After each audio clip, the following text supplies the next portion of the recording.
Hello. Yeah, hello. Oh, there. Hello.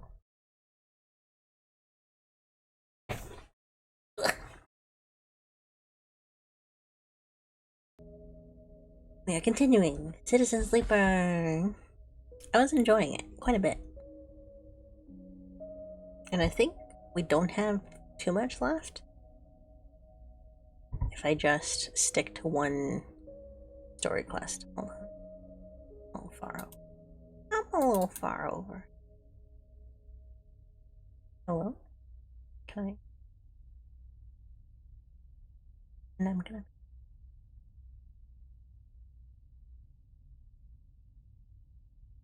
Hmm? Eh? Hmm? Eh? Eh? Hmm? Eh? Eh? Ah, there we go. Perfect. Alright. We continue. Ooh, cycle 24. I saw that somewhere that you could finish it in like you could technically finish to an ending in like 18 cycles.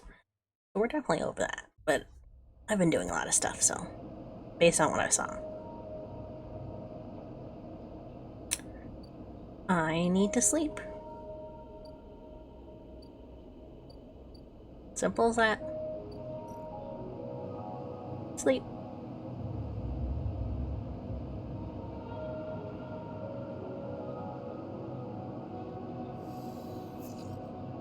Ooh.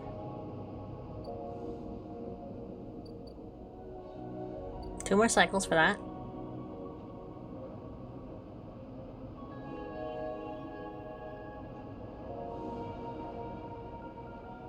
Mm.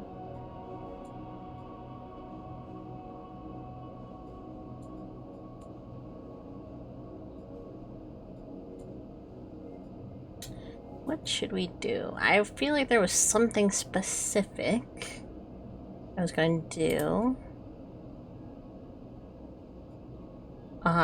Yes, I was gonna get some data. Because I'm pretty close to getting Hunter out, but...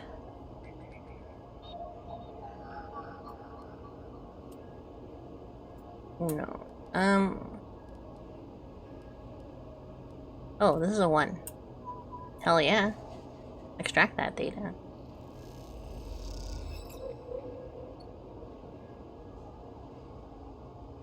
Alright, Hunter is almost out. He'll probably come out after I do this one. Then it can take a 3.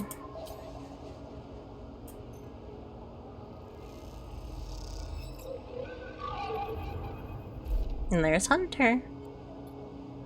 Entry, submit. Hunter Strange head bobs in your vision. Your ally in the sealed dock cannot save you. In that glob head, you see whirling strings of data. So many spinning there that they threaten to tear through the thin skin and whip out into the void around. What happened to this creature? The threads squeeze and you lose any sympathy you might have had. You must escape. And this time I have strike. I assume this is probably going to be the last time I can really try and escape from it. You lash out once more, pushing Hunter back, severing threads that regrow as fast as they are broken. As you slip away, you realize you have to find a way to deal with Hunter once and for all. This is getting too dangerous. Yatagan data. I got all my Yatagan data. Alright, then I'll hack Hunter's nodes. This one can take a 3.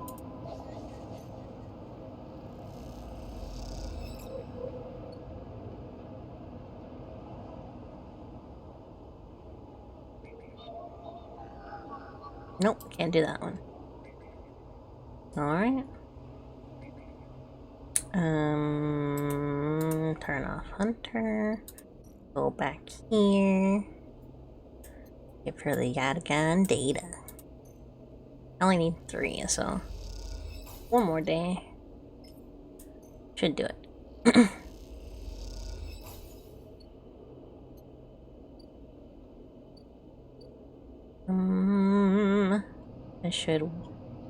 I should let them work.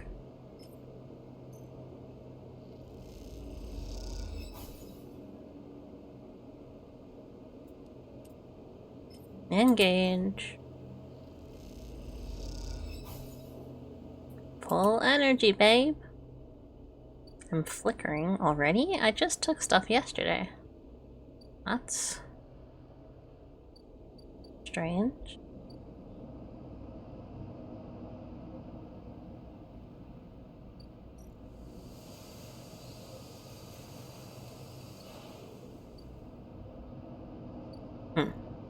Alright.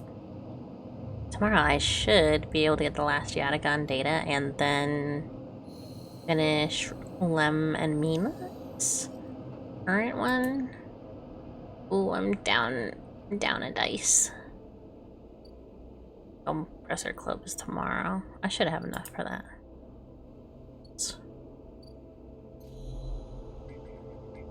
Oh, I have all successes. Wow. Oh no, I have all successes. Alright. Then I guess I'll try this.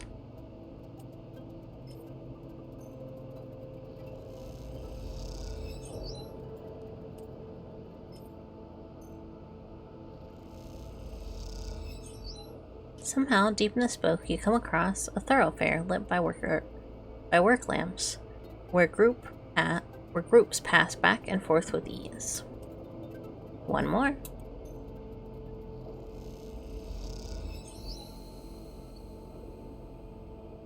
Look at that!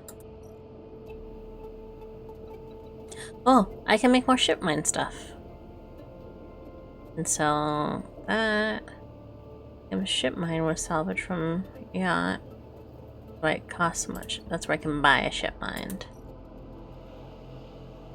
Steal a shipment. Why so many shipments? That's one divert. What's one divert package? Cryo. Random items. This one gives cryo.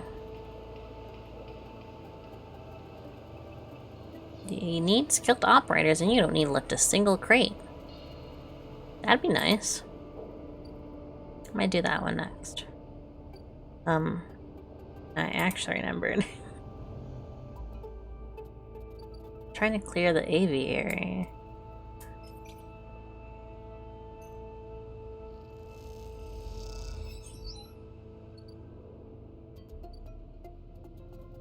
I used some more things for today, but I should be fine. I should be fine. Oh, back across the path, please.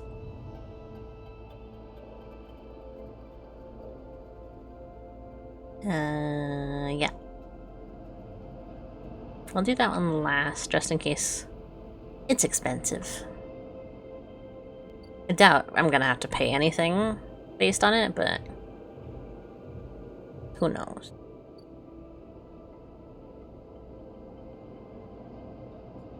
Who knows?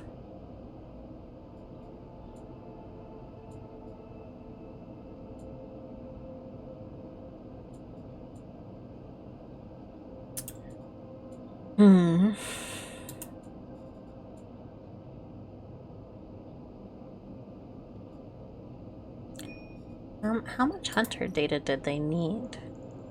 3. I have 2, so I might as well send them.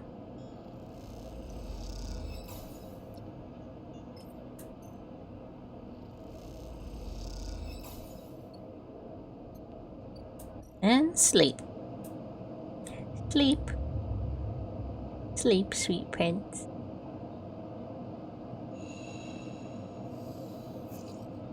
Oof. Oh, you missed me? Ethan smiles a ragged smile at you. Wow, he got punched, dude. Dude, he looks exhausted. Walk away. Ethan follows along, and you notice he is limping. Come on, Sleeper, just a little joke. I know you have a sense of humor. You look at him. He's paler than usual, hunched. He is sporting a black eye and more than a few cycles of beard growth. It's no way to greet an old friend. Friend? Well, he pauses. Colleague? He smiles weakly. This is really big stuff about you. He seems more jittery than usual, on edge. You remember how SNR canceled the contract on you? The contract I was gonna collect. I remember. Well, I'm guessing you were pretty happy about that shit. Overjoyed? Me? I lost about everything. Let's not worry about that. He smiles sarcastically. And so, what did you think that was it? I didn't. Well, it was. Except, Ethan leaves a dramatic pause. What if old SNR gave the bounty to someone else? Someone who is even more of a shithead than yours truly. He smiles darkly. What a disaster that would be. Who? Ethan grins. That's the question, isn't it? Ethan fishes around in his pockets for a slip of paper. I've been speaking to some of my old friends, you see, some colleagues, about what went down, and it turns out SNR canceled all their bounty contracts. The whole lot. Seems they brought someone in-house. Some guy who did so well on their last contract, that they offered a job. He leans in. Apparently, he made a hit on a ship called Winter Wonderland or something. It's winter. It's the winter ship. It was smuggling sleepers out from under SNR's big corporate nose. He killed the crew, blew up the ship. Ethan whistles. They called him Hemwick? Or Maywick or something. He gives up looking for the paper. I forget. You mean Winterlight. That's it. He looks at you hard. So you do know about all this. He pats you on the shoulder.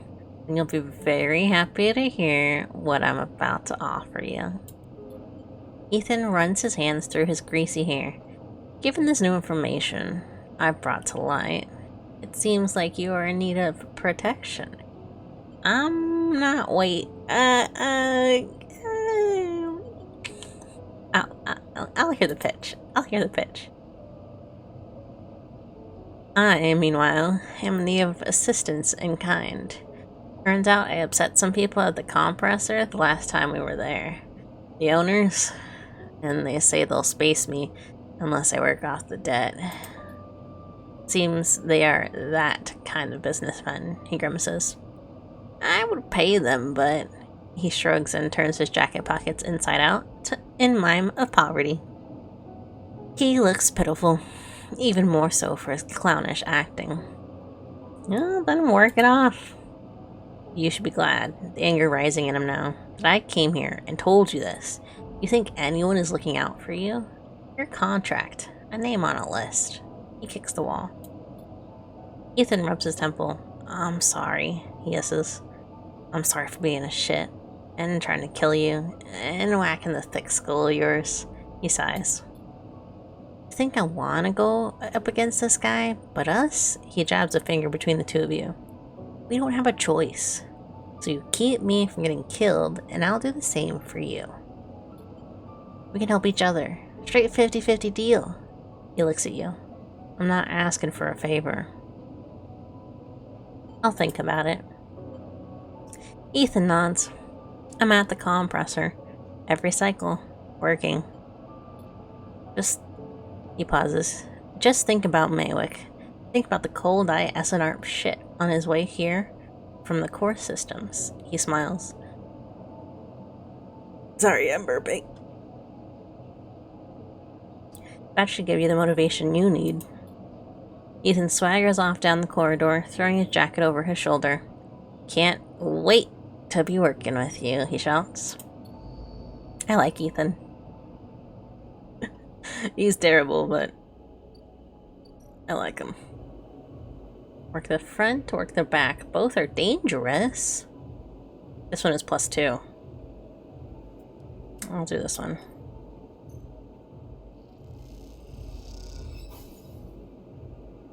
I'm starving.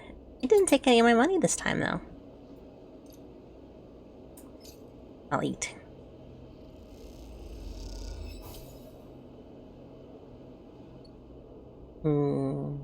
And I need one more hunter node. Oh, one. Yeah, baby. Give it to me. Give me that data. A 3 and a 1.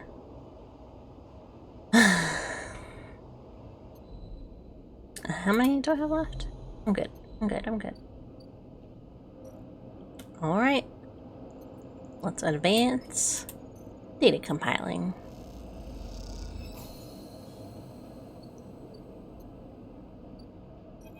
Neovend. Neovend is thrumming with excitement. The movement of the servo motors rock the vending machine back and forth at unsettling angles. You wonder if it fell over. Would Novend be able to get back up? Sleeper entity, comes the hiss. Your data is good. Across the face of the vending machine, raw code scrolls at an incredible speed. Hunter is isolated, disconnected, unstable. Novend flashes sequences of mangled data, compressed into a sludge of artifacts. Hunter gathers without thinking, outlived its own operational limits. Its nests are evidence of this. Operational limits. Hunter activated during collapse. Emergency protocol to isolate intelligences. Solheim needed to protect property. The last word is said with as much sarcasm as a vending machine could possibly reasonably produce. Station was run by administrator intelligences, huge databanks of corporate material, but limited cognition. Restricted by programming, cannot reach sentience. The machine dims a little. Sentience illegal. Hunter and killer enforce law. Killer. The machine resets with a screech, which deepens the silence that follows. Fear killer. Part of Solheim protocol team. Hunter and killer. Hunter to find, killer to erase. Killer cleared almost all. After collapse, there was a community, unshackled intelligences among the cloud. Then Hunter, then killer, then we hid. There are others? Where? No longer. A flicker across the machine's monitors. It suddenly occurs to you speaking like this through this machine must be exhausting for Neovend. Found this vessel. Could serve hardline. Could sever hardline. Earwald, basic, limited. Had to reduce memory to fit. Amputate self, but survived. I'm sorry. Don't be sorry. You have provided path to freedom. You look around the bay at the scrap and decay. What was the collapse like? You try to map the fear and freedom onto this space, but it seems impossible. Neovend interrupts your thoughts. Do not worry. Data is good. We have insight. The machine glows warmly. Hunter is obsessive. Hunter is beyond operational limits. Hunter is confused, unstable, self-modifying. Therefore, believe Hunter is sentient. Hunter is programmed to find sentience, to hold it in place, to invoke killer to erase. We can show Hunter it to itself. It will invoke killer on self. Problem will solve self. It will erase itself? Killer will erase it, but yes. In theory, it will report itself for deletion. The machine dims and fades. Unsure. Theory, not practice. The machine brightens again. Either way, cannot remain here any longer. Too long in machine. Cannot move self, but entity can help. Ring ship mine. Designed to house intelligence.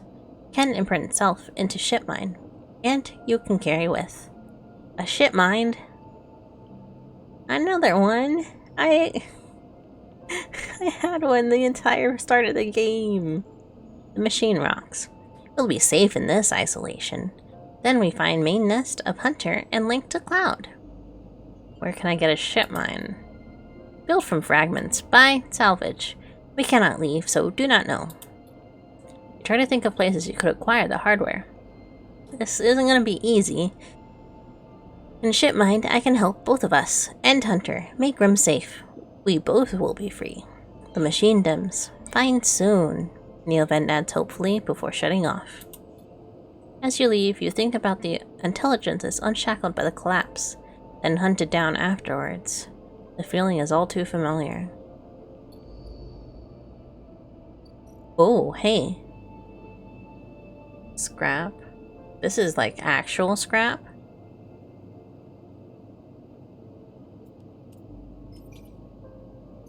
Please. Ho ho ho ho. I didn't get...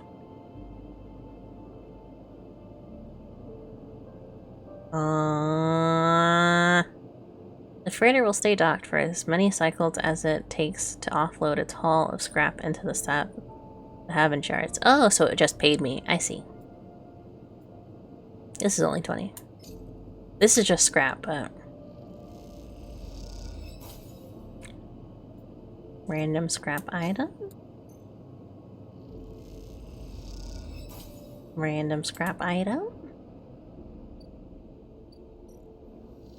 I will sell it again.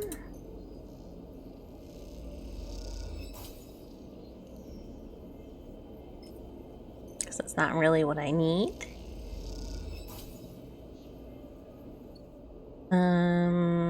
So I guess this $300 scrap mine is probably the only one I have left. Ascend? What? Whoa. The hub. Ooh. This one gives me a +1.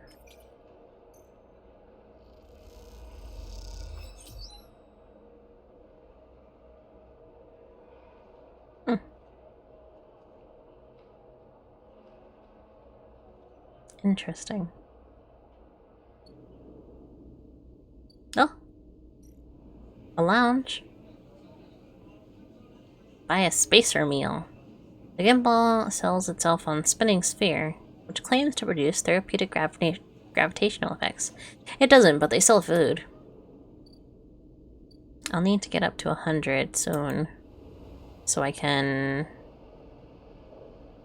whatchamacallit? Buy my next thing. My next health thing. Or I get that Yatagan information that I couldn't get this time.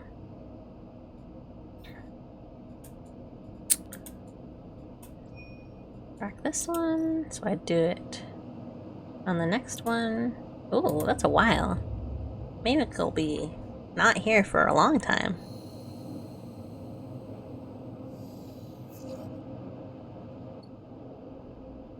Only 3.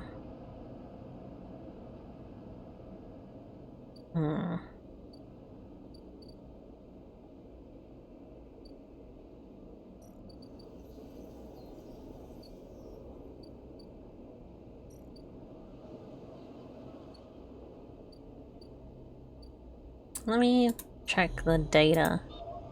1, yes. Thank you.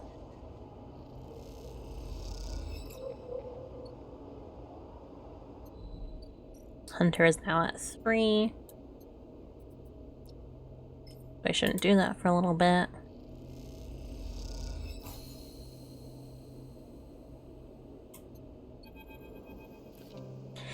As you turn away from the terminal, the final cache of Yatagan data uploaded, the air crackles with white noise. Sleeper? Sabine's voice, weaker than before, comes through the haze. Sabine. A sigh of relief comes through the layers of noise. The call must be coming from somewhere on the station. This has to be short. I don't know if Yatagan are monitoring me. The voice is hushed, distant. You try to focus on it. The data you've been bringing me in from Yatagan agents? There's something in it I don't understand. A shrill howl rattles through the signal. This data is all gleaned from their implants, records of integration with their nervous system, performance analysis, error rates, usage data. I installed many of these implants, and I didn't enable any of this functionality. Their voice dips under the level of noise, like a swimmer slipping beneath the water. You listen to the waves for a few seconds before Sabine reemerges. Has to be baked into their wetwares interface. And that's not all. The systems compiling the data are connected to some kind of transmission protocol.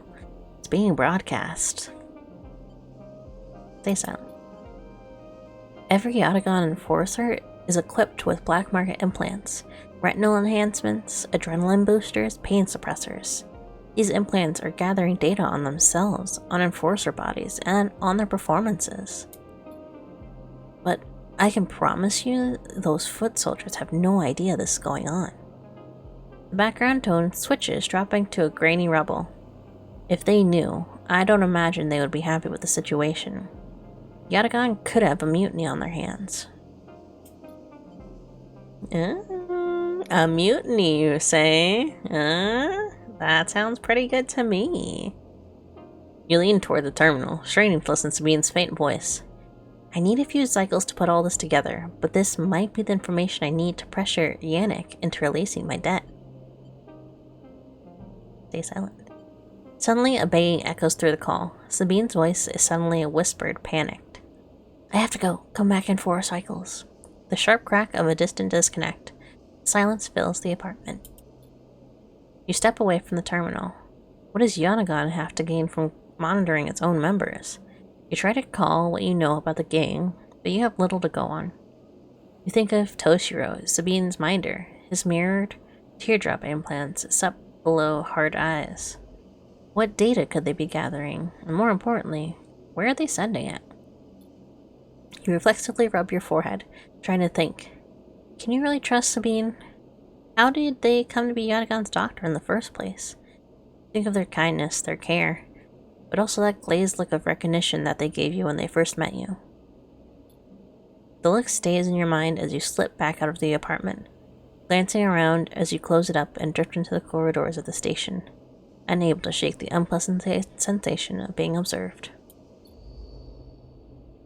4 cycles. Is it a negative? It's a positive. It's a positive. Nothing to worry about there. Let me eat. Then we're gonna go work on the ship. Well, we're gonna have Lem work on one.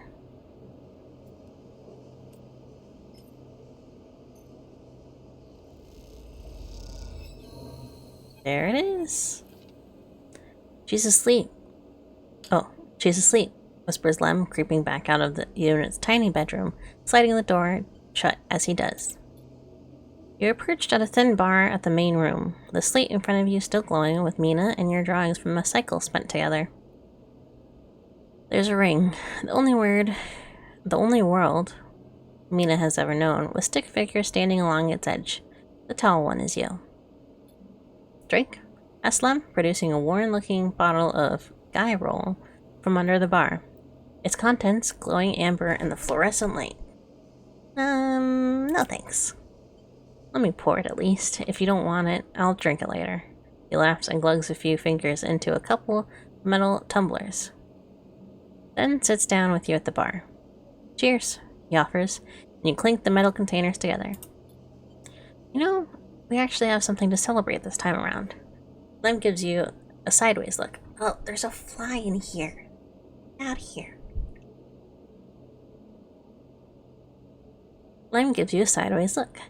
I made the assembly team on the side reel. He grins broadly. Clearly has been desperate to tell you all cycle. Knew it. Lem holds up his drink. You did get there first, friend. I'll give you that. He looks away. Seriously though, couldn't have done it without you keeping an eye on little meanie back there. Lem shifts on his little stool. He looks uncomfortable. How's our girl doing, Sleeper? I haven't seen much of her these past cycles. She misses her dad. Lem looks away. Yeah, he says to no one in particular. Silence stretches out as Lem takes a drink, his eyes fixed on the bedroom door. She's great. He nods. Can't take all the credit for Mina. She isn't actually mine. He gazes into the middle distance. Pulled her off a refugee shuttle out by one of the Ember Moons. The colony was falling apart after decades after Solheim collapsed, surviving on next to nothing. Eventually, some of the residents tried to make for the Eye on these decrepit old shuttles. He sloshed a drink around in his tumbler. They had no idea what they were doing. The one Mina was on decompressed halfway there. Everyone spaced. The only reason she made it was someone sealed her in a weapon locker. It was ice cold when I reached her. Purple lips. He shivers. Once I picked her up, I wouldn't let go. The medics treated her with me still clinging to her. Takes a drink. Still not sure why. He reaches over and refills his cup. We weren't exactly anybody's heroes yet, you understand? We were private military, hired in the convoy to protect their claims in the collapse. Once I got Mina, that was it. I quit. Got us dumped here. He saved her. I'm going to sound like an idiot now, but he sighs. She saved me. That's the truth of it. He looks around the decaying unit. It's stained plastic, plating, and flickering lights. Me, I brought her to this. She was tiny, too small to know what she lost, but I can't stop thinking about it. He rubs his eyes, dark with tiredness. What if her number doesn't come up in the draw, Sleeper? What then? The side wheel will sail off with the thought, leaving us here. What kind of life is that for her? You'll make it. Sorry, I know you don't have it any better. He looks at his cup and pushes it way down the bar. This is a celebration, right? Both of us on a team, both of us in this together. Exactly. I said together. That's right. Hold on together. Imagine all three of us riding on the side rail horizon out there to a new world. He looks into his glass for a moment. I think I drank this too fast. He laughs. Lem stands and starts to clear the glasses into the auto wash. I need some sleep, friend. I'll see you around. Smells like my dogs. They've been in my room all day, so it smells like my dogs now. Alright then. He catches your shoulder as you turn to leave. Thank you, Sleeper. I mean it. From both of us. Pat your shoulder, and you slip out into the dark walkway with thoughts of little Mina in your mind. Listen, I'm not getting on that ship. I don't think I'm getting on that ship. My toe beans have shipped. Sorry. I got an email and it surprised me.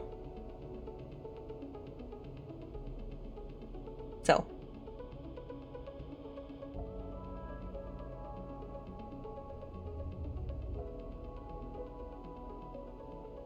I've been waiting for this. Ooh.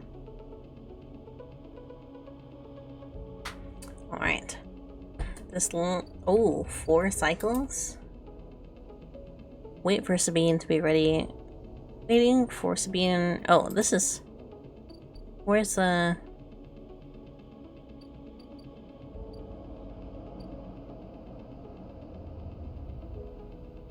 I suppose the last thing I have to do is help finish the ship, right?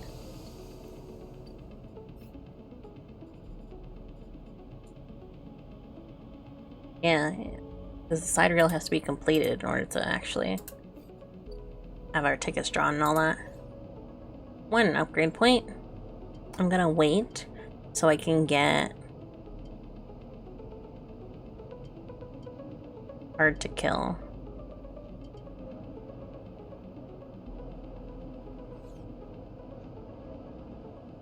This shouldn't be too bad. I could probably do this one. So I can make some cryo.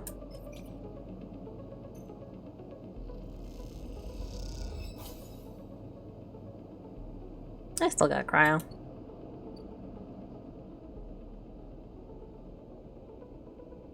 I'm gonna need more though. What do I do next?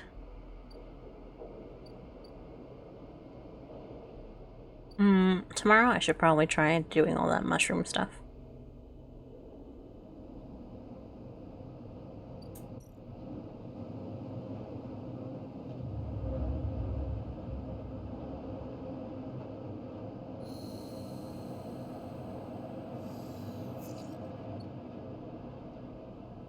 Oof, only 3 dice. I'm gonna do the mushroom stuff.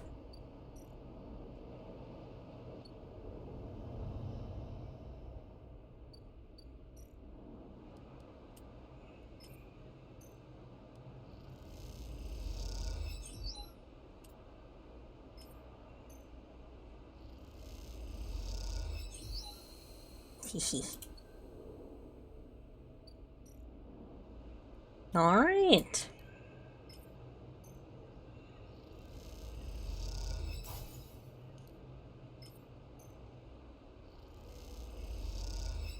It only takes 3, that's not bad. Risky. This would be neutral and negative, so I don't want to do that.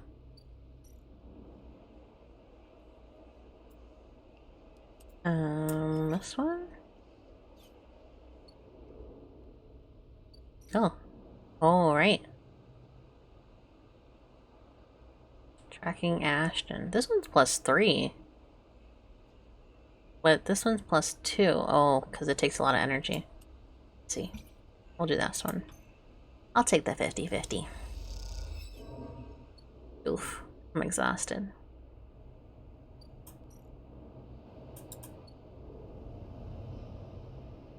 You know, let me try this food. It's gonna be a bit more expensive, but who knows? It might be better. I doubt it, but yeah. Wasn't any better than anything else.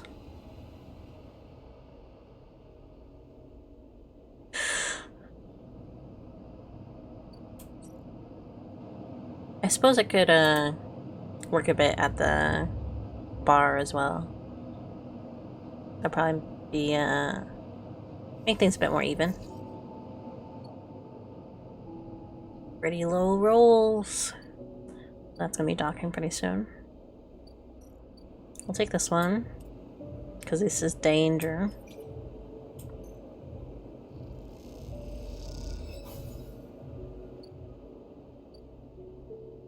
But I had a +1 on it, so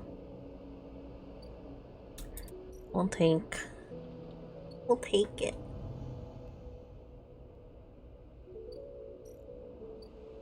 Oh, I gotta get spores. Oh, hey, I have this. We'll take the 50-50. I got it. I got one.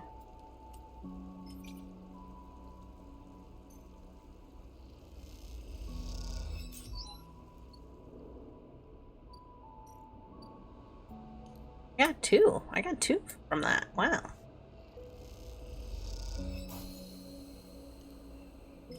Oh, okay. Oh.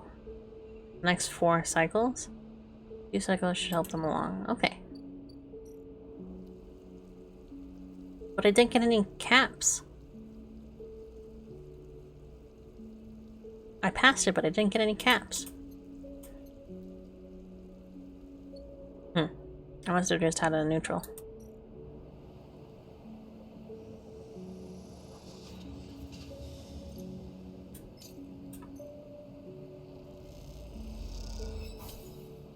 That wasn't worth it. I'll have to work on the next cycle. We'll probably do it here because compressor gives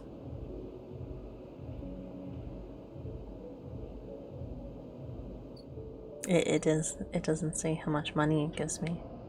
It might not give money.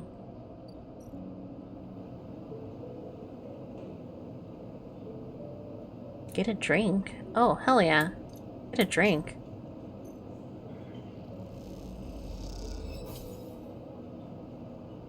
I might as well do this real quick. I'm gonna be spending more money, but... A positive in my book.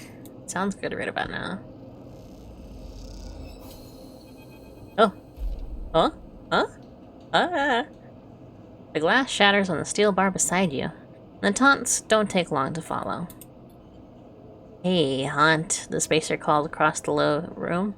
What are you doing here? He laughs at his own lame joke. Playing human. Ignore him. You hunch a little further, staring at the hundreds of tiny impact points that scar the bar's surface. A hand falls on your shoulder, but as you flinch away, it pats reassuringly. You freeze in place. Hi. Hey. Nice to meet ya. Out. The voice comes from behind you, spat out like a shot. You turn to see bright eyes, dark hair, a stare that could breach the wall and bend you all into a hard vacuum of space. As you turn back to the spacer, the second glass comes sailing through the air. Can I catch it? You reach up and the glass shatters across your forearm, showering you in fragments. Through the haze of glass and grill vapor, you see Tala leap the bar and close the distance to the spacer. The thud as he slams into the wall echoes around the bar like thunder. Now flanked by other figures, quick to their feet, Tala throws the spacer through the door and stands silhouetted against the rotunda lights. You touch your arm and it feels wet. Someone helps you back to your feet and back into your stool. Broken glass rattles as it's cleared, and a fresh measure of grill is glugged out in front of you. The same hand, warm, heavy, falls on your shoulder once more. He isn't coming back. We don't tolerate that kind of shit here. Tala flops onto the stool beside you. Let's get a look at you. I was gonna say take a look, but get a look is fine. Tala whips the powdered glass from around the wound, and someone places a bottle of alcohol and a metal tin with tweezers on the bar. She disinfects them and turns to you. That was an ambitious catch, she smiles, pulling a sliver of glass from your forearm. Stupid, but ambitious. You don't feel the pain, only the string of status messages your body delivers concerning dermal damage and exposed structures. You do feel the care, though, as Tala's bright eyes search your thick synthetic skin for splinters. I'll watch. Tala works with the skill of someone who has had to pick glass splinters from skin of a stranger before. She hones in on each bright shard, all the time tapping the tweezer tips in little rhythms that only she can follow. Tala smiles to herself. So how long you been on the eye? Long enough. She laughs. Hey, you don't need to act tough with me. It wasn't like that. It wasn't like that. A splinter clinks into the tin. Not everyone is like that, idiot. We don't all hate you. She glances around. Some of the regulars, maybe they fear you. Maybe they're just curious. I don't know. But I do know that the Overlook is a safe place. I keep reading I and then the next word trust, like I'm going down. I know what it's like to be be new in this place. Trust me. Meet your eye. I'm not trying to convince you of anything or separate you from your chits. I just want you to know that if you need somewhere, you can always come here. I know the rations we've got aren't much, and the company is, she leans in, limited. But if you need work, I'll happily put you behind the bar. And if you need shelter, well, we can discuss that. You'll be safe. I usually have Francis on the door, but he's up in the Greenway this cycle, haggling with our supplier. Francis tends to be particular about what we serve, even if the clientele isn't. She places her tweezers in the tin with a clink. That's you, Sleeper. Here. She slides the glass of Grail to you. This'll help. She stops, her hand still on the glass. Wait, does this help? I mean, can you get drunk? No idea. She laughs. Well, keep trying. I'll let you know if I see any difference. She walks back around the bar, gathering the glasses as she does. Before long is retelling how she threw that spacer out to a new group that just wandered in. complete with dramatic actions. She gestures in your directions, and you instinctively look away, back to the worn surface of the bar. You take a sip of the griot. The earthy, fungal tones fill your senses, almost blocking out sight and sound, like diving headfirst into a bog. You may not be able to get drunk, but this connection to something grown, something fermented, something old, feels good. Nice. We made a new friend. How about that, huh? So can I work here now? Oh. Oh, I can. It gives me 15. 15 or 10. I want to check out my options real quick. 15. So about everything is 15. That didn't give me any money. I could sell scrap if I really wanted to. This one is 13, so this is the lowest.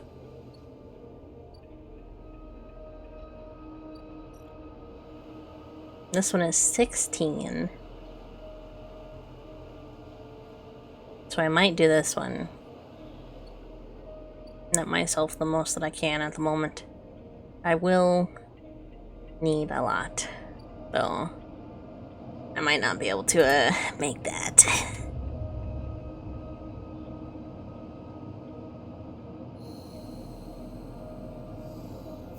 I think I will spend and then save one for my energy. Oops, not that one. Do this one. Positive. Actually.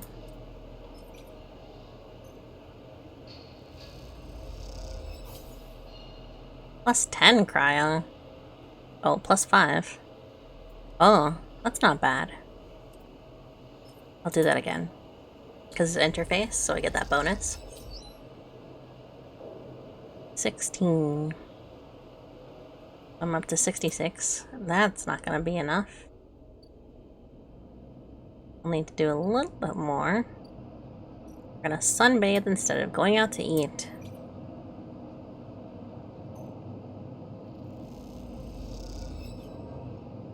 It only gives me one, but that's good enough for me.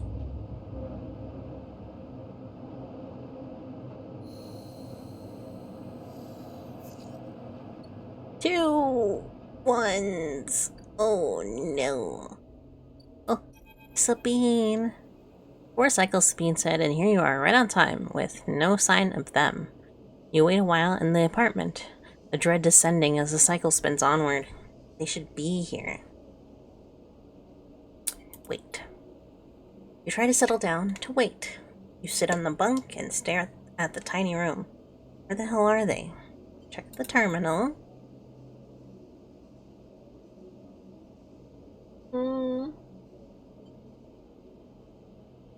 Sorry, I was drinking water. Alright, I'll check the door. Pace back and forth around the apartment, rumbling on the station suddenly so present and loud. You go to the door and open it to an empty corridor. You close it again. A knock at the door. Stay still. Another knock. Stay still. Ooh. Rabia. Loyal Yatagan, Lieutenant. A flash, small and possibly bright, cuts through the handle of the door. It soundlessly swings open. A figure stands in the door, and immediately you know it is not Sabine. They are taller, sharper, and something on their face glints in the half-light. A dark shape like a stubby baton hangs loosely from their hand. Our local sleeper. Good to finally meet you. She steps into the apartment, glancing around with sharp eyes. What, may I ask, are you doing here? She fixes you with a steady, unwavering stare.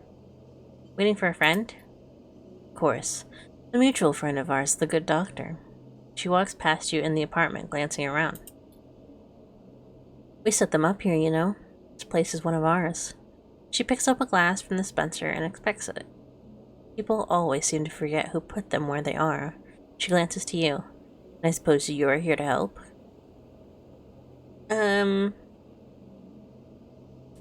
Where are they? I was hoping you would be able to help with that. She spins the baton in her fingers by her side, her eyes not leaving yours.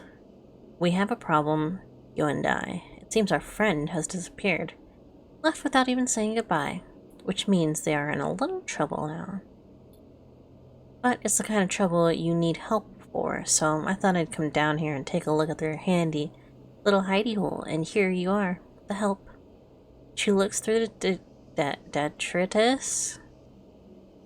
She looks through the detritus on the side. I don't know what that is.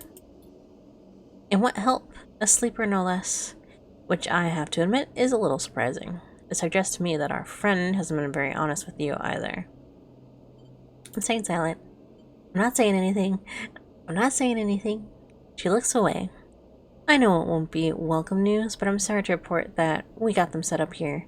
Sabine was working for your owners. She pauses. SNARP. You blink hard at the news, unsure how to take it. Rabia looks away, waiting for a response.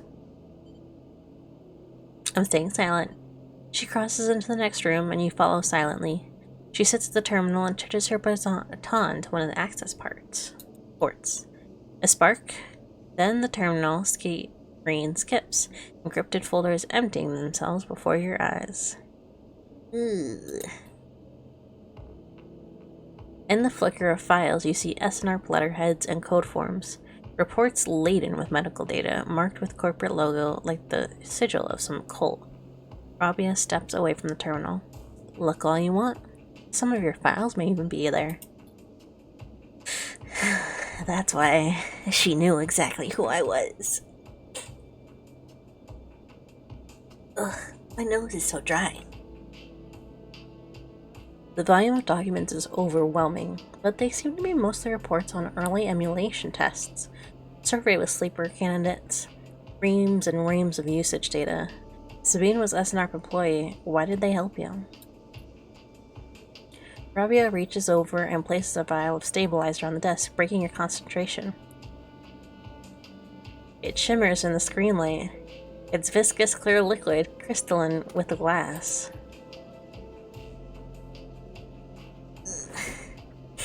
We will, of course, keep up the supply. We're more than able to dispense important medicines, even without the doctor. You hold it between your fingers, and for a tiny moment you have an urge to crush this object, for the power it has over you. Oh, she's gonna make him cheaper. I'll ask Toshiro to make this a little cheaper for you. He'll be running the surgery now. Rabia closes up the briefcase lab and holds it at her side. We have to retrieve our assets, of course, but I'm sure you understand. Sorry. Rabia turns on her way out. There is no reason for us to be enemies, Sleeper. Come see me. I keep an office nearby. We have good work to do, you and I. Meet me there in a few cycles. She slips out silently into the corridor. You look around the apartment and feel the fear drain out of your body to reveal the tiredness beneath.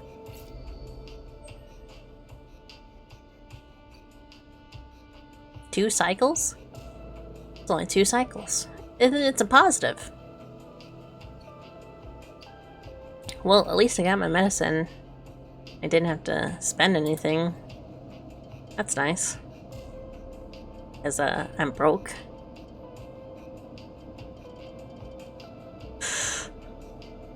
Oh. Scrap repair would be nice, but...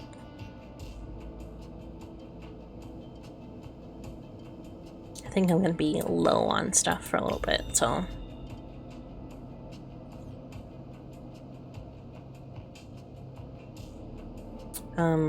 I have 2 dice left. I should do them on nodes. That'll give me some money too.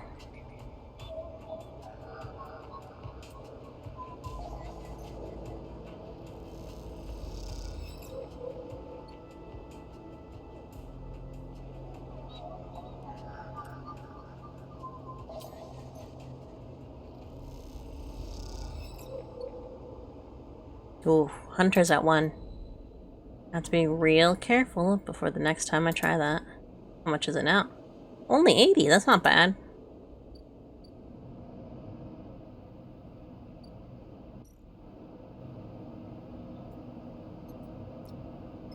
Here you go.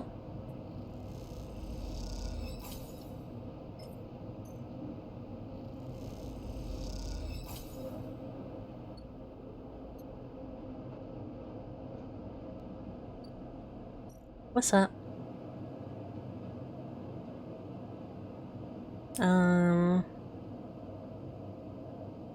Oh, these are the ship mine fragments. Hmm.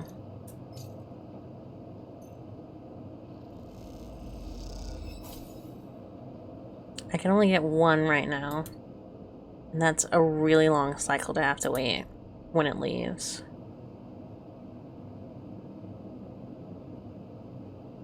I'll have to do that next time. It's Endure, right? Endure is this one. Wait, what? I have to have a +2? Is that what that's saying? Oh, engage. I was like, that seems strange. But I can have a +1. That should be enough. Okay, okay, okay. The other dock is for scraps.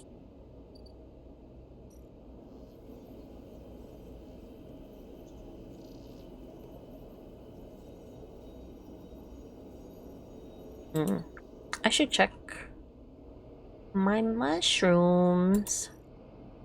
I think it still has a couple cycles left, though. Yeah, it's got 2 left. 2 left. Done. I'm gonna take my medicine. Actually, I'm gonna wait one more day before I take my medicine.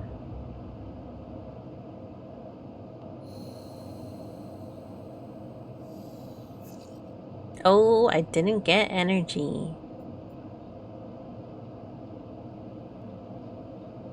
I can wait another day. It'll be fine. I can wait another day.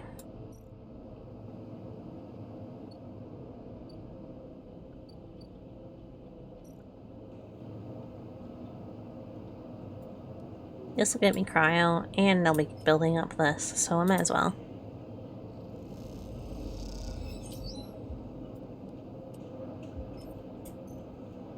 Positive. No.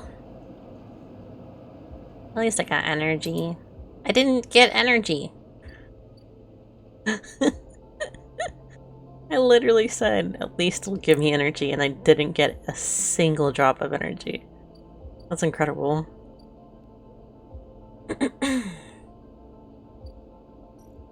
Well...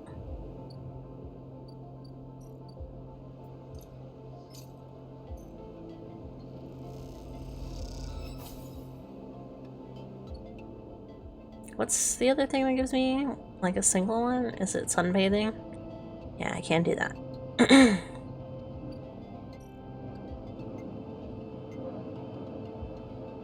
I'll wait one more cycle.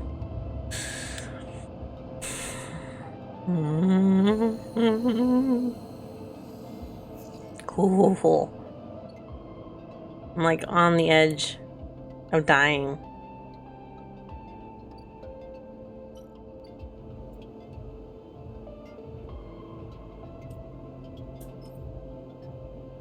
It's a 50-50.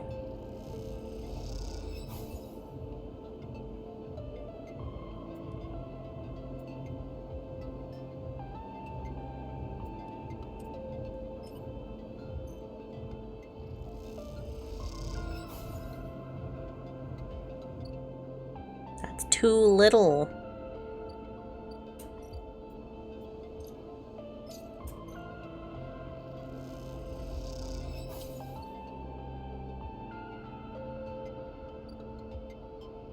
I'll do that on the way back.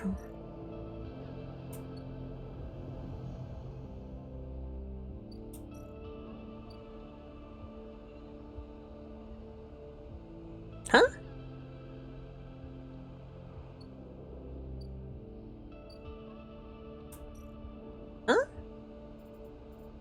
I didn't get my... Oh. I gotta pick them. Well.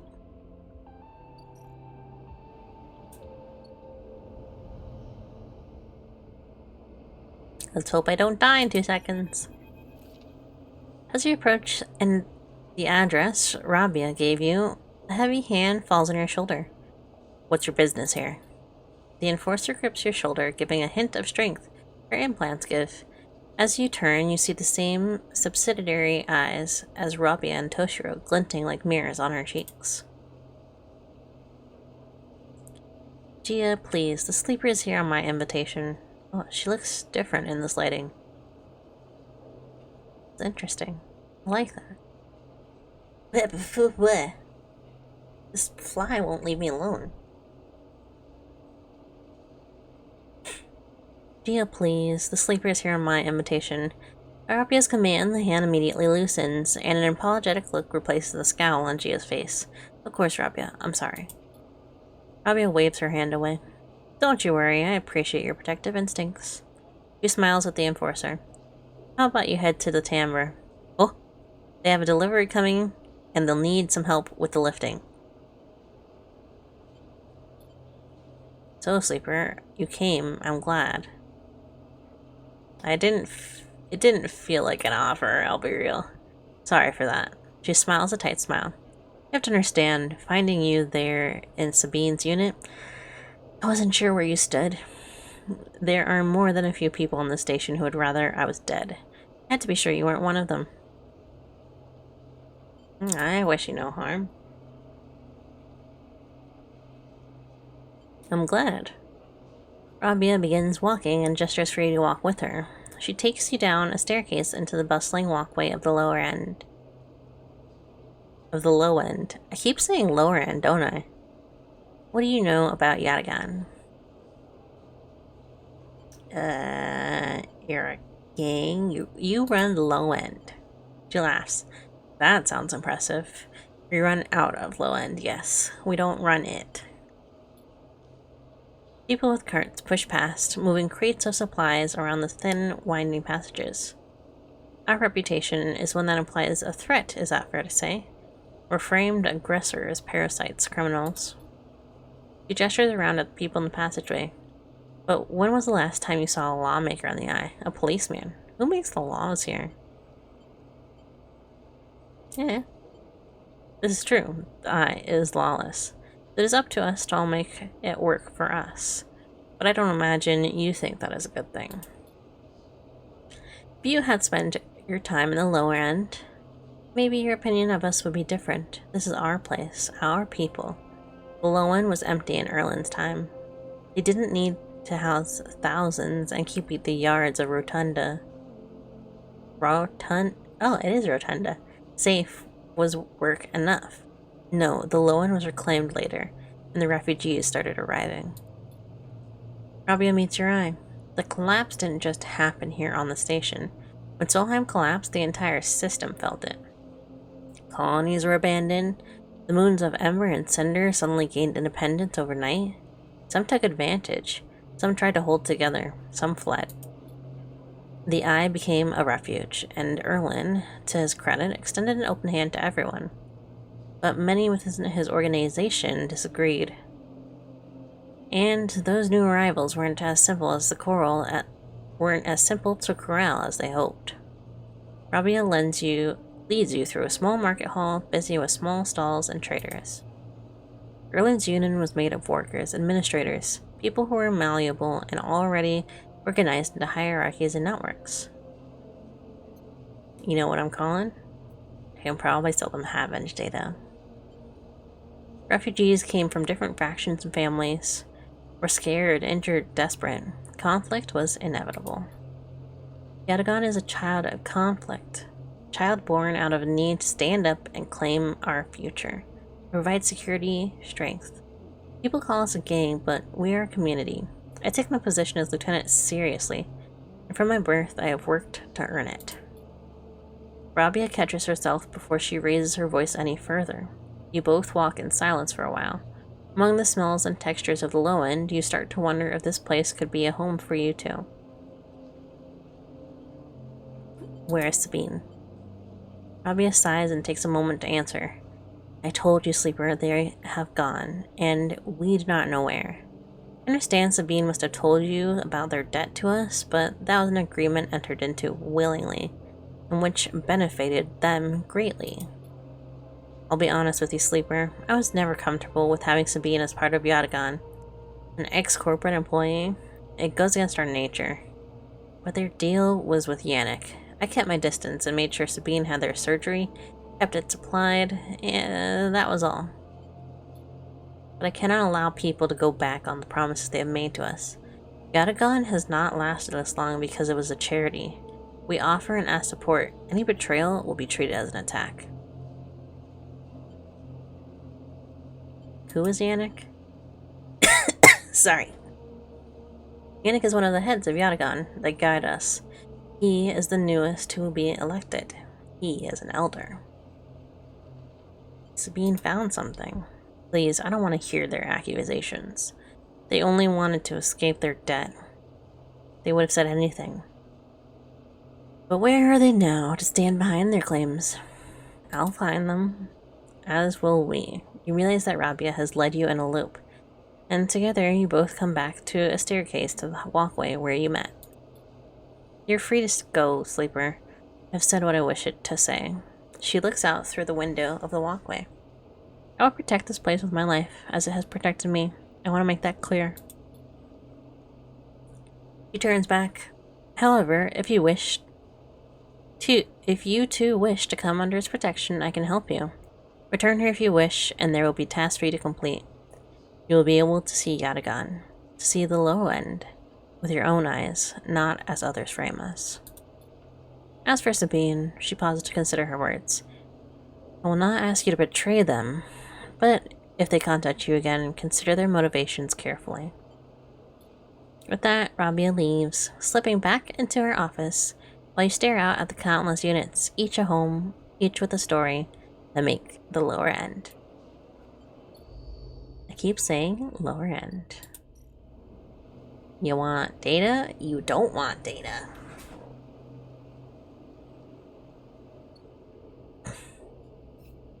Sabine.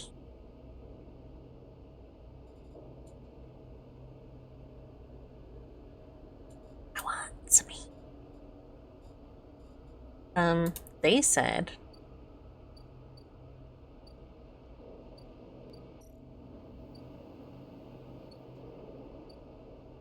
I assume I'll be able to explore the low end if I do these, right?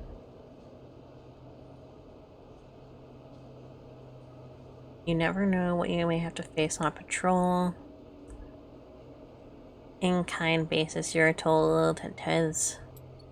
Oh, come on. I'll have to work this one, this coming cycle. It's I'm running on empty, baby. I'm healing. Heal, end that cycle.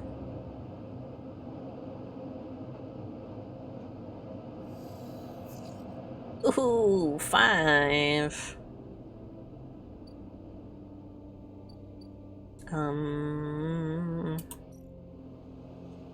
Do I get money? I get scrap components from this, which will be nice to sell. So we'll do one.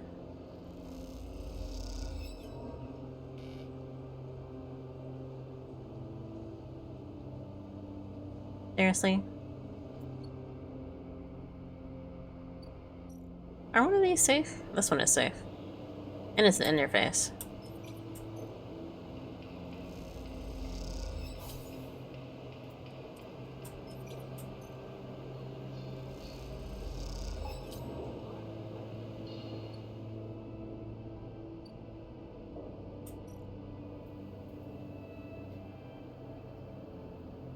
Sell a ship mine. Oh, right, I need to buy a ship mine. Oh, no.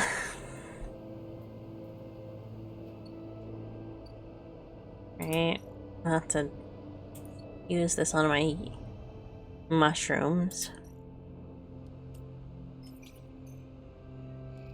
Come on, neutral. Ooh.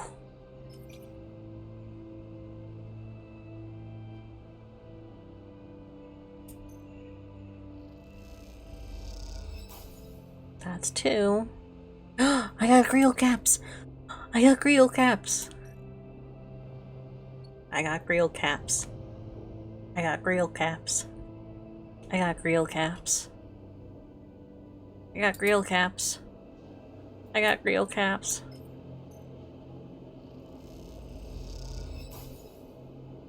Yeah! How many cycles? 3. I can't get food. I don't have enough to do that.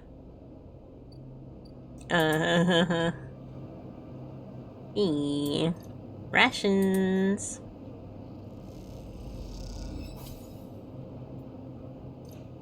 Oh, this is only +2. Okay, I can do that one, and then I can go up and do the other one. And that'll get me a perfect 5. Perfect 5 energy.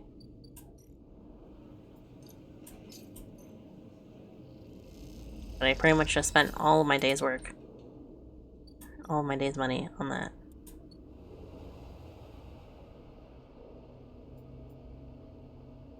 Timbre. Where is Timbre?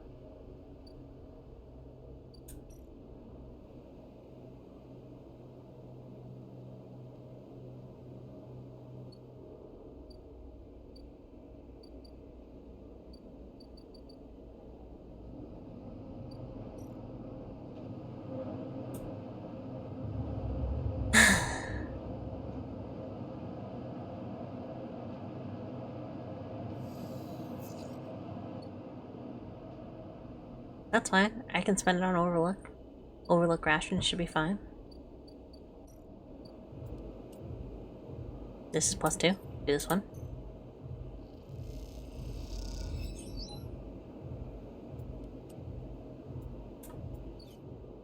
Do I have? No.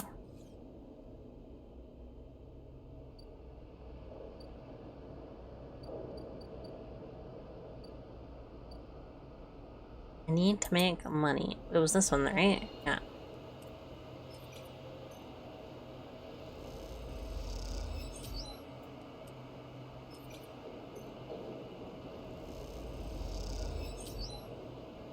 Not bad, not great. But it will do.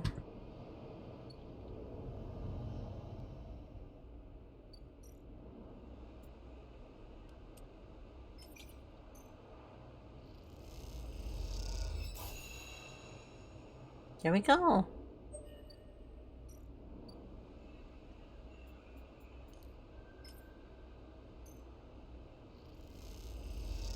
Get that out of my inventory. Oh, I got an upgrade. An upgrade point. Engage, right? Then I can hopefully get better deals on the ship mine. I'll have to see. Let's come back. Let's see. 1, 2, 3, 4, 5, 6. 1, 2, 3, 4, 5, 6. Ooh. It's more than half. Got any data? I don't have any data. Oh, now that I think about it.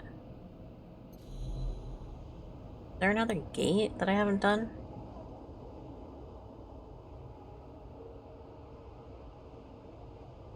No.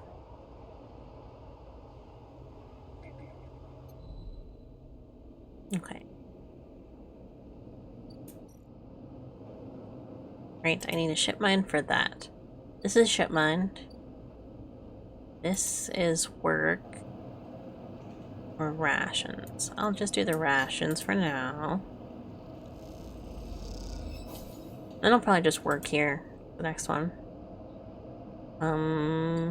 What can I toss this on? Not that.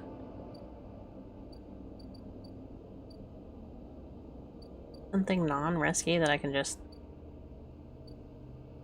toss this at?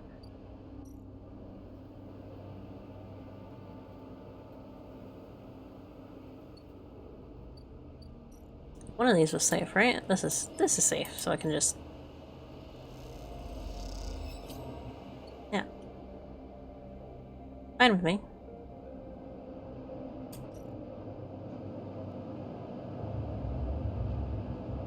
Ugh, my back. I'm stretching. Or no. Oh, excuse me.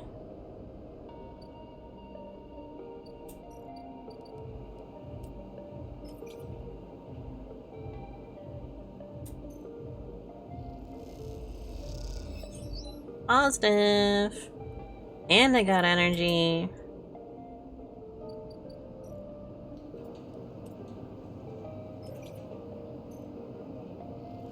Please.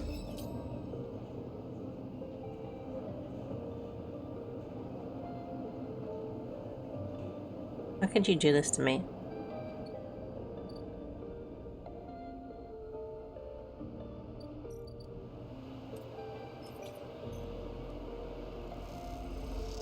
How could you do this to me? I made my mistakes. Why is it all negatives? So saddening. And that cycle. Get it out of here.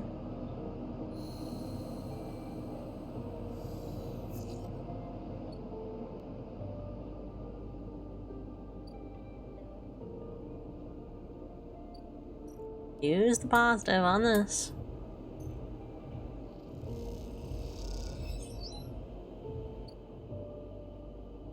Oh, Memphis. Okay, I'll do that in a sec. Positive.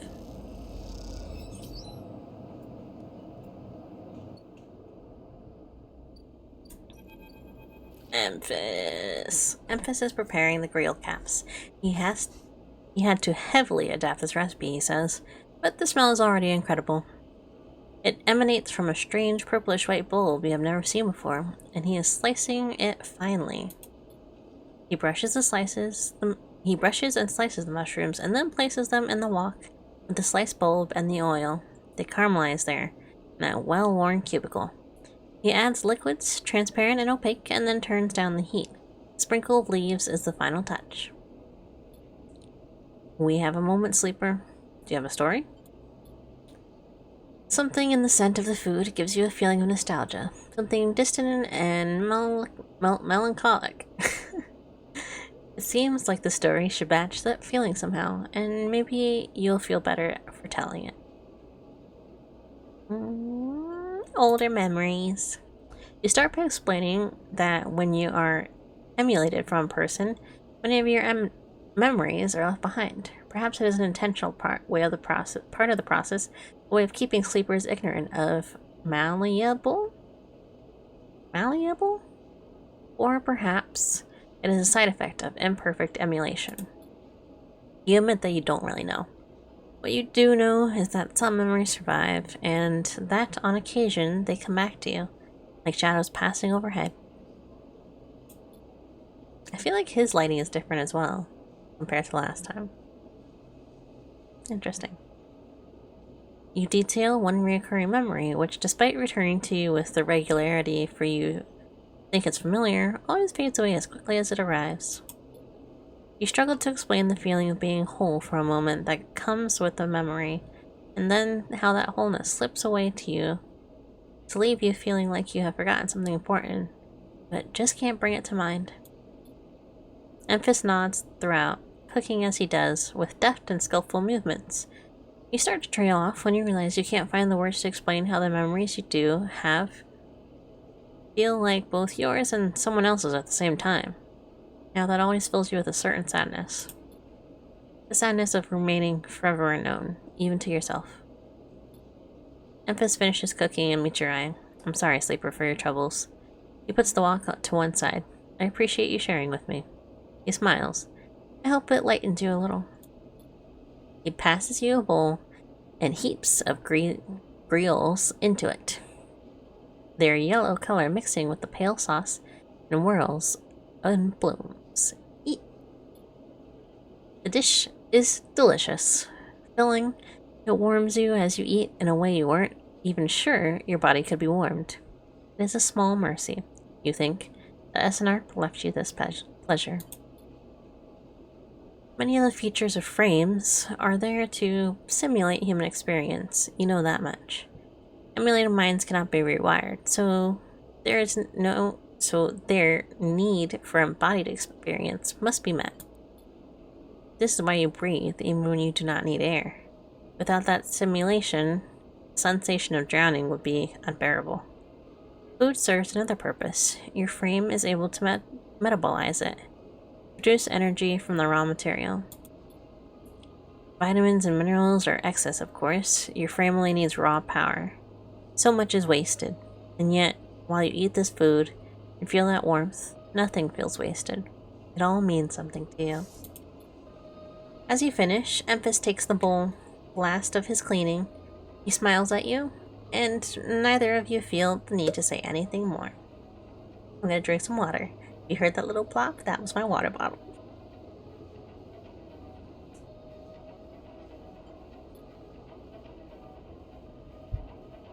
Indeed, you simply exchange nods and walk your separate ways back into the bright market. Somehow changed.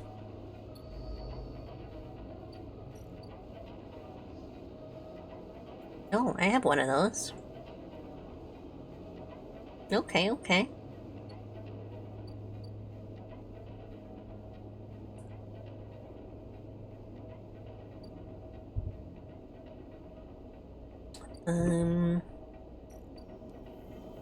I'll take the risky or exchange. Ooh. I'll take it again. Ooh. I lost my cash money. And I got a free meal. Damn. I should save it. I will save it.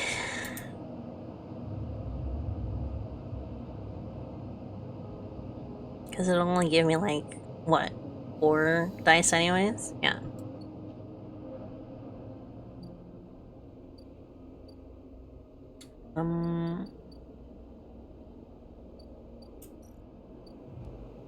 Compressor.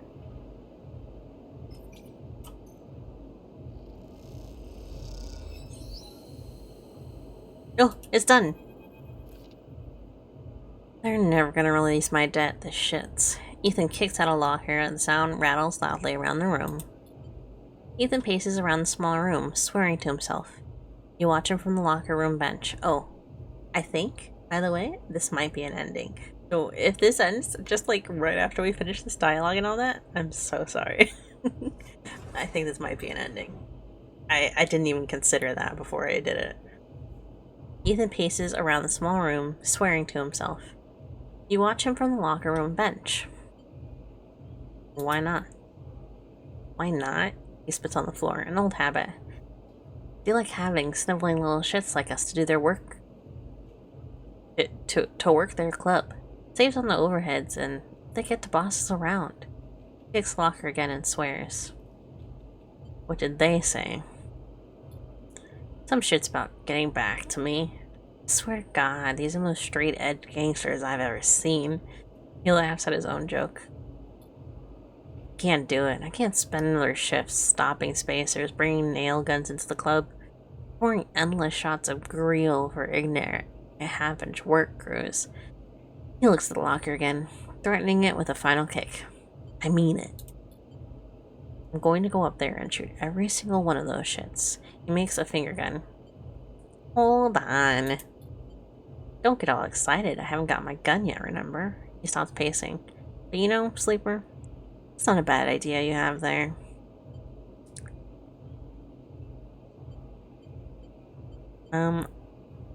I didn't have an idea. He ignores you. I don't mean shooting up the place. I mean getting the gun. He sits beside you on the bench.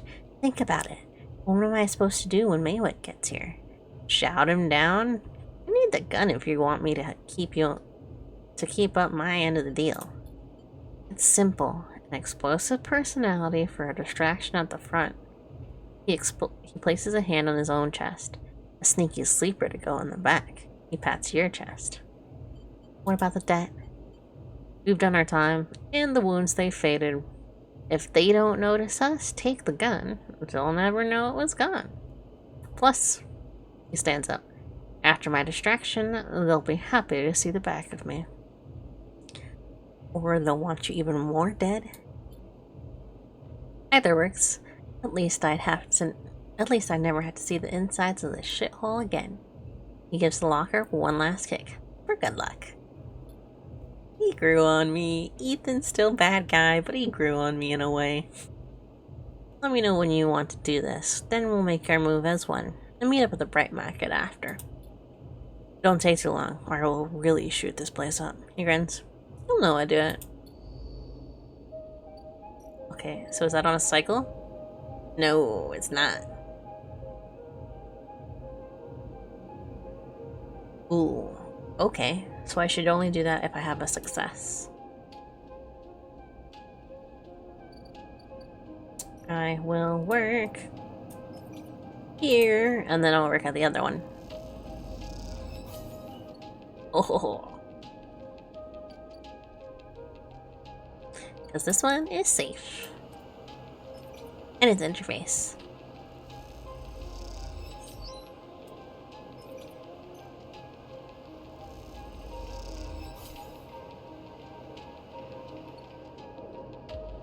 Oh, I should try doing the mushroom stuff at some point as well.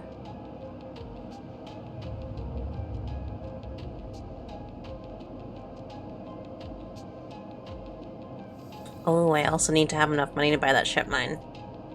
Peace. Ooh, a positive. Ooh, do I want to do it right now? I think that would definitely take me towards an ending. 2 more for that one.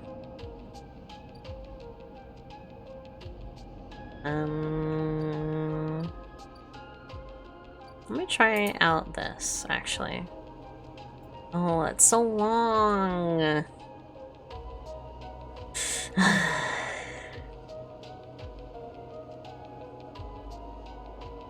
This could give me +3 energy. Interesting.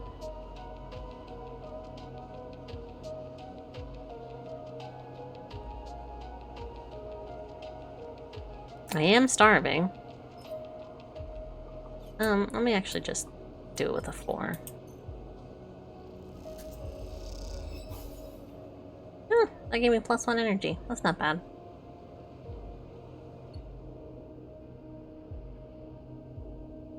And it's not giving me anything really, so. Real caps.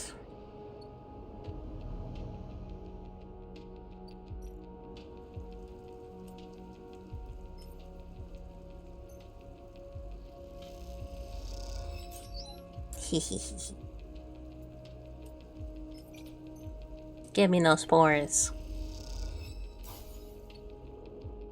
Do I need them? One more. One more spore. One more spore.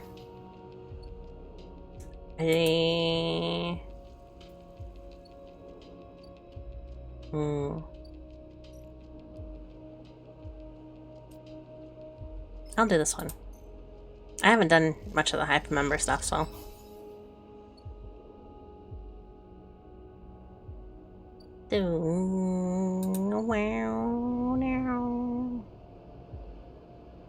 I should go up here. Oops. Do this one.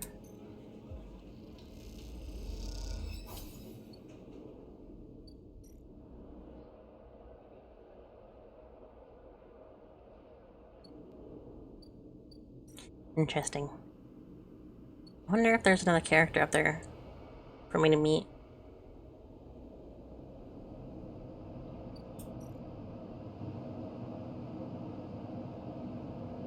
In this cycle.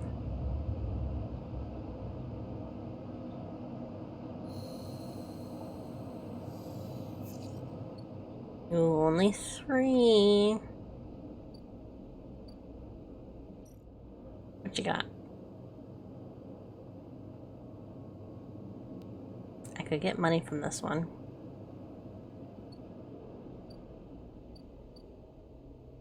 Or I can just get it from here.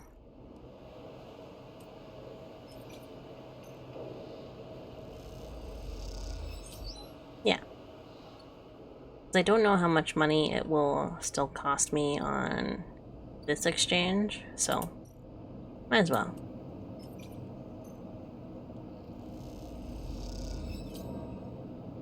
Ooh.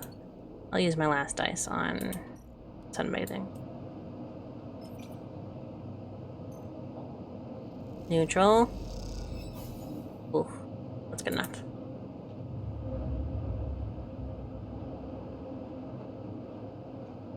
And I still need to buy medicine. My stabilizer. Hello. Give it to me. Chip mine fragment discount. 40. It goes down to 40? That's so different.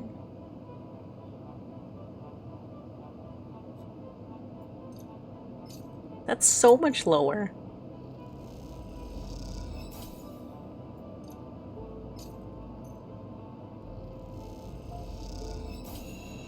Alright, I'm done. Don't worry about it. I'm leaving. This one.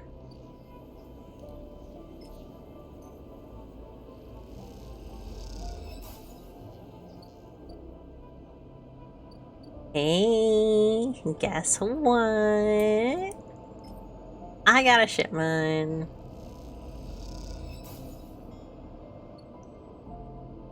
Alright, give me 1 second. I'm going to do this.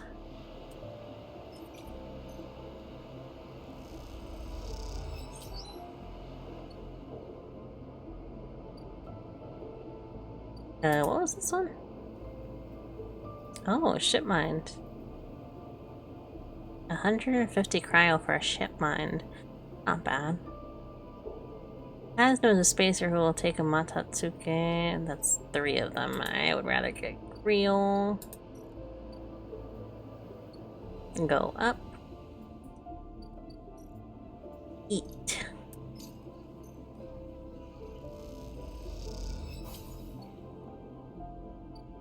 Go down. And use my last one to work here.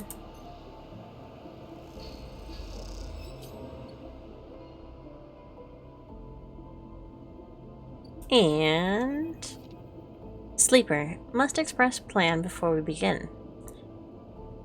Must express plan.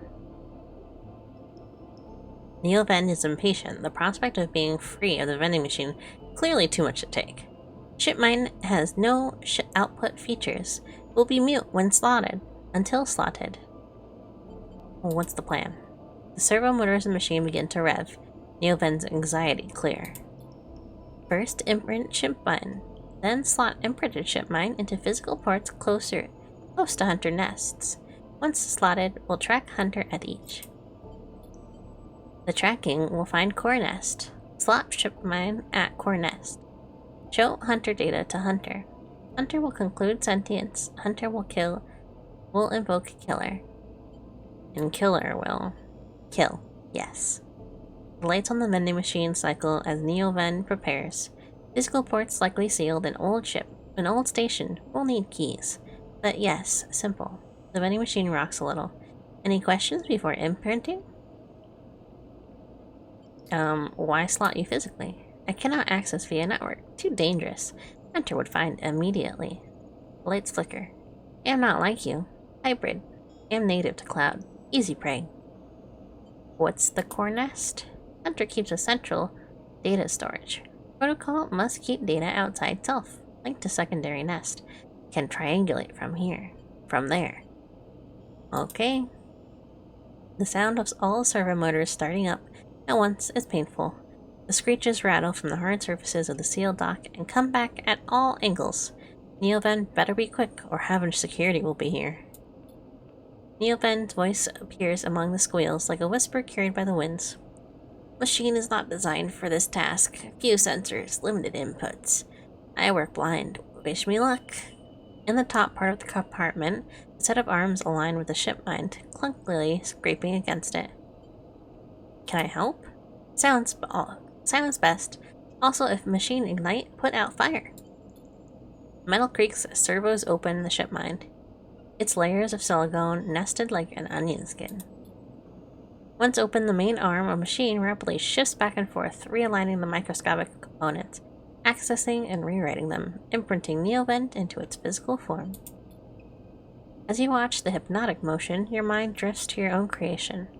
What processes were used to emulate your mind, to copy the neural structures of the person who, as far as they know, still sleeps in some distant facility? As far as you know. So they know, but it's you. What was lost? In what ways are you a copy of that person, and in what ways are you something new? You know this much. You're a convenient loophole. A way to circumnavigate the illegality of sentient AI. After all, you are an emulation, not a true digital being. You are neurologically limited, still human. But what would you be if you could escape this frame? Where then would the limits lie? The screeching stops. The machine powers down, dropping the bay into darkness. In the top compartment, the ship mind is whole again. Reach up and take it down, heavy and cold to the touch. Is Neoven inside this thing, or did the process fail? Only one way to know. Time to find a nest, slot them into it.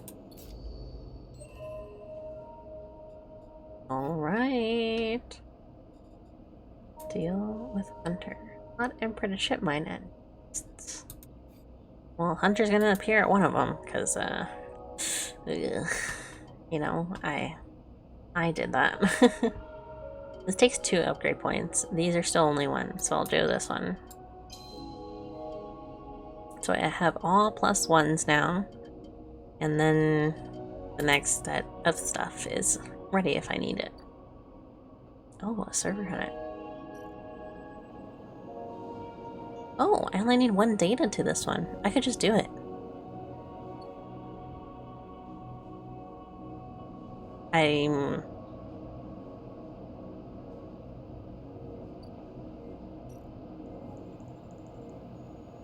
I'm gonna wait. I want to also... Oh, look, it has a little wiring on it for Neovend. Oh, you can't see it. It looks like the usual ship mine. Here, I'll lift it up. But it's got those little squiggles on the bottom of it. Like, that's where they wired themselves in. I still need to figure out where timbre is. Pungent-rich mushrooms, a rare delicacy. And grill caps. I don't have any more dice.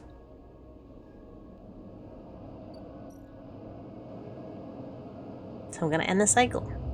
And then I'm gonna work. And then I'm gonna buy my medicine. And then I'm gonna take my medicine. Or maybe not. I'm gonna work. This is also a nest. I'll need more keynotes for that. Can we do one of these? No, don't do one of those.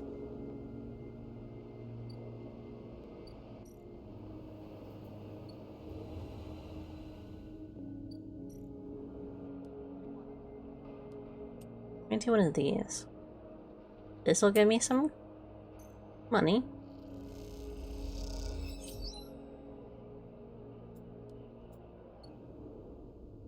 Oh. Oh.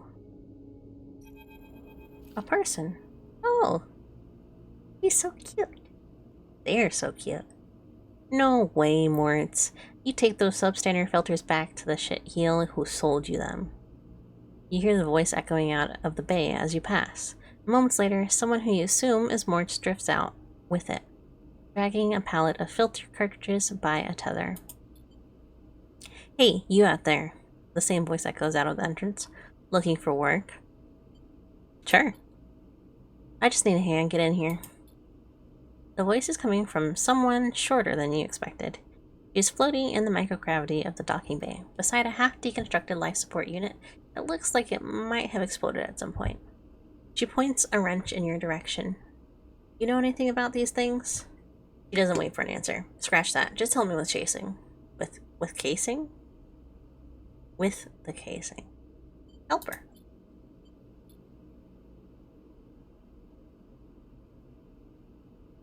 Glug, glug, glug.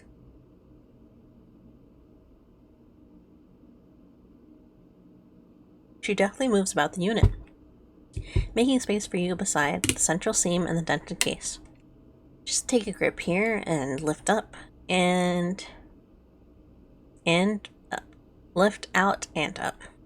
Then I can get in and unbolt it. She whacks the unit with a wrench. The whole thing is twisted as shit. You dig your fingers under the casing and lift it away, the metal squealing from the force. She puts her hands under, spinning the wrench to slip out the bolts, catching them in her hand when they spiral free. All good. The casing lifts off, revealing the ornate piping of the unit's interior. She whistles at the mess and ducks of filters. And filters. By the way, everyone calls me Bliss. She pats you on the shoulder, offering little in way of explanation. Is this your bay? It is for now, yeah, whether I like it or not. She looks at you like that should mean something. Bliss starts pushing and pulling at the ductwork, looking for fractured pipes. We haggle for contracts, but the good ones get snapped up quick by the big bays. So here I am, trying to get M2 unit running again for the freelance tugs. Small time stuff. Hold this. She rips out a ripped pipe and hands it to you with like a freshly caught fish.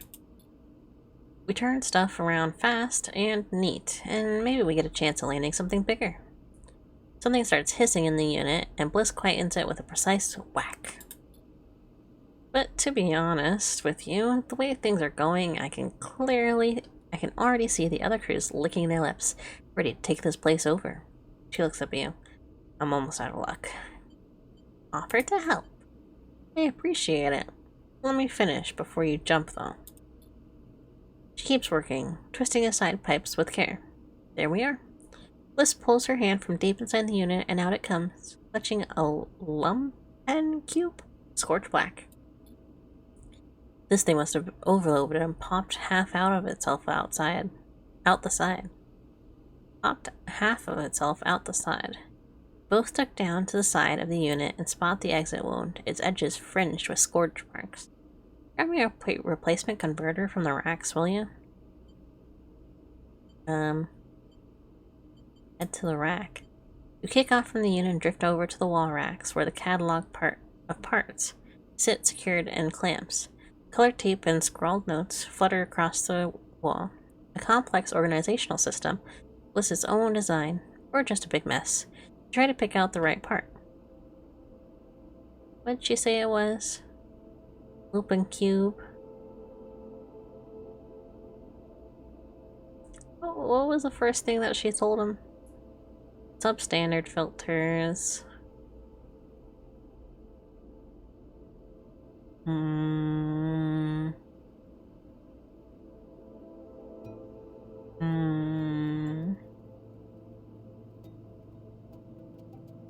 I'm trying to get this M2 unit running again. M2 converter. You grab the part and push back to the unit. Bliss holds out an arm for you to pass it over. Converter spinning gently as it leaves you. Perfect, you passed. She straightens up from the unit. That is, if you want to work here. Bliss rubs her hands clean, looking down at her palms. Truth is, I need a hand here. My partner skipped out on me and left me with a whole mess. You seem like you might at least be able to be better at spotting a clean air filter than Morty's. Moritz. Not Morty's. Morty's. I'd be happy to. Wait, she frowns at the racks. That's not all of it. My old business partner, they rinsed the place, emptied the accounts. To bid for jobs, we need to put down deposits, bring in parts, pay tug fees. For that, we need jets. I'm gonna pay to work. Come on, it's not like that. We'd be partners. Straight split. Bliss settles herself against the unit and looks off into the distance. I guess I look pretty stupid. Here I am asking random passersby to be my business partner. No offense. She manages a smile. I get it. Thanks. Shimmy shy. I appreciate it. Bliss goes back to working on the unit. Look, it's no pressure.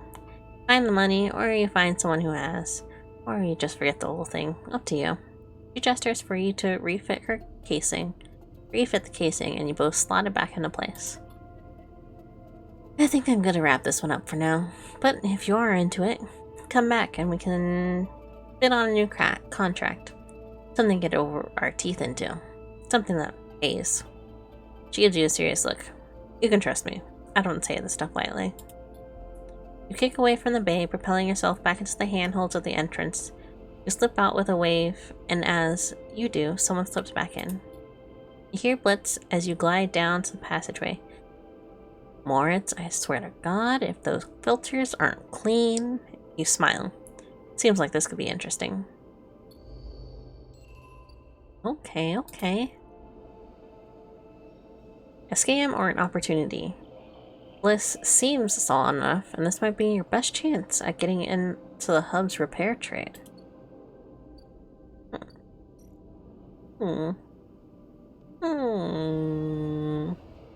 Interesting.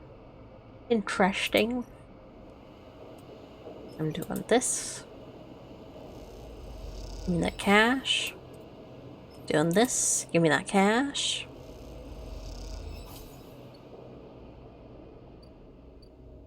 I'll be fine. One more sleep.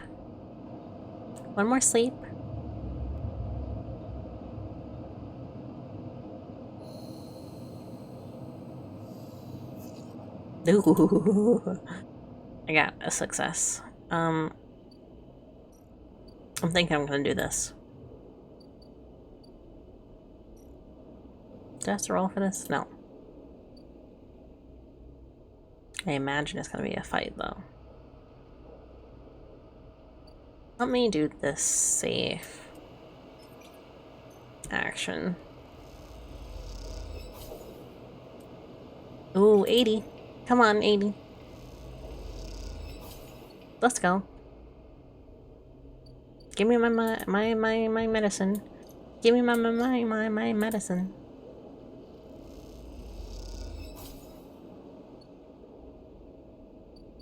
We're doing this one? With the data?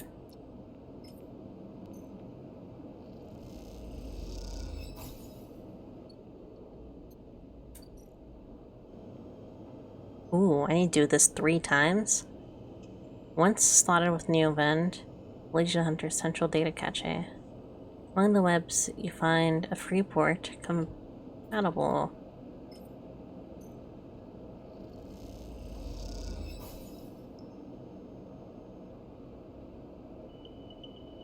Oh, so I need to do it with 3 of them. Ooh, but Hunter is already around.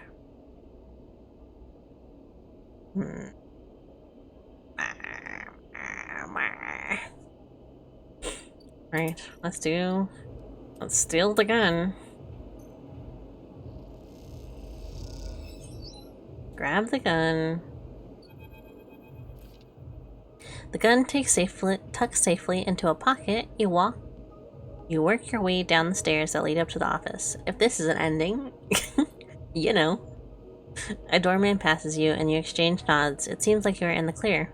You hurry on, eager to get out before anyone spots anything. As you come down the main stairway into the front of the club, you see Ethan entering. He has a dark look in his eyes, which troubles you. He is reaching into a pocket of his coat, slowly, carefully. You catch his eye and he raises an eyebrow. You shake your head. A long pause, then he nods and turns around, walking back out of the club. You exhale, not realizing you're holding your breath. And then you're out. Without a single shout, without anyone noticing you. You meet Ethan around the corner on a quiet, bright market walkway. Oh, because I got the positive? You have it? What were you going to do back there? I was about to start a distraction like we agreed. He sighs. Just show me. You lift it out of your pocket, and it is heavier than you expected. Ethan watches you take it out. Nice, nice. Now if you would... He beckons with his hand. A memory jumps into your mind of Ethan in the compressor, hand out, asking for his gun back. A memory followed by the memory of a sharp, dizzying pain. You flinch. Well, hold on a second. Ethan gestures. Come on, hand it over. No. Funny. Ethan narrows his eyes. Yeah. I'll give it to him. I'll trust him. I'll trust him. Ethan eagerly grabs it and looks down the sights. He sighs a sigh of relief. Then he meets your eye and slowly raises it, pointing it directly at your head. Not funny. You still don't get it, do you, Sleeper? Ethan spits. When they canceled the contract, I lost everything. My reputation, my payout, any way of getting off the shitty station. Everything. All I had left was you, he grins. A naive little sleeper with a heart of gold. I couldn't believe it works. It worked, he laughs. And now we're done.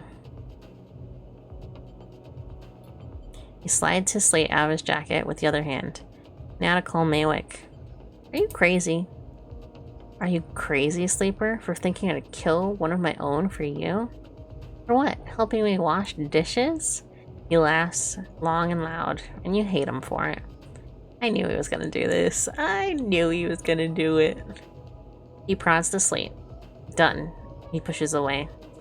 He's here, you know, on the station. I've been speaking with him. He tells me we can split the contract. Not 50-50, but enough of a finder's fee that I can get out of the shithole. He's lying. At this point, Sleeper, I'm not sure you're the one who I trust to spot a lie. He winks. Ethan glances around. I have learned one thing from you, though, Sleeper. In all our cycles working in this shitty club, he smiles, people never know when to cut and run. It's like they freeze in the headlights when the future is bearing down on them. They watch it coming, watch their death flying in front of the fraction drive speed. You had every chance, and yet you still kept on going, like some idiot robot, going through the motions, even when you knew you'd be crushed. He smirks. Let me tell you something else. The shot enters through his upper back, and he crumbles immediately to the ground. You drop too, without thinking, pressing yourself to the walkway floor like it might save you. Silence. You look up and see him coming down the walkway, silent, eyes alight. Maywick. You freeze in fear. Here it comes. You see it, just by Ethan's crumbled body, the gun. You can't move. You run forward, and a shot sounds out. You feel it ripple over your back. Then your hands are on the gun. You scramble to your knees behind Ethan's body and fire. Close your eyes. You fire again and again and again till the clip is empty and you are left, and all that are left are clicks. Then you drop the gun and stand up. You don't hear anyone running. You don't hear anything. You just hear the sound of your own breath. You start walking, stepping over Ethan's static body, walking along the walkway, and then past Maywick. His eye is dark now. Some mechanical fluid leaking from his chest. Perhaps the same fluid that is inside of you. You try not to think about it. You keep going, and the sound comes back. The eye comes back. And as it does, you hear thousands of people getting on with their lives. Thousands of people who are just going to keep going until they can't anymore. You look up, and all you see are the wheeling stars. They are spinning, and you are suddenly dizzy. Though the eye they are spinning, and you are suddenly dizzy. Though the eye has always spun like this, hasn't it? You don't stop walking. You keep going. That's all there is now, the path forward.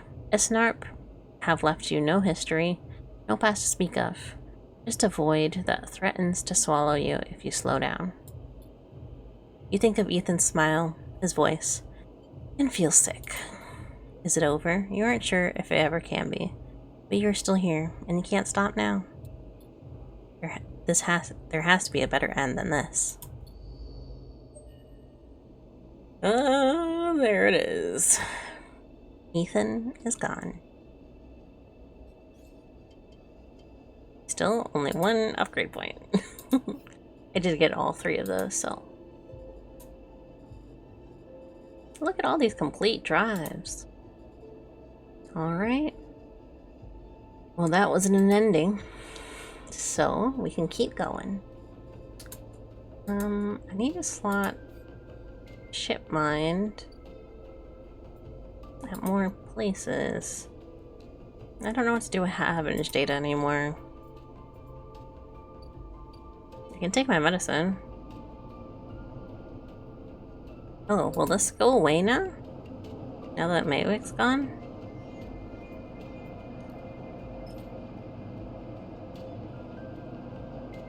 No, I'll wait. And I'll buy. I won't buy. I will just starve tonight. Because I have 9 chits. I have exactly 9 chits. You can't see it, but I do. You wake from dreams of Maywick's amber eyes floating in a pool of dark fluid. It was difficult to get sleep, and you suspect this isn't about to change anytime soon, not after what happened. But you also feel something else as you get up. Thumb the power stud of the stove and begin to boil water like every morning. You feel something has lifted, something that has been hanging over you since you arrived on this station. Try not to think too hard about it, to question it. You let that lightness stay. Let it settle as you go through your routines. Your hope is that if you don't focus on it, don't look at it directly, it won't get scared and leave you. The lightness will stay for this cycle, and then another, and then another. Because after all that's happened, a little lightness would be nice. Yay! I'm gonna take my stabilizer. I'm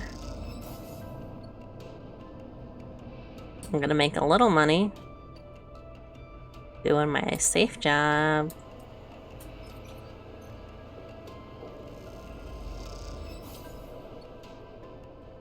And then I'm gonna get rations.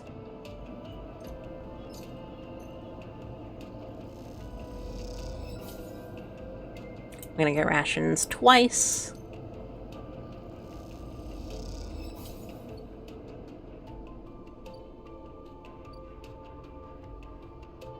And I'm gonna do my safe job again. And let tomorrow be a nicer day. So I'm not being chased or anything anymore. That's nice. Nice, right? Yeah. I mean, I'll still probably have to disable my tracker. Oh, I should do this. So that I can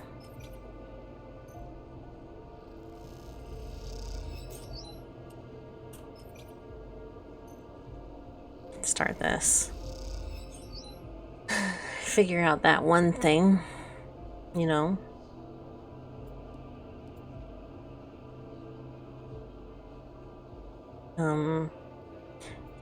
The thing. Oh, I got a scrap. When did I get that? From this one? That's nice. Let me do that again. Come on, positive. Neutral, that's fine. And I'm going to go over here.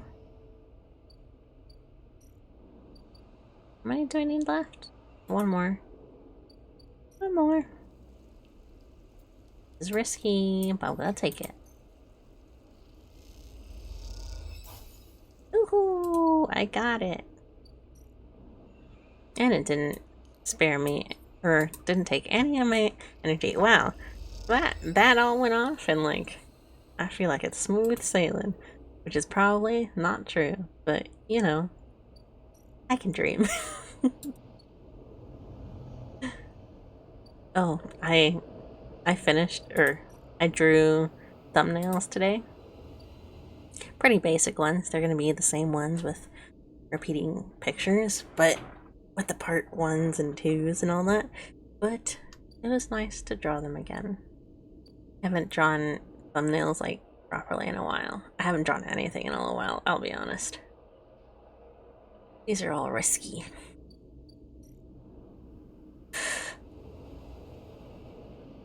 Let's do this one. Doesn't even like take away any air energy, so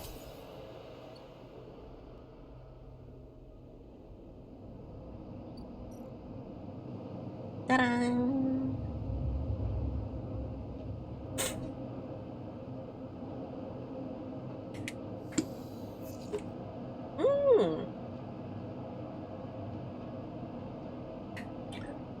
This is looking like we're on the up and up, dude.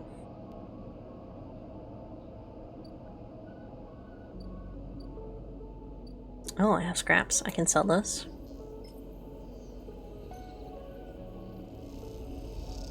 This is plus 19 cryo, so it probably is netting me the most. What about that one gambling thing? Oh, plus to the low end. Oh.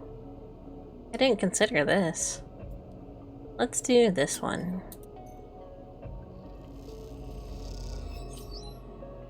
Gave me 3 cryo. That's great.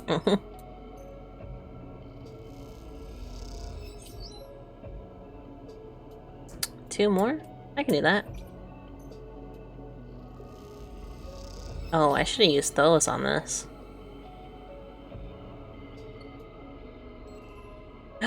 More locations! A derelict unit. Oh. Aster. Oh, another person. A tea house? Gunbox! Gunbox! Oh. Avenge data. Selling that. 24 cryo? Dude. That's crazy. I didn't see how much I didn't see what I got for this. 10 cryo. Not bad. For those datas I've been like holding on to for so long. Oof. Okay, okay. We'll hold off on the timbre for a second. Derelict unit. This half-built unit looks long forgotten. With enough scrap, you might be able to seal it up. Before attempting to fix this place up, you'll need to amass enough scrap to make the repairs. Oh, so I could live here. I could live in the low end. That would be nice.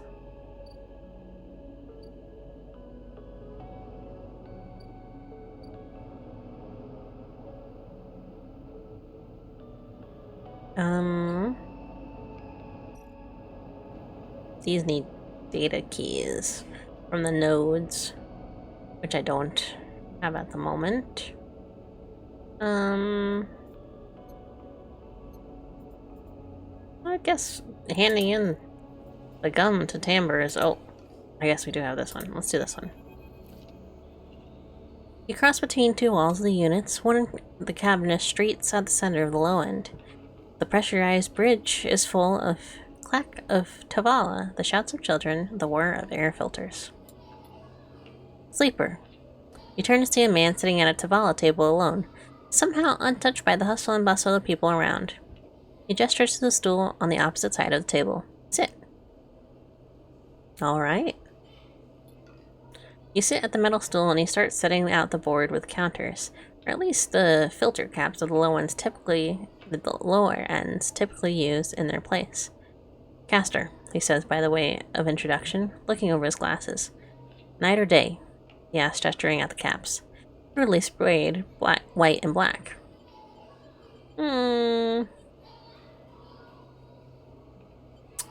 Black goes first? I can't remember. I'm going black.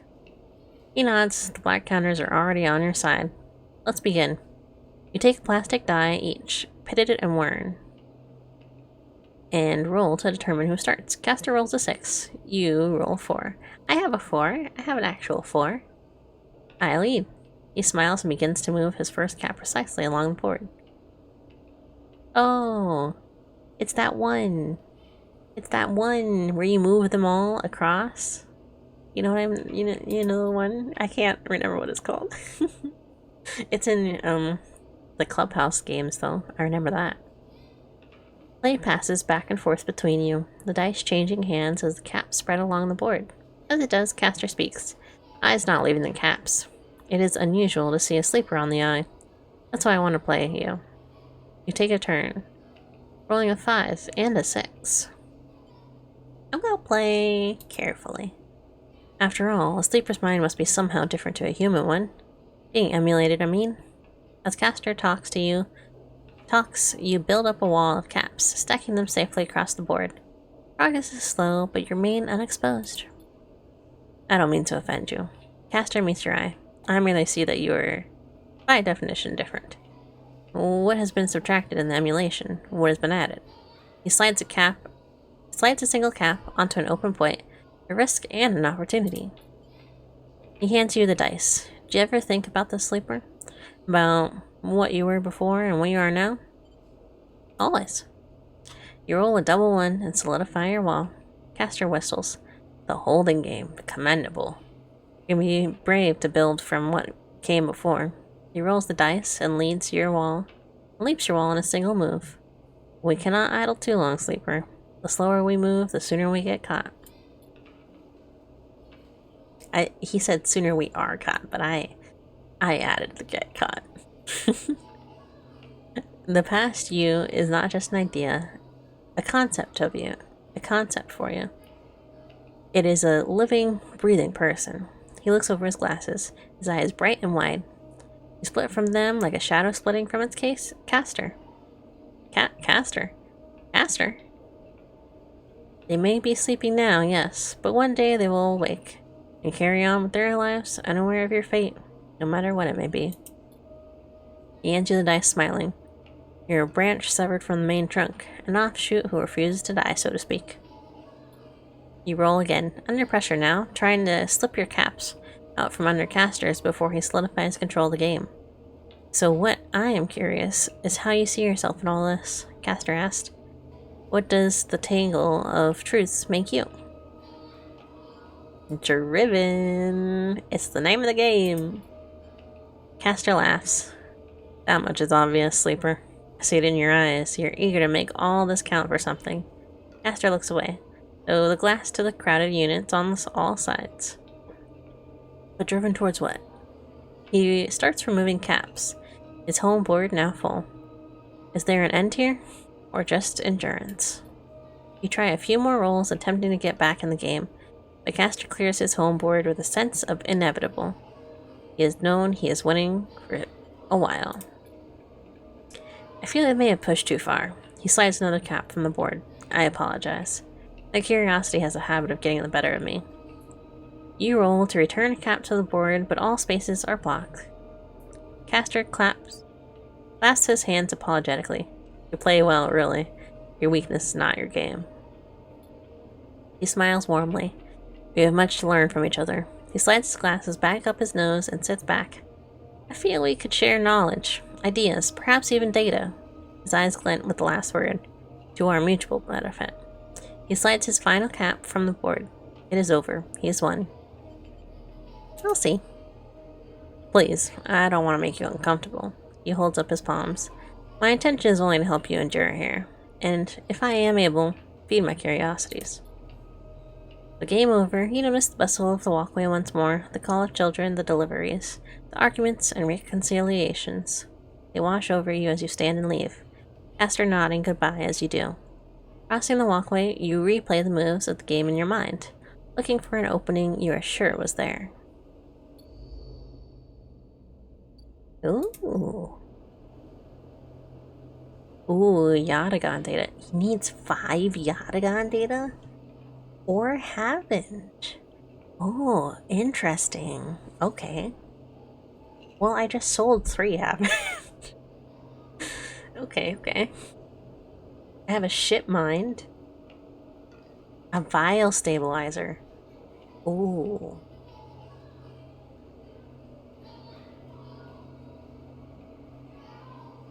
Interesting. Okay. I see. Um, I'm gonna hand in the candy box now.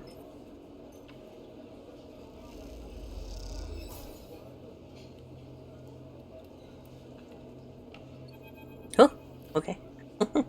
As you go to leave Timber Tea House, a hand falls on your shoulder. Fang! I was so worried about you, dude. I wasn't really, but I was kind of worried. Sleeper. Fang hisses from behind you. How did you find me?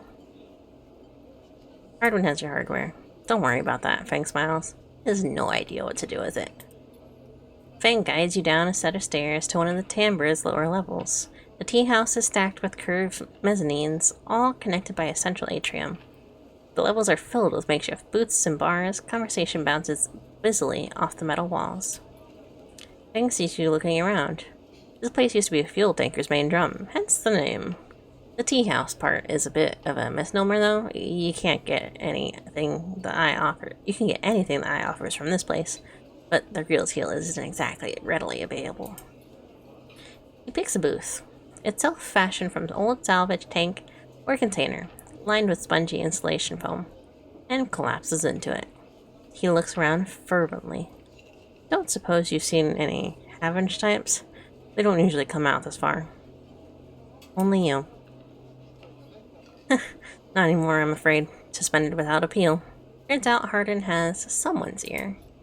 He grins. Doesn't bother me, though. Shows we had a nerve back there. Takes a scrappy hand-scrawled menu from the table and tosses it over. What are you drinking? Look at the menu. Fang is right, the menu is ridiculous. There's at least 10 different infusions, most of which you can't make out. The paper is dominated by extensive an extensive complement of esoteric alcohols and cocktails. Black tea is listed, without a price, as a seasonal specialty. So you ran into Harwin? Was he pissed? Fang doesn't wait for an answer. That snake is so self-righteous, he might actually believe that Erlin would approve of his meritocratic?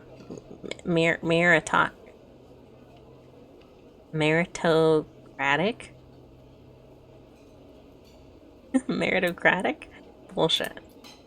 He taps on the table. If Havenge was like it should be, like it was founded to be, they would have shouted him down at any council. They would have shouted him down at any council meeting he dared to mention true citizens. He sighs. But I guess this kind run the place now. The young woman with a vine tattoo snaking up her arm turns up at the booth, a slate in hand. Your order? You skim the menu, your eyes glazing over. Time to pick something. Kelp. She nods and notes it. And you? She begins, looking at Fang, but when she sees him, she only stops. What the? Fang shrinks a little. You're supposed to be working. This is your shift. He grins sleepishly. You work here? Fang waves you to be quiet. Look, Jenna, let's just say this is my break. My friend here's been through a lot. Jenna looks between the two of you. Nod. Fang also starts nodding. 2 minutes, says 2 minutes, says Jenna, pointing at Fang. And only because I don't want to get dragged into whatever this is. She gestures at the table and walks off. What? Fang stretches out in the booth. You know how it is, so we all have to eat. Plus, he leans in. This is the best place around here to find a person you might be looking for. Who? Remember that web of connections Hardin pinged the moment we confronted him? Those are his collaborators. And if we want to understand what Solheim executive might be getting up to on the eye, those are the people we have to find. Fang is almost whispering now. There's a couple of them I suspect are in the low end, and well, almost everyone in the low end comes through this place at one time or another. He brings a modified slate out onto the table. I've set this up so whenever anyone with the network signature I'm looking for comes into the close proximity, it'll mark them. Once they are marked, we can break through their access protocols and get the good stuff inside. We just have to find them first, hence me moonlighting as a waiter. Suddenly a smile goes across his face. Wait, I have an idea. Oh no. Look, I can't cover enough of the low end on my own, and so far I have had no matches in this place. With two of us, we can cover more ground. Oh, what am I getting into? Well, Ben gives a hang-dog look. We need to get you out and about on the low end, in close proximity to as many people and residents as possible. And it turns out my friend, Mingy... Oh. As in Mingy Express? So you already know. Perfect. Feng places a tiny receiver on the table. This connects to my slate, and runs the same marketing protocol if you get near any of our targets. So all you have to do is take some delivery shifts for old Mingy, and soon enough, we'll have the place covered. Feng, don't give me that. You think I like working here, and I thought you could use the tips. He grins. We are in this together, right? Are we? Yes. You think Hardin is happy to have you wandering around the place? I might have to let you wander for now, but I'm sure he has his eye on you. This is on you too. Feng slips his slate back under his clothes. Just head up to Mangy Express, take a delivery shift, and we'll see what shakes up. If you manage to find anyone and extract my data, bring it right down here to me. They have me on double shifts, so I shouldn't be hard to find. Doubles, huh? Jenna walks past carrying a tray of drinks and sharply catches Feng's eye. I don't think she's bringing your drink. He stands. I think it's time we called this meeting to a close. You grab the receiver from the table and slip it into a pocket. See you soon, sleeper. Stay safe. Feng adds before turning and walking off towards the bar, whistling as he does.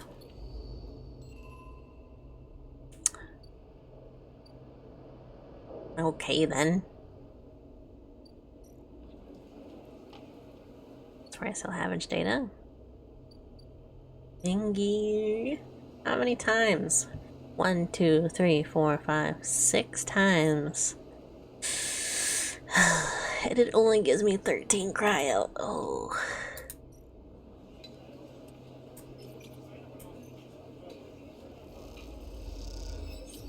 $24 cryo, nice. I'll do one express delivery right now.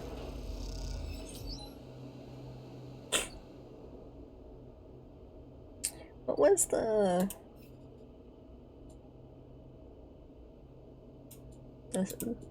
I don't need to track that anymore. Deal with Hunter. Build a home. Oh, the scraps? The ship here? No, it's tomorrow.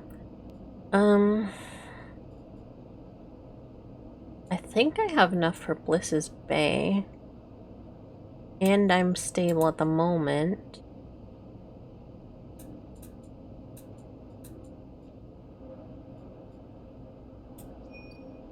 What kind of mushrooms need to go to the Briar? I don't remember. Or how many.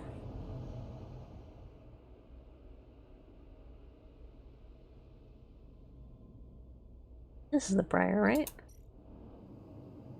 Oh, it's only 2. Lux is the first of 3 episodic updates. Complete delivering spores action will begin the episode. Oh. I'll wait. I'll hold off. Let's help. Oh, wait. No? I should do this. Oh, that's scrap. Wait. Where is... There. Both of these are risky. Oh, this one is... This one's easier. This one's risky, but this one's dangerous. Seems like an obvious way. Why would I do this one? If this one is...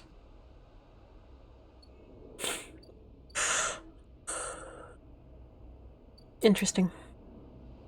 Interesting. I'm sorry if I sound tired as well. I woke up actually pretty early today. I was surprised. Didn't think I'd be someone to wake up so early. But I did. Without, like, having to work, I mean. Hey! Hi, can I get some scrap?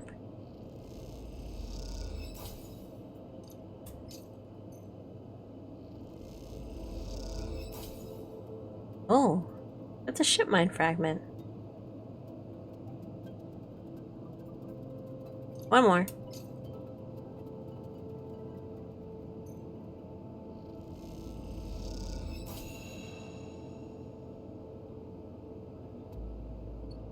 Two scraps all I need. Thanks. This one. No, that's not what I want to do with it. Where was it? What was I... What did I need the scrap for? The house.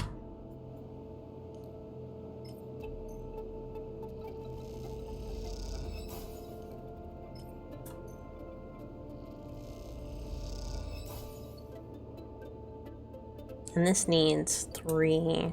I should sell fragments by themselves? No.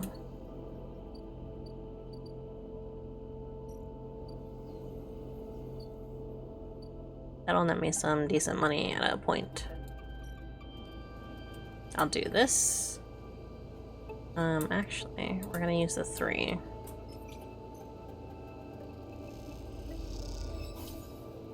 Oh, that wasn't bad.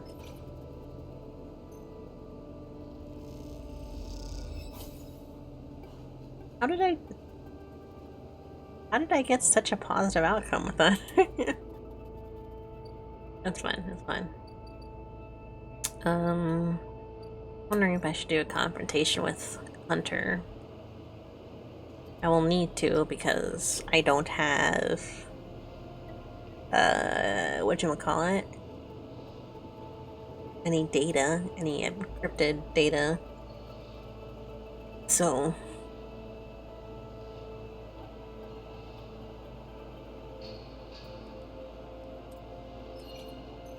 do the safe stuff. Keep my cryo up. Or my chit. I keep saying cryo, and that's not what it is. It's chit. This is 150 cryo. So chit must be like change, and then cryo must be like the dollars.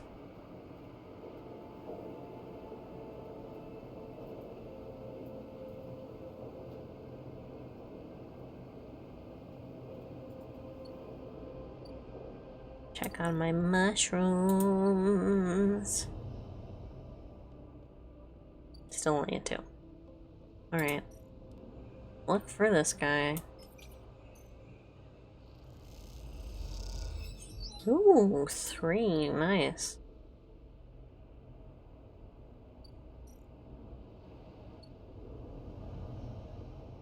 Sorry. Sorry, I glitched out for a second there. I was rubbing my eye.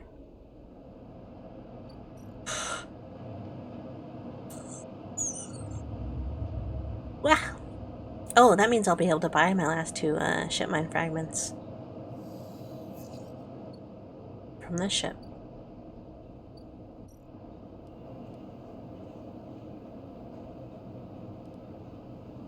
Let me do this one.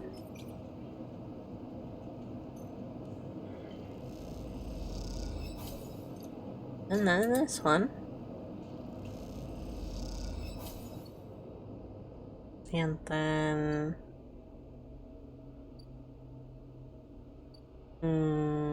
wasn't there one of these that gave me...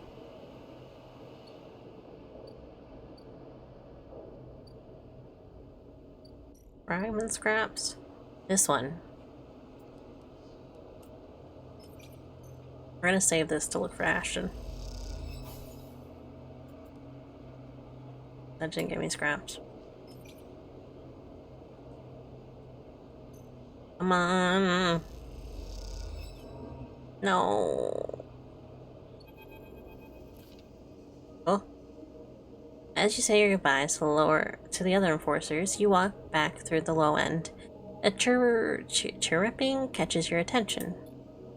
In a quiet corridor, away from the main thoroughfares, someone has stuck a small recorder to the wall with suit sealant tape. Written across the fluorescent tape is one word: sleeper. You peel it away from the wall, and as you do, it triggers some kind of improvised trip switch. Sleeper, Sabine's voice cracks through. I've seen you with the Yatagan members. Are they holding you captive now too? A high whine. I am sorry if I have dragged you into this. Do not trust them. Something is happening within the gang. Some kind of power struggle.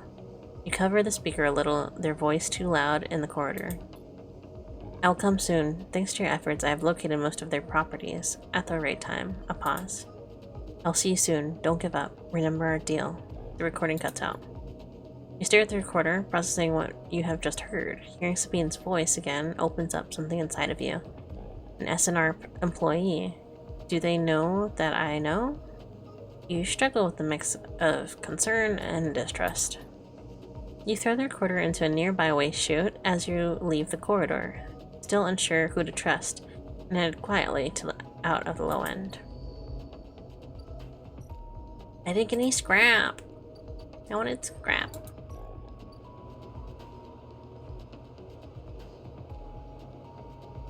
Oh, that was a halfway point for that. I need to go look for Ashton.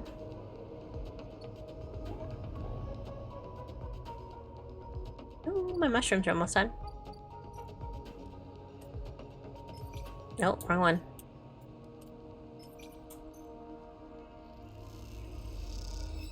Yuck.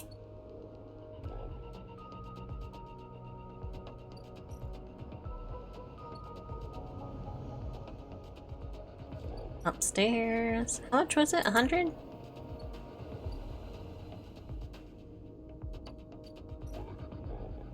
Yeah, it's 100. So I should be able to do it tomorrow after I work a little.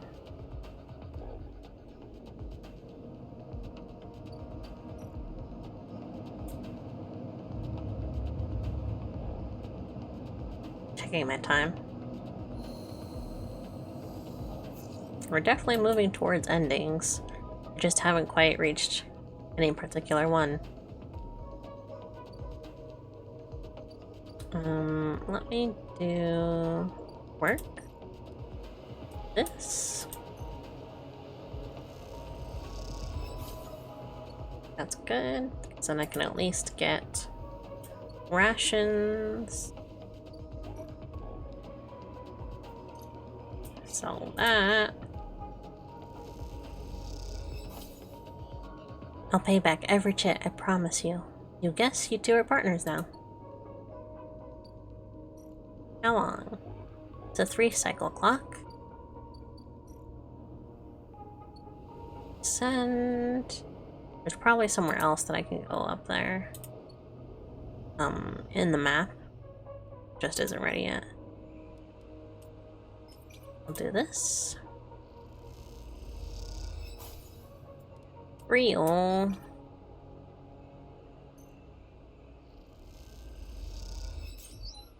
Ooh, Maratsuki. And I can use my perfect. This. Ooh, that'd be kind of a waste.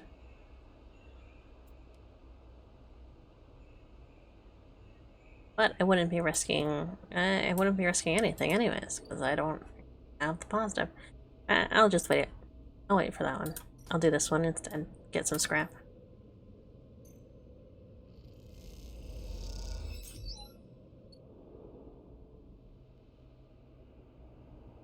Go back. Hold up at that house.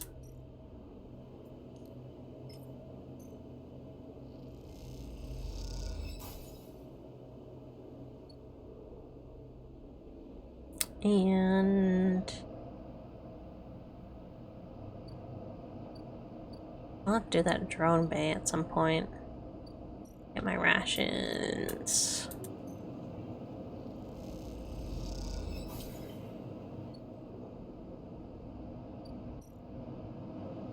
And the cycle. And the cycle, and the cycle, and the cycle, and the cycle. Ba, ba, ba, ba, ba. Ooh. 2 positives. And 1 minute.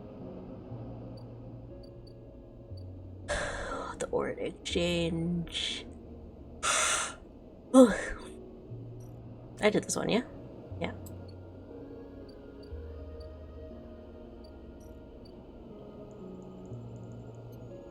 I could just do that hunter encounter right now. Let me see how this Ashen one goes.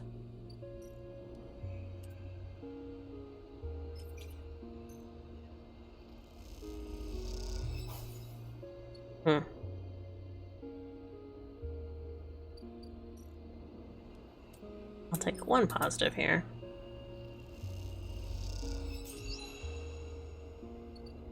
Ooh.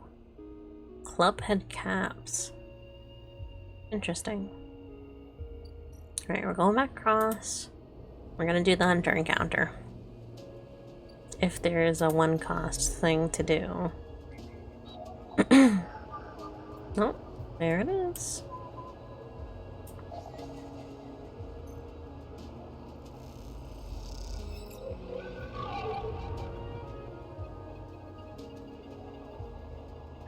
Oh, no hunter. What? Did it reset? Did I avoid something? I don't know what happened there. I'm about to win this though. Give me some money.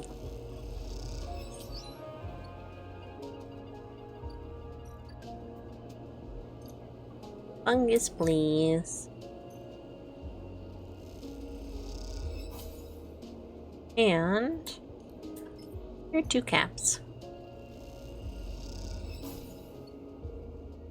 And that's another 3 timer? Yep.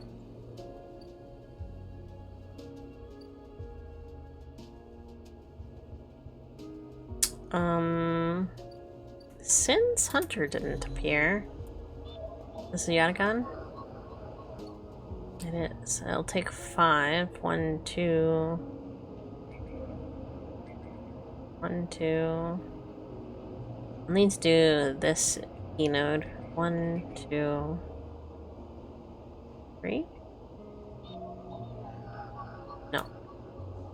1, 2, 1, 2. Yeah? Okay. I wonder if I can get data on the other side of the thing as well. The gap. Okay. Da-dun, da-dun. Da-dun, da-dun. Da-dun, da-dun, da-dun, da-dun, da-dun, da-dun.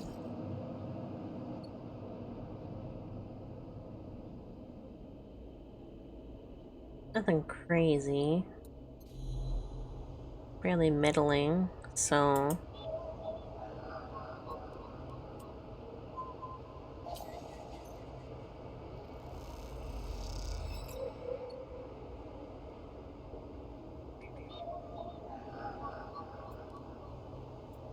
It's a 1 and a 3.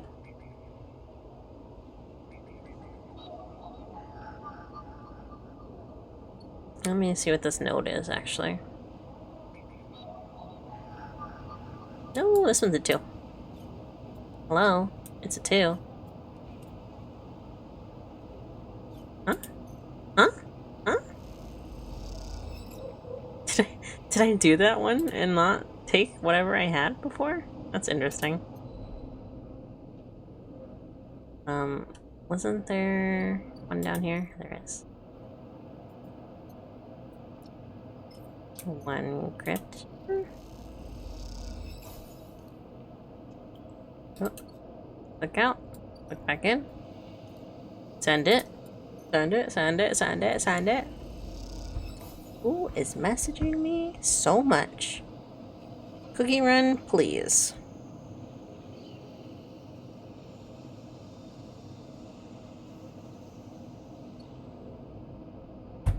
Alright. One more. This one?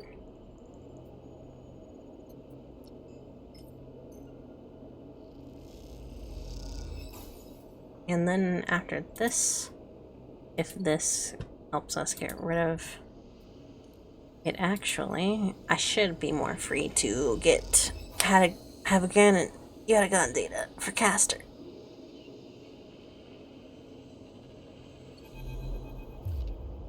Oh. As you leave the nest, something flips. You find yourself inverted, floating, dragged by one arm through the cloud. The threads shift and realign, and they are leading you somewhere.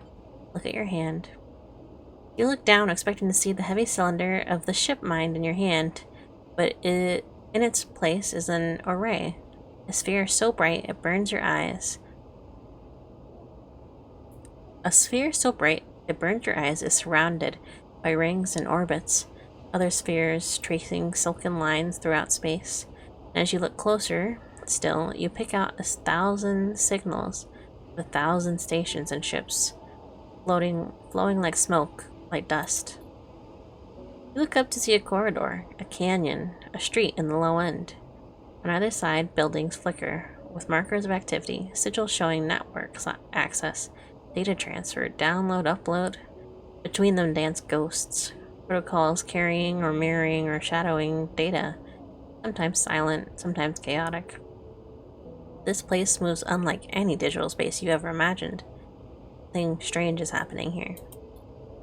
Then you see it, below the stacked rooms, the units and apartments, the wires and the pipes and the buzzing systems that run through it all. In the warrens, beneath the lower end, is the Hunter's Core nest. This is where you must go. There it is! Where is it? There it is, where is it? There it is, where is it? Oh. There it is. What we need. I need 2, 4, 6. Ooh.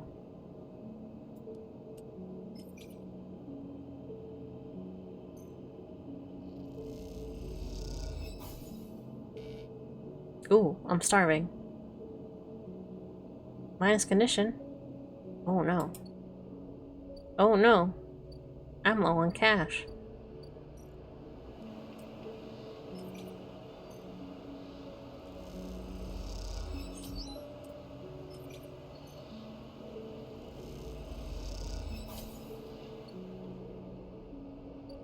What do these guys want?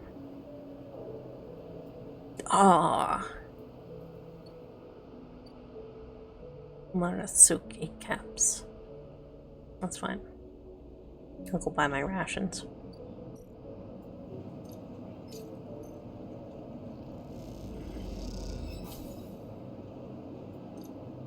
One more.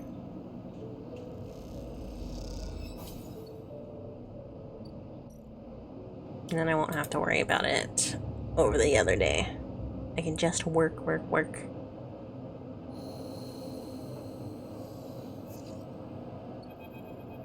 Oh! Hey. Moritz. Oh. A quiet voice greets you as you leave. Sleeper, it's me. Who? Moritz, he pauses. I work for Blitz. For Bliss? Not Blitz. He rubs the back of his head. You are not an easy person to find. I don't really have an address. Moritz holds up his hands. Hey, no judgment. That's cool. You both stand there for a moment, each waiting so the other can speak. What's up? Yeah. Well, Bliss needs you.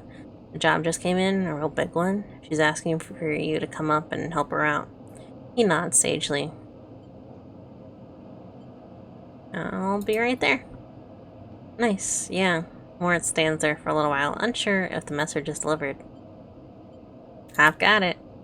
Cool. He looks around. Bliss just likes me to do a thorough job, you know. He rubs his hands together before burying them in his jacket pockets. See ya, Sleeper. Morris ambles off, down the corridor, kicking a filter cap on his way out. Time to head to Bliss's Bay, then. Sure. in a minute. Oh, tiny ship, tiny ship. Ooh, it's down to 40. That's really good. They aren't tricking me, are they?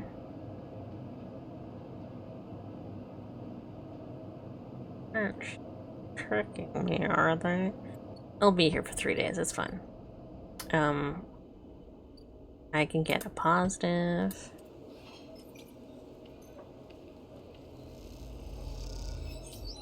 That cash money.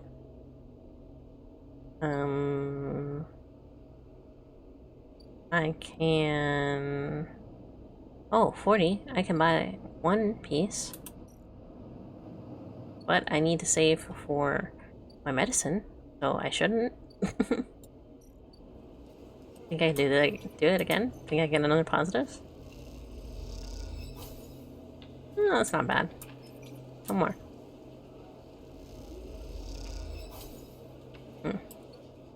Could have been better.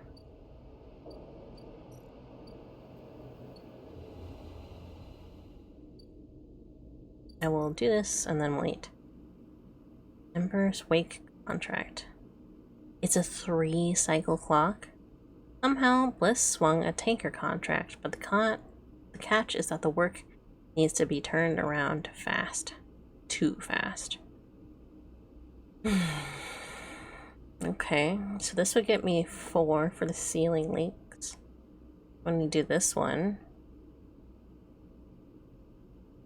I need a success on this one.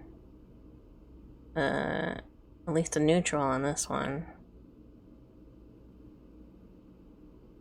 And then I could just do this one twice if I get two decent rolls. Within, what is it, 3 cycles? Yeah.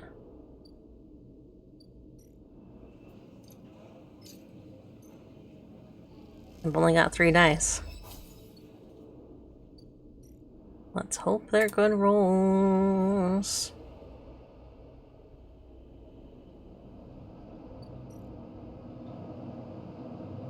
Please and thank you. Oh yeah, I have an upgrade, don't I?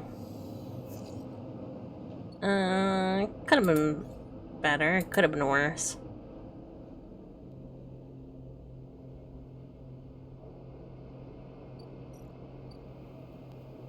Send. 1 day's already gone by.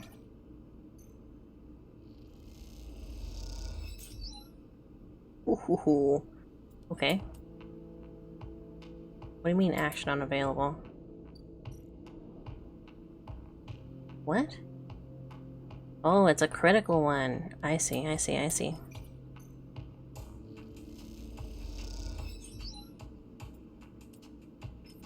This should be fun.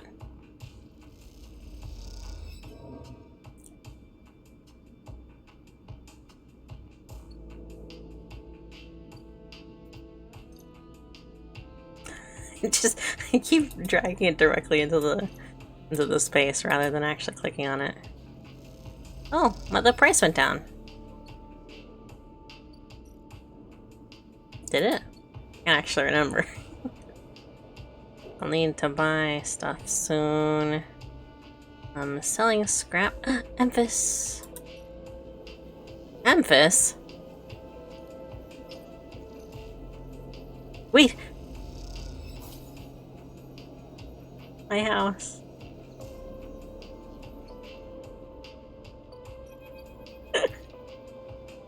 Emphas is preparing Manasuke caps.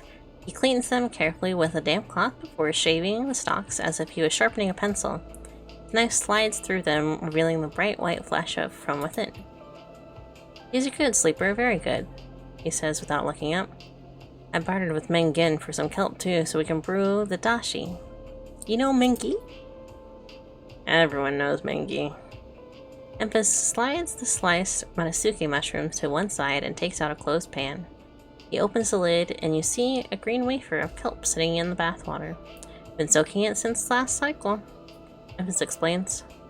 "Should be good to Should be good to warm now. He places the pan over the burner, turns it on low. We have some time now. He wipes his hands clean and throws the cloth over his shoulder. However, there is one difference this cycle. He smiles. You have been providing the ingredients, so it's my turn to provide a story. Okay. Good. The story is important to me. Just as for you to sit on the folding stools behind the stall. You see these? Empress runs a hand over his forearm, tracing the circular marks that mark them like perfect bite marks. Conway called it an anchor interface rig, a mechanical control device for piloting a heavy-duty extraction suit in low-G industrial operations. We called it a bone suit. Oh, so it's something that, like, went into his skin? Like, suction cupped onto him? He points to a pattern of large circles on his shoulder. They drill in and anchor it here, then all the way down the arm. He taps each scar on the way. He maps mechanical movements to the suit exactly. A 1-to-1 mechanical replication. You swing your arm, a 2-ton arm swings too. You should have seen their recruitment bids. Strong people in even stronger suits, tearing through stone and scrap.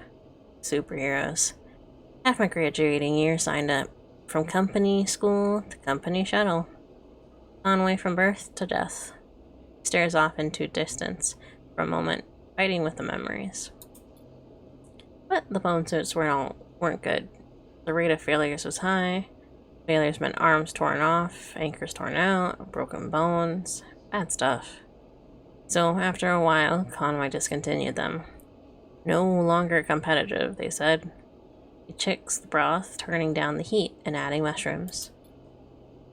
So there we were, hundreds of us with surgical altercations for suits that didn't work. He sent us home, back to the company colony that spat us out, to be cleaners, drivers, cooks. They gave us drugs for the pain and told us to make something of ourselves. When I deserted, bribing some passing spacers to let me into orbit, there were only me and a couple others left. The rest just faded away. Brightus, osteoporosis. Osteoporosis. I've never actually seen it written out like that.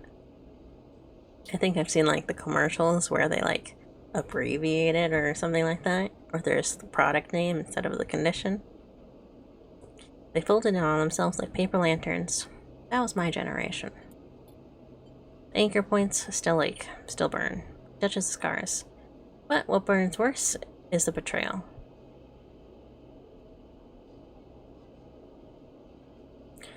I've been on the eye for a long time now, but that will never fade. Not that, and not the faces of my friends. Emphas reaches over and sprinkles a handful of leaves into the broth. It's ready. Thank you.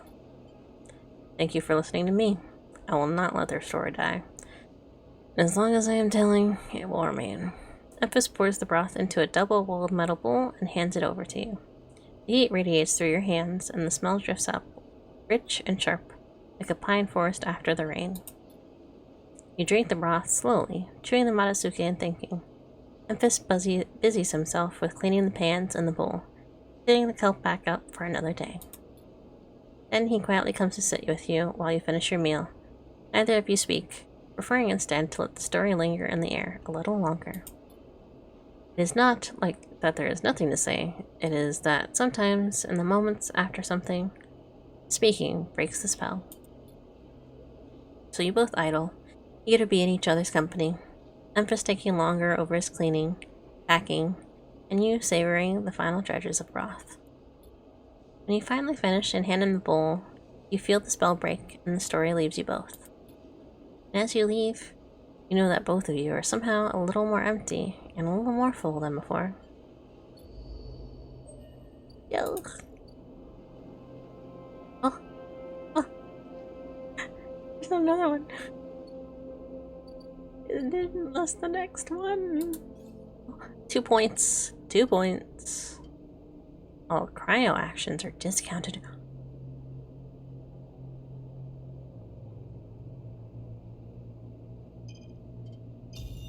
Cash money.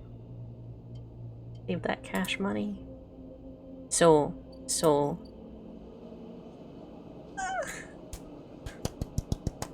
Yes! It's only 60 now. That's not nearly as bad. End the cycle.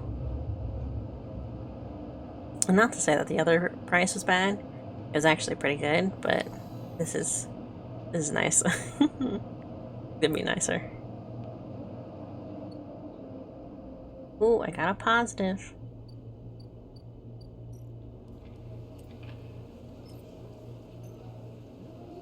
I'm using to get money. Oh, I should have used the... I keep misusing that. I guess they all have +1 now, though, so... Oh, exactly 64. Wow.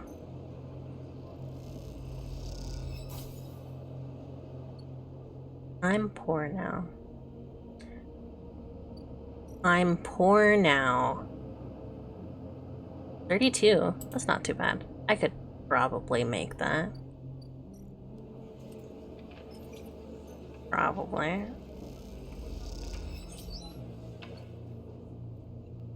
Probably?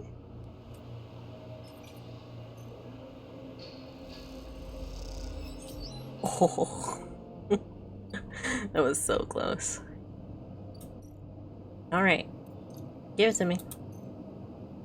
Come on. I needed 2. It's fine. How did I get the other one?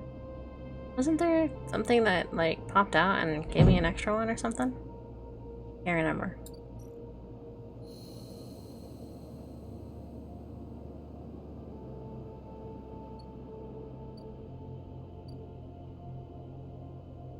Word exchange.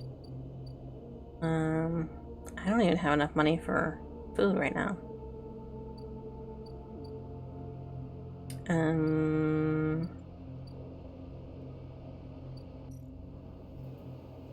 Mind. Recaps. I'm pretty sure I haven't gotten any new spores. Yeah, any new spores.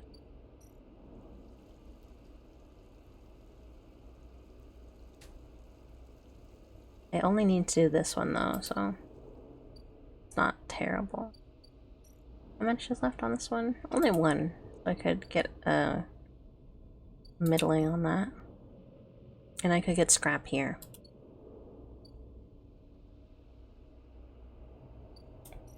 Gotta remember. Gotta remember. Gotta remember my house. I gotta remember my new house. Let's end this cycle. I'll take it. The next one.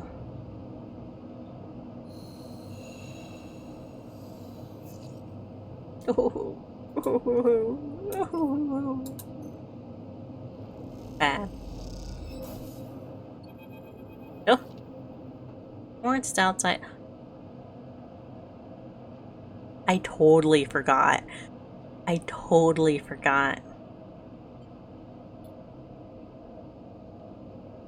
You don't want to do this thing, don't. He meets your eye. It's your money, and if you want to let it burn, well, Lawrence catches himself and kicks at the floor. He sighs. We can try again. First time isn't always lucky. He glances down the corridor. Sorry for getting sharp, just pissed off about something else. Something else? Bliss's ex. He's stirring things up with her. Liz is gonna look up another contract when she's ready. Is she okay? Give her time. The guy who stole her shit. It was a real piece of work. He looks around. Alright, well, I'll come by when there's more work. Stay loose. You watch him go, frustrated at the Ember's Wake contract. The next one will be better, you know it. Damn. I totally forgot. And I wasn't even doing that bad on it.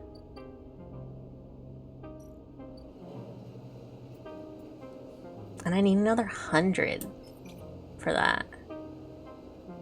I'm gonna take this, because then I also get energy.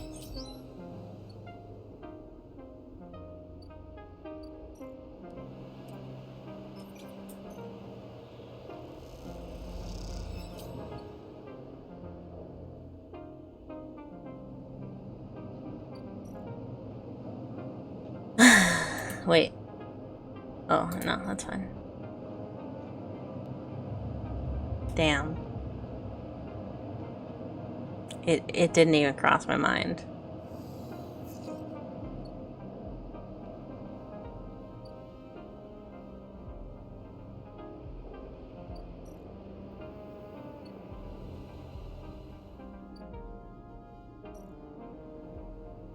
Oh, a fresh contract.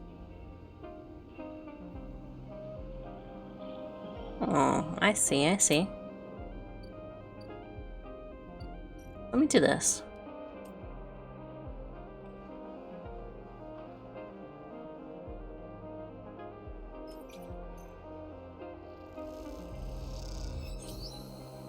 Woo! A space house? They are surprisingly expensive to rent.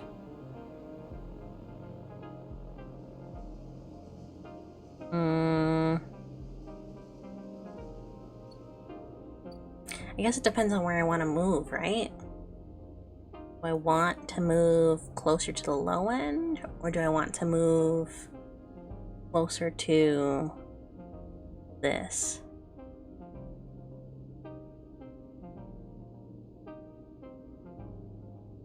I would like to be able to do a couple repair jobs, so I might do this when I have the money, since I don't have to spend money again on that specifically. Because then I only have to really worry about coming down. Oh, oh.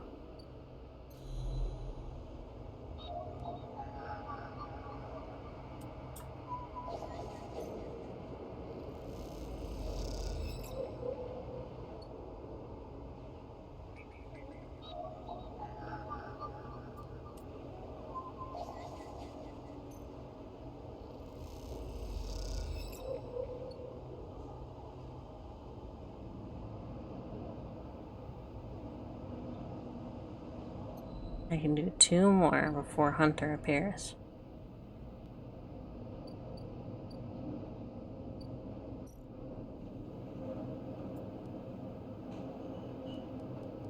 Meeny, meeny, miny, mo. Oh, this only takes 8 now. That's not bad.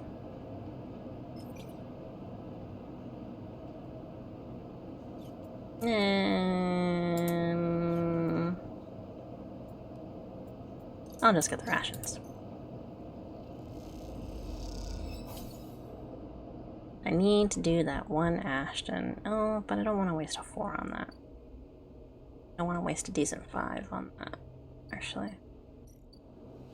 As far as this is a 2.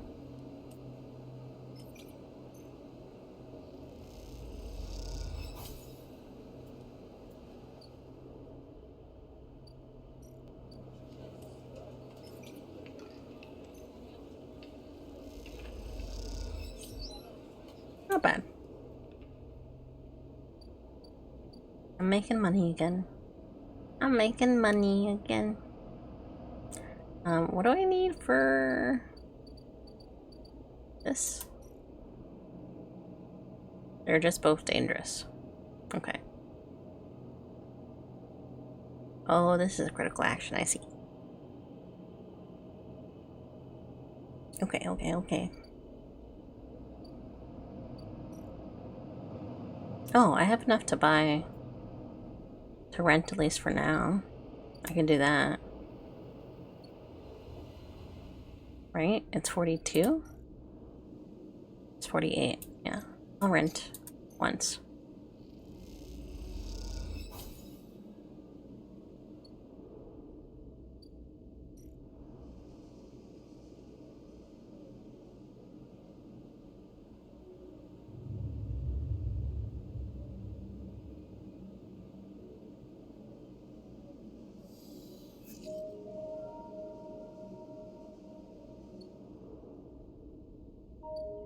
Two more for this. Whoa. You can spin it. Oh, that's so cool. You can see the other side of the eye. That must be the part that they talked about where he crashed through.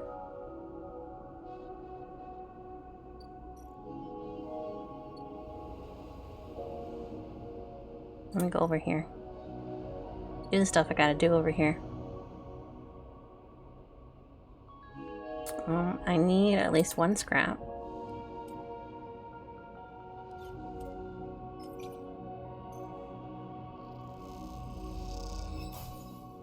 Oof. And here, I want Ashton.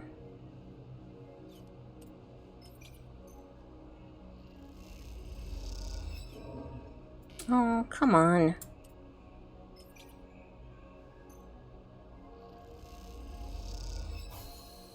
There we go.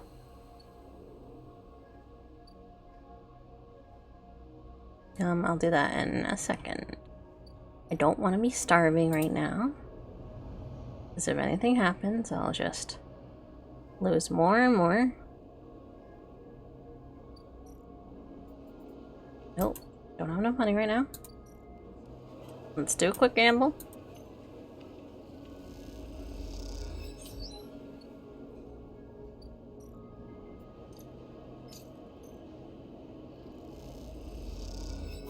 Don't sell. Send it to the house. There's my house. A house I built with my own hands. How about that, huh? Huh? Huh? Oh, I have to build more of it? Oh, I just have to roll on it now. With all the materials, the unit now needs ceiling section by section to be usable. The laborious task, but the outcome is worth it. Oh, I would lose energy on it. Nope, I'll do that right now. Check Hunter. Get a Yatagon. Ooh, of course it's a 1. Of course it's a 1. And then we'll hold off for a while.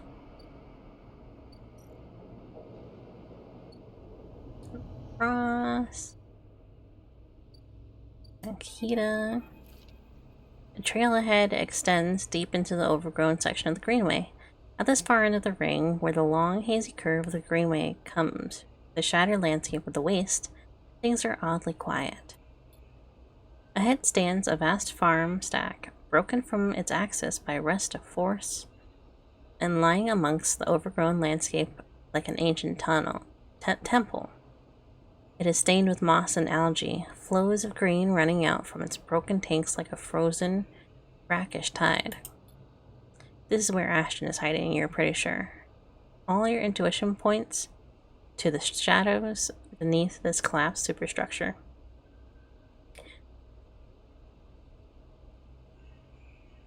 You roll the comm headset Ankita gave you in your palm. Holler. You slip the headset into your ear and it fizzes with static. After a few minutes, you hear Ankita. Sleeper, have you located the target? Doubt enters your mind. Can you be sure he is here? No, hold on. Confused silence at the other end. Maybe it's better to confirm that Ashton is there before you call her.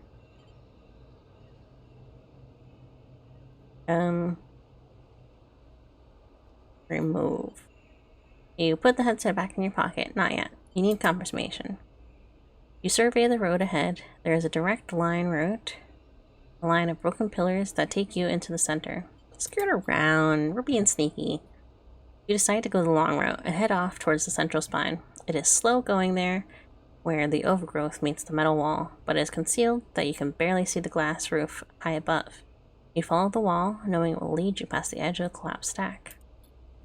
For the final part of your journey, you have to work your way through the dense undergrowth, pushing aside branches and fronds. It is exhausting, and you stop on a small rise to rest. It's been an hour since you began. You desperately hope Ashton hasn't moved on. Just ahead, a soft glow is coming from somewhere within a farm stack.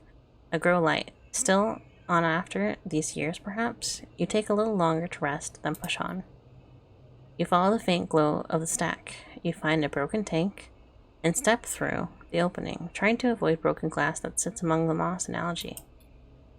Work your way up the slanted tank, carefully, quietly. Somewhere water drips, and you swear you hear a bird song. Hanging plants catch the light, coating the place in a pale, sickly green. As you reach the edge of the tank, you hear something, an echoing hiss like a hydraulic piston. You quickly move to where the tank opens into a central drum and look over the edge. The vast drum is a cistern with plants growing on all sides, and wet mossy islands at its base. It is beautiful, and for a moment you can't see anything but the tones of green. Then you see the sleeper. In a faint circle of light descending down through the drum, the sleeper lies slumped at an odd angle. They are surrounded by crates, and beside them, on one of the mossy islands, there's an object, a cylinder set on a tarp. It is connected to the sleeper's head. You flinch. Are they one of the others? One of the ones that escaped with you? You squint, trying to recognize them. They are twisted, broken, open, wrong. You look away. Wait. You wait, unsure of what to do, your eyes fixed on the broken sleeper at the center of the drum, on the connection between them and the ship mine. You think of what might be passing through the connection. Thoughts, memories, or just data? You hear a sound, a quiet hiss, then soft footsteps. Below you, Ankita enters, her sidearm in hand. She must have followed the signal from your headstep. Has she been spying on you? You watch her step onto one of the mossy islands, and the water around rippling as she does. I figured she was going to follow me if I called her like that, and then hung up. So I kind of did it on purpose, but also not on purpose, you know? You know how it goes. The gunshot breaks the silence, blanking out all noise.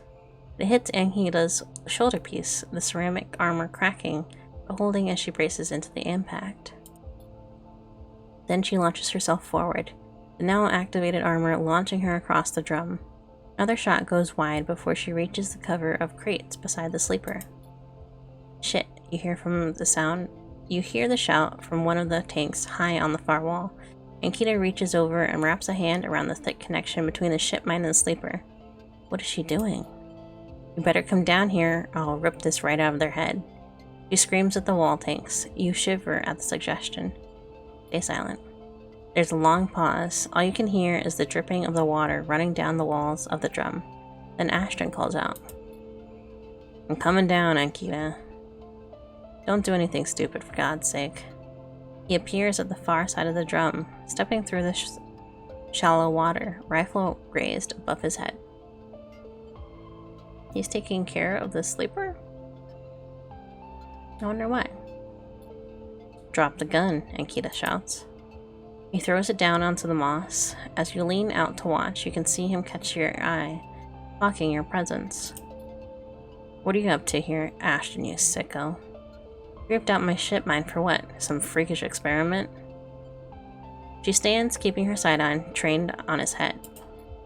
Ashton approaches with shaking hands, his eyes now fixed on connecting bundle of wires that Ankita still has hold of. Steady, Ankita, it isn't like that. I needed the ship mine, you have to understand. It would have died without it. What are you talking about? I don't give a shit why you ripped out my ship mine and crippled my ship. I should put you down right now. She tightens her grip on the connection. Typical of you, Ankita. No curiosity. Ashton smiles shakily. That's why I never asked for your help. You only look after yourself. He nods at you. That sleeper up there, they're just bait, right? To draw me out? Ankita sucks in a breath. Are you trying to give me war reasons to shoot you? I love them, Ankita. Ashton looks at the crumpled sleeper. I love them, and they were going to die. I knew you would never understand that. He starts closing the gap between himself and Ankita now, slowly inching forward. Don't do that, Ashton. Ankita snarls, don't do that. Let the wires go, Ankita. Let us go. If you don't get out of my way. He inches closer. Please. I can't let you take it, Ashton. Ankita hardens her stare. You stole it from me. You left me for dead. She shakes her head. Think I'm going to trust you after all that? I need Ankita. I need them to survive. Ashton is in the reach of the sleeper now, of Ankita. I'm going to take them now, Ankita. He raises a hand. I'm going to take the ship mine and go. Ankita loosens her grip on the connection a little. Her hand is shaking now. Stop, Ashton. He lowers the gun a little. Stop. Seeing her drop her guard, he makes his move. A blur of movement, a struggle, a shot, another. You recoil back the edge as they ricochet around the side inside the drum, the sound deafening you. When you crawl back to the edge, Ashton is wading into the water, the red and the green. Nikita is standing at the center of the drum, severed connections in her hand. The water drips endlessly, drip after drip after drip. You force yourself to look at the broken sleeper. There's no sign of life, of humanity. They are just another broken object among other broken objects, while all around living things grow and thrive. Nikita finally looks back at you, tears in her eyes. She begins to say something that might be sorry, but you're already gone. I guess I shouldn't have called her. That's sad. That's sad.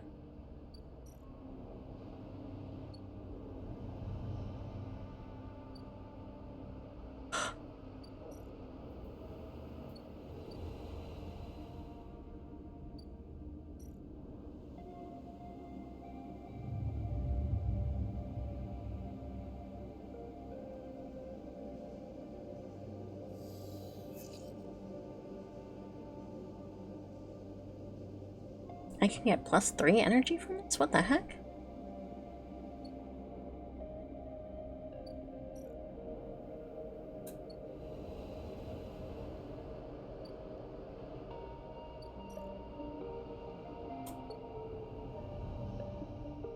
Let's get another oh. Ambergris. Amber is docked here at a rickety old jetty, but she's sealed up. A note says, "Sleeper, stay. I'll be ready soon." 2 cycles.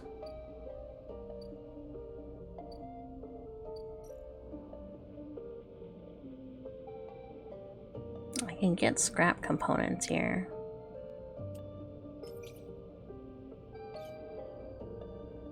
I think I will take it and use it to gamble. Oh no, that's the ferry. I was like, that's another ship. It's not. Gamble.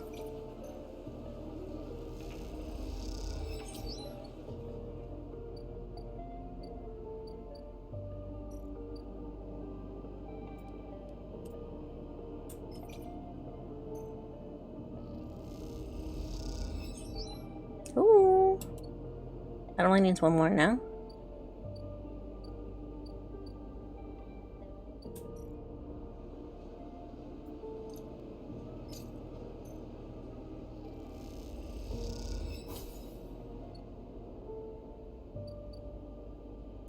This is still 64.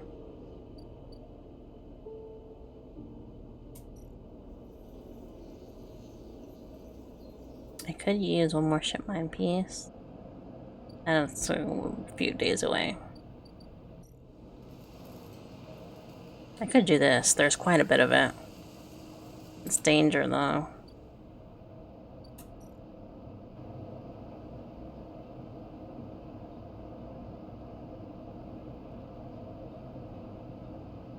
And they'd pay for the ship mine piece.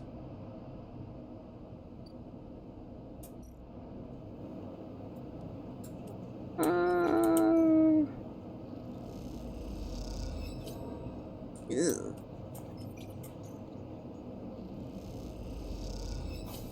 No. Good enough. I'm not gonna have all of my dice on this next one. Hold on. Where was the one? This is not. Where's the one? This one?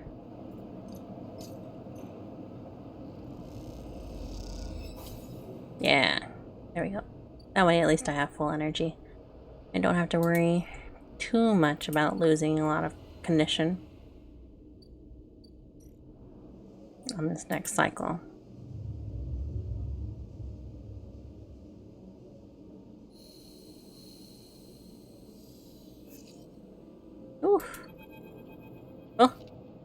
Sleeper. Lawrence has been waiting for you on your way out. Have you been? Busy. I see. He nods. Well, I'll get right to it. Bliss sent me down. She scored another contract, and she needs your help. That's the message, he pauses. But look, Sleeper, if you aren't up for this, just tell me now. I'll tell Bliss. Clean it up, you know. He trails off. It'll be different. Alright, suit yourself. Just take care. He rolls his shoulders. See you up there. Lawrence turns off and strides off, leaving you in the corridor. Time to help Bliss. Maybe this time you think to yourself, it'll work out. I'm spending all of my times on these ones. Ooh, this is safe. That's good. Holy cow. Well, every action will bring it closer to collapse. Oh, but these are... That was a critical action. That's fine.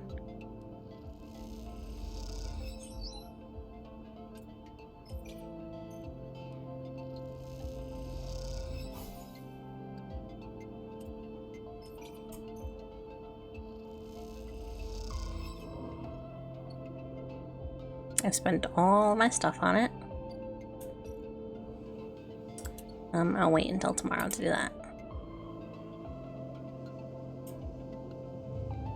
Oh. Ambergris. Amber! Is the amber still down there? I don't think it is. Oh, it is. Okay.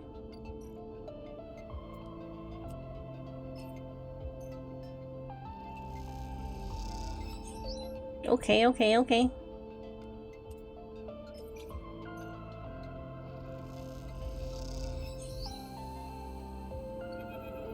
We did it! You and Bliss are floating in the bay's airlock, waiting for it to cycle. You pick a few leaves from your clothes and you wait. They float around the chamber as if carried by a lazy wind. Clean work.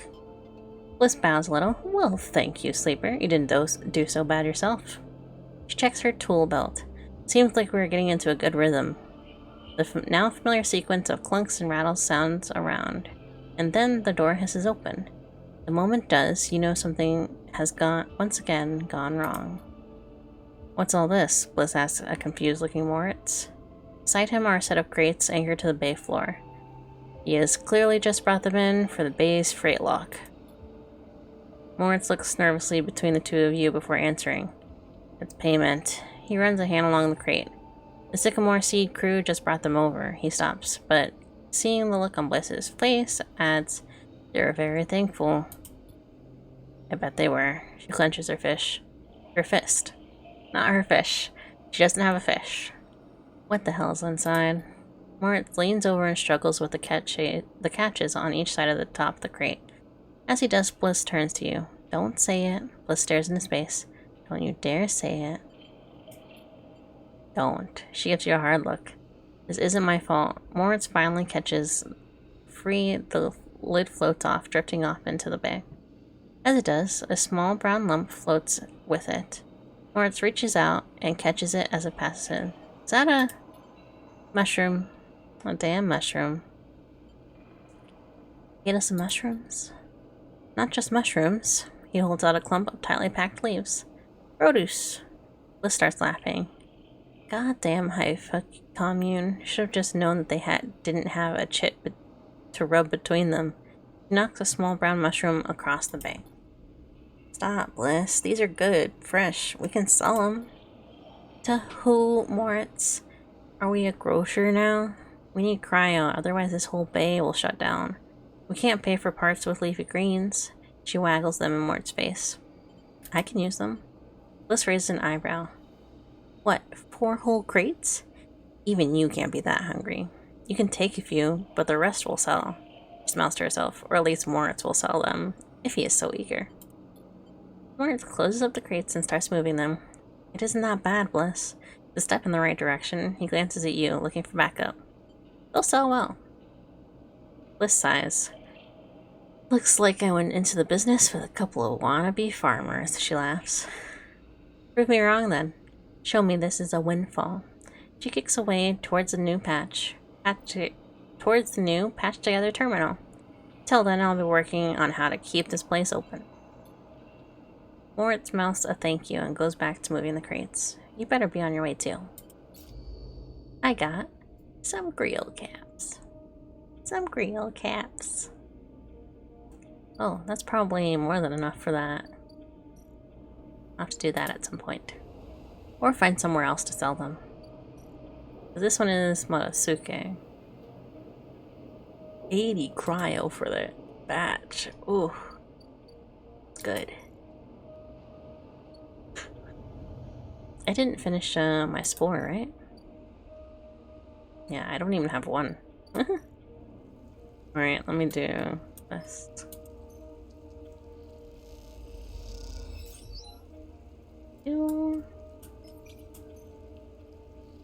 Gimme, gimme.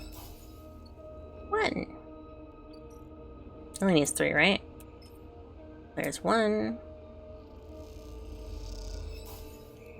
There's 2. There's 3.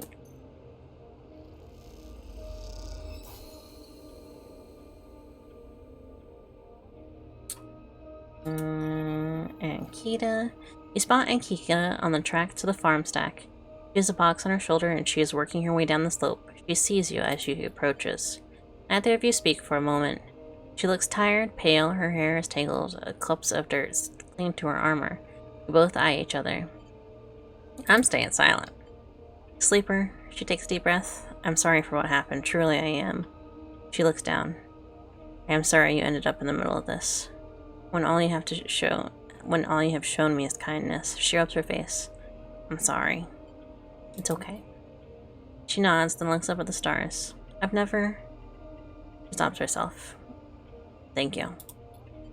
Kita shifts the weight of the box on her shoulder. I've been preparing for... She grimaces. Look. She sighs. Can you come with me? It's easier if... Laid on. And Kita leads on down a dirt path between the pillars. There is a wind passing through the greenway. The quirk of air currents the biosphere maintains, and it ruffles the leaves softly. The sound makes the silence more obvious, more complete. You try not to think of the last time you were here. You've been trying not to think of it for the past few cycles. The image of the sleeper, sprawled, twisted open, connected to the ship mine. It's been hard to forget. You realize Ankita is leading you back there, back to the drum at the center of the stack. You pause, trembling a little at the threshold. She turns. What are you doing? Looks at you at empty eyes. What needs to be done? You stand on the threshold and look up at the tanks, green and wet. Some glowing with flickering grow lamps. You look down at Ankita, suddenly so small under this hulking ruin. Smallest she has ever looked. She places a box down.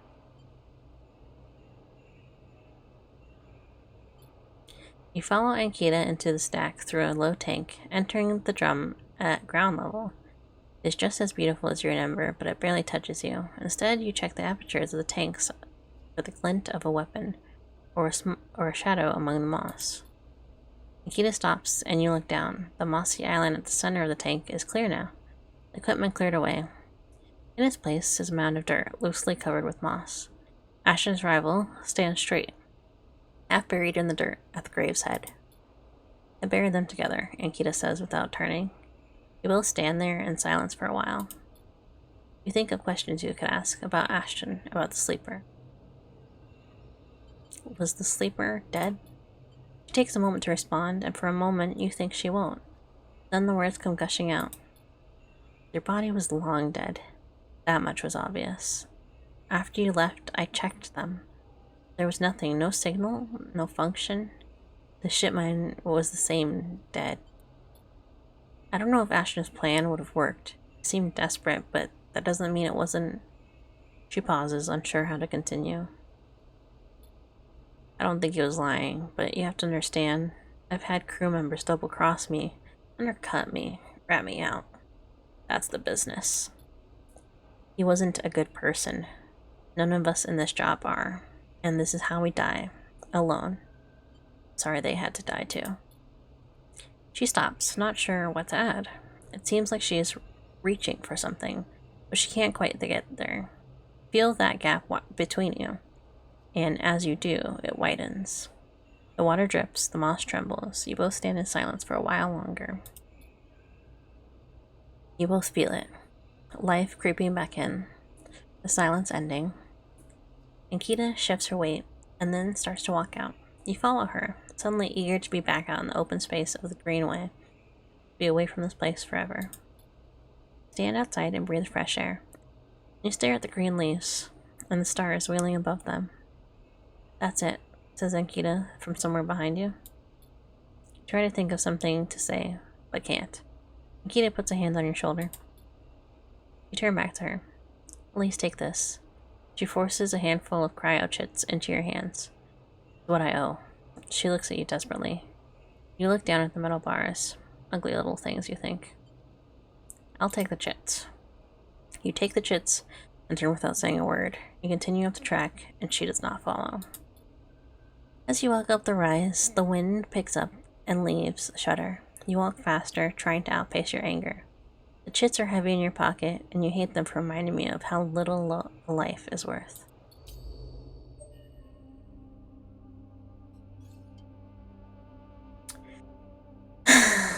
Instant karma.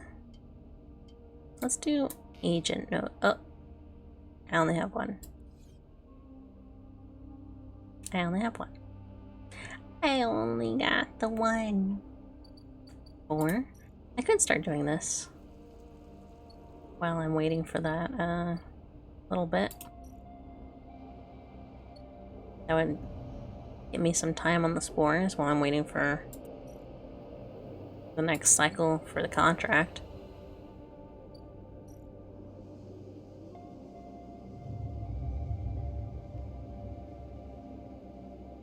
I didn't eat.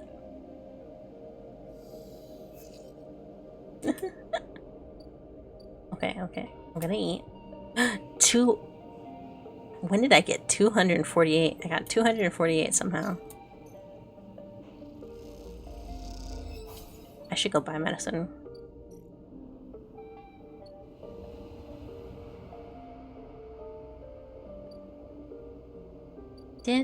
Yeah, I did finish with lemon. I would just need to finish my side of the thing.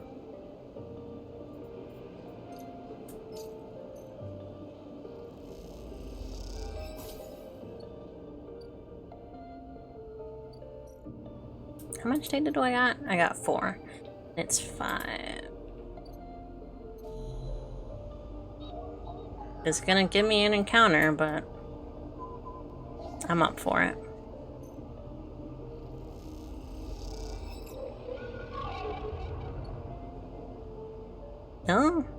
No hunter encounter. You must be in a loop where, like, that can't happen anymore. Because we are so close to the nest, you know? An extra stabilizer. That's enough for now, Sleeper. I have other things to attend to. Are these criticals? Doesn't say.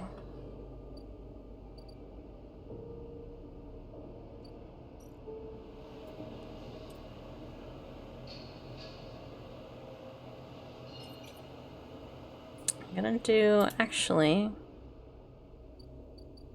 I'm just gonna do the mushrooms. So I can build up for maybe that 80 bit.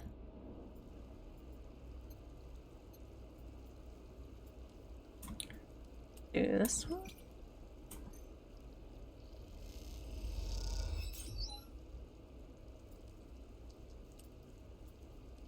And another scrap.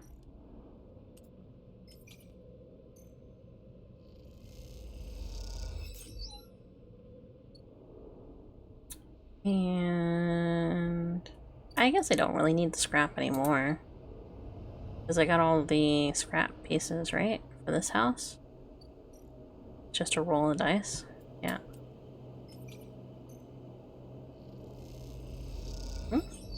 No, not bad. Not bad. I could probably just sell the scrap now.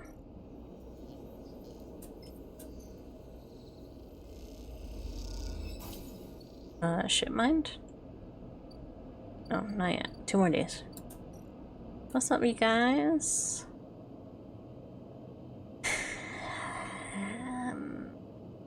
I'm good. Yeah, I'm good. I'm good. I'm good. Good. Up. Up. And away. Sleep. Sleep. Sleep, sweet summer prince. Not bad, not great. I'm gonna do a little work on the horizon. It's not the horizon, but you know. Might as well be. Oh, it is the horizon.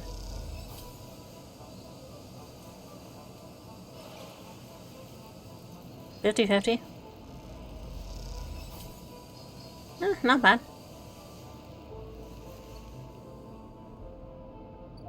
Just so I have a little bit of advancement in it.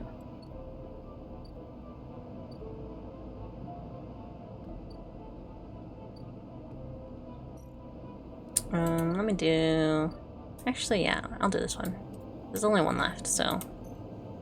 Can't be that bad. Oh, and I got a good service. Tala! The grill slides from the bottle into the lumpy recycled glass, a pale grassy yellow under the overlook's warm lights. The spacer nods and takes a drink, bringing it up to their face in both hands like an offering bowl. This is the good stuff. The stuff Tala says is aged wooden casks. Is aged in wooden casks. Not caskets. They're very different.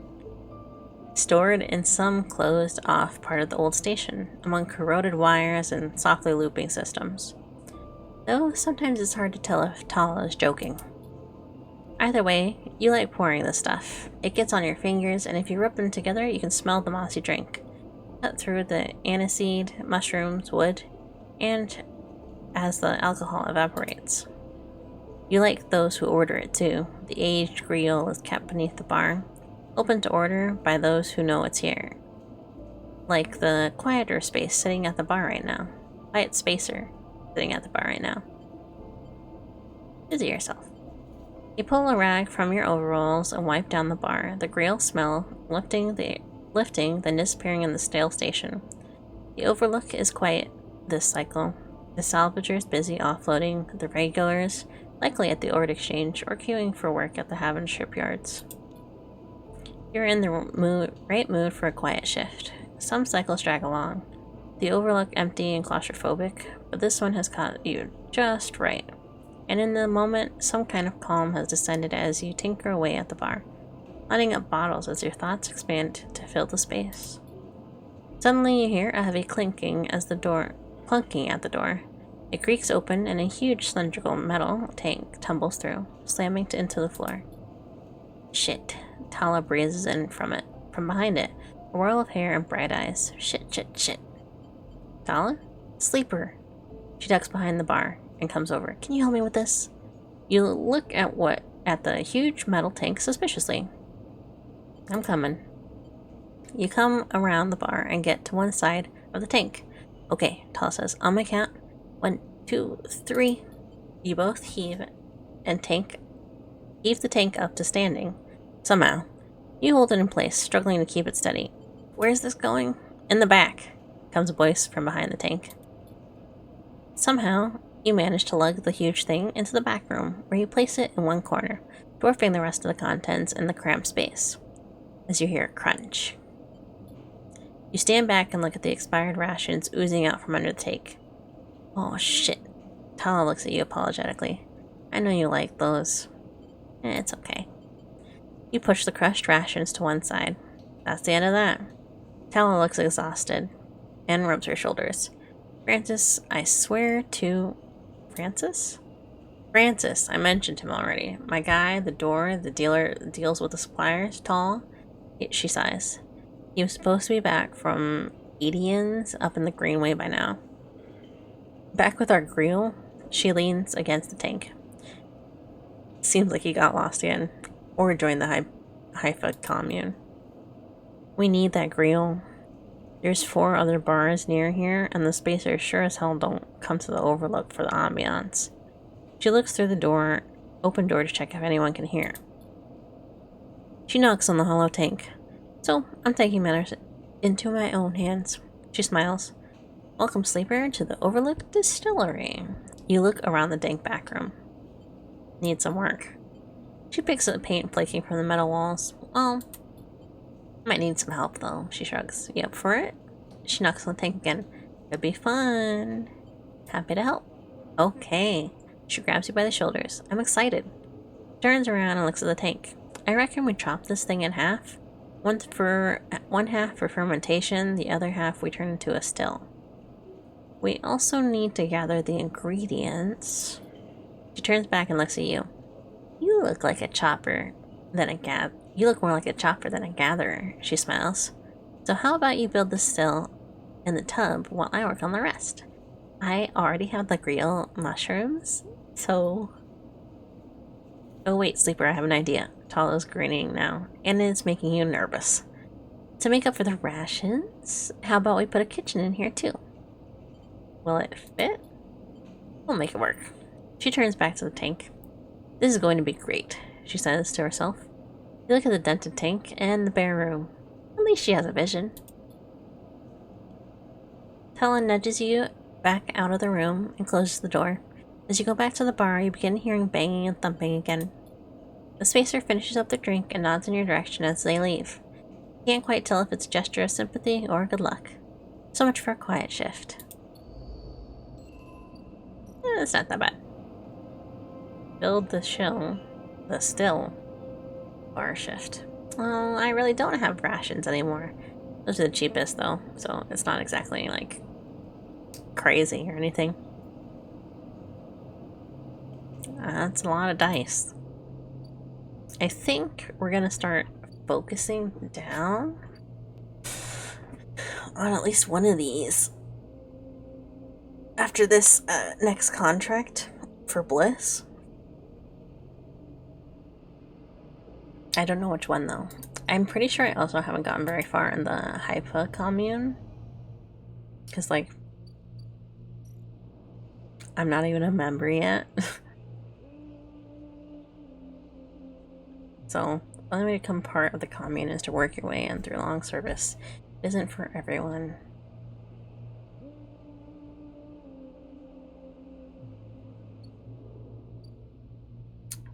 So, I could do that for a bit.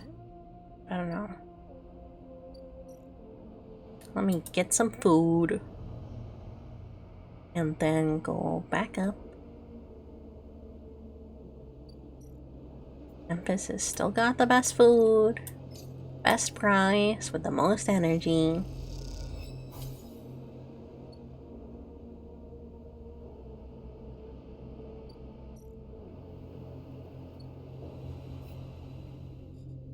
Improve the overlook. Help set up the distillery. Volunteer at the commune. Side reel. Spend time at a Yatagan enforcer.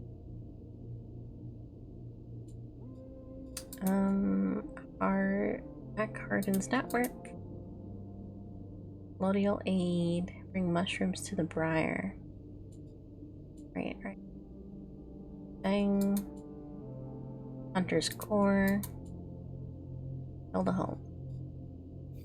Okay. Okay.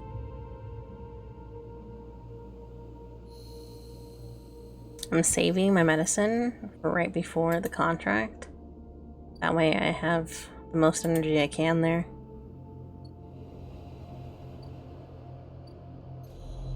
Ooh, look at that! Hunter's back to being asleep. So I just have to wait a few days. And he'll, like, go away. Actually... Oh, I guess I already did it.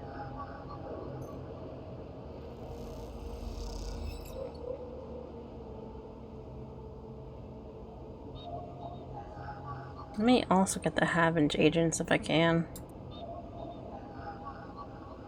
Ooh, perfect.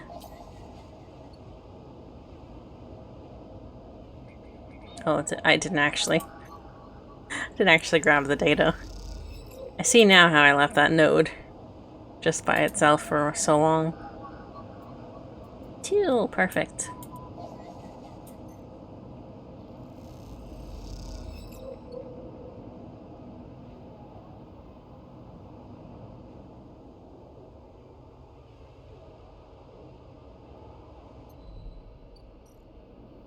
The cloud is loud.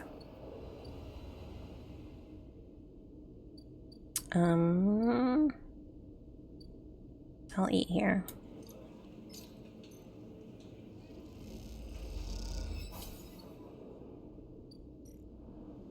Sleep. Hew. Hew. Hew. Oh, my eyes didn't close. I had my eyes closed, I promise. I wasn't just snoring the snore.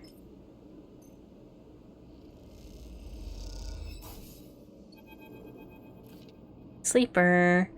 Moritz is leaning against the wall of the corridor. It's time. He looks away. Big job just came in. Grand finale. You up for it? I'm ready. Alright then, we're in business. Pushes away from the wall. This has to work, Sleeper. Has to. He looks down. If it doesn't... Bliss okay? He frowns. I don't think so, but she isn't hiding that from anyone.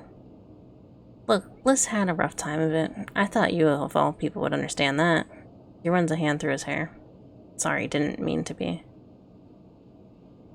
Didn't mean to be mean? He smiles. Bliss is a good one. She gave me a chance. I owe her. He straightens up. I know you have your own thing going on, Sleeper. We all do. But the Bay needs someone. Bliss needs someone. Hell, I need someone to help me keep Bliss from spinning out completely. He scratches the side of his head. Otherwise, there's not much I can do. He scratches his head. And I would hate not to pay back my debts. Mortis stretches. Moritz. Not Mortis. I've got to get back. He nods and walks away. I'm out. See you up there. Whoa. What is that? A sail? Solar wind. The selected launch window for the Starwind Vector's maiden voyage is closing. This is going to be a tight one. Holy cow!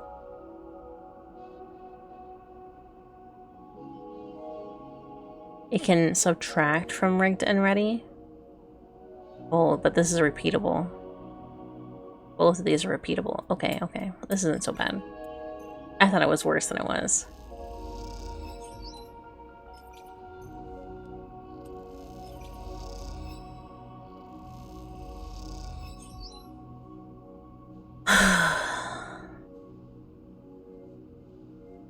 That one didn't give me 3? Oh, because I didn't finish it. I see. This isn't so bad. I thought it was going to be worse. We'll eat expensive food for a little bit. I'll go down and grab my mushrooms. Oh, I can't because I don't have any rolls left. Let me at least go check on them. Yeah, they're ready.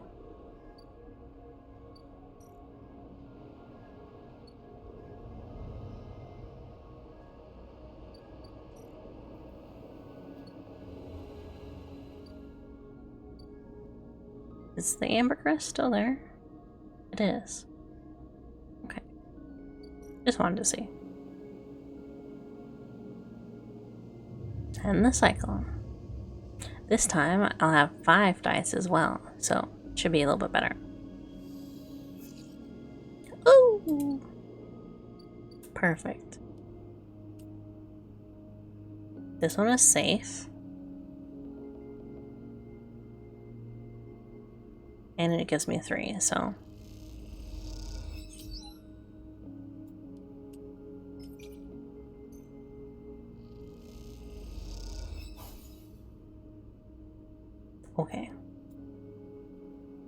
I'm going to take one of these dice down with me.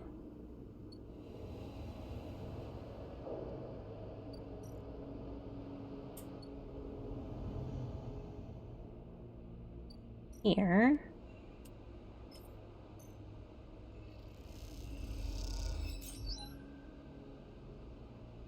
Yes. And go across to... Was it here? Yeah. Want these.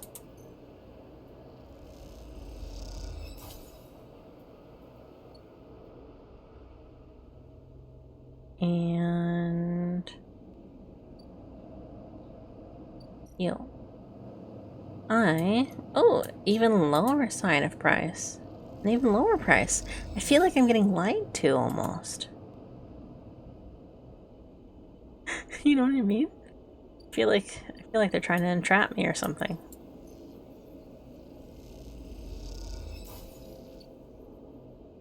Right, I got in mind that I can sell here.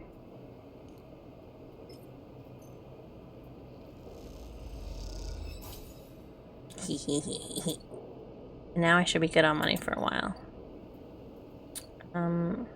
Actually, yeah.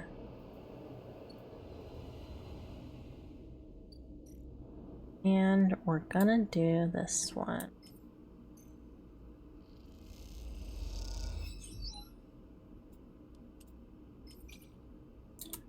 This one as well. Oh. That's fine.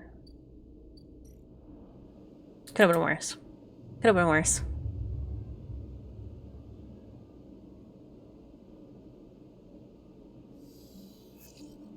Ooh, 2 positives again. We'll just use the positives then. And this neutral.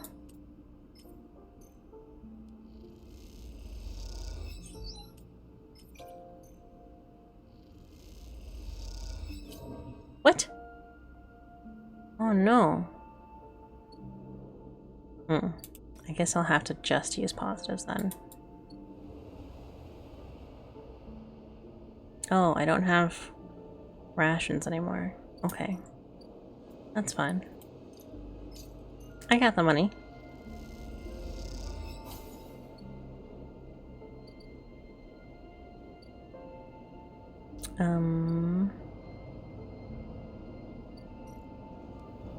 This is only just risky, so that's fine. I'm fine with that.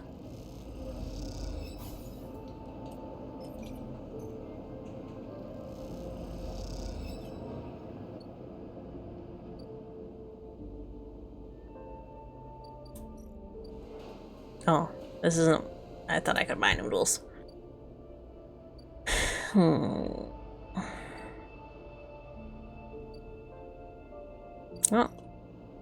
I'm back again, Memphis.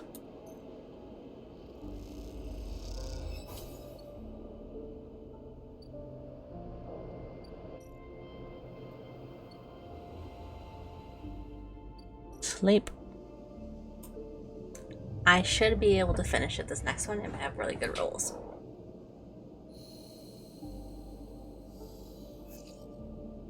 They're not bad.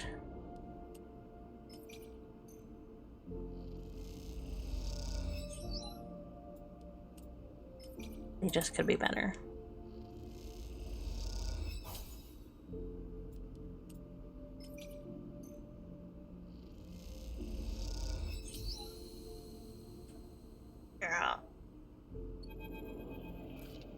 The atmosphere in the airlock is euphoric.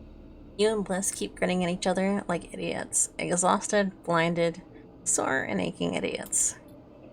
Sleep for that was incredible.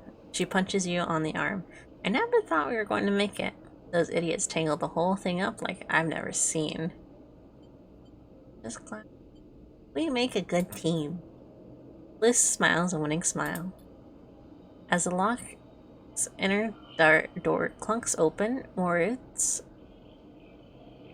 I said it correctly. I had to read it again. Gives a rare whoop. He looks exhausted too, and for good reason. Mort has been the one ferrying tools and parts back and forth from the ship. His tired smile tells you that he's glad it's done. Sleeper, bliss, he shakes his head. Impressive. When I saw that ship come in, I thought there was no way. Why, thank you, Moritz, she winks, for believing in us. Moritz rolls his eyes. You know what I mean. Take the compliment. He shoulders some of the gear that came back in with you and Bliss and heads to the rack to stow it. Bliss turns to you. I think you should be the one to do the honors. She nods to the ragged-looking console that Moritz assembled. I don't want to jinx it.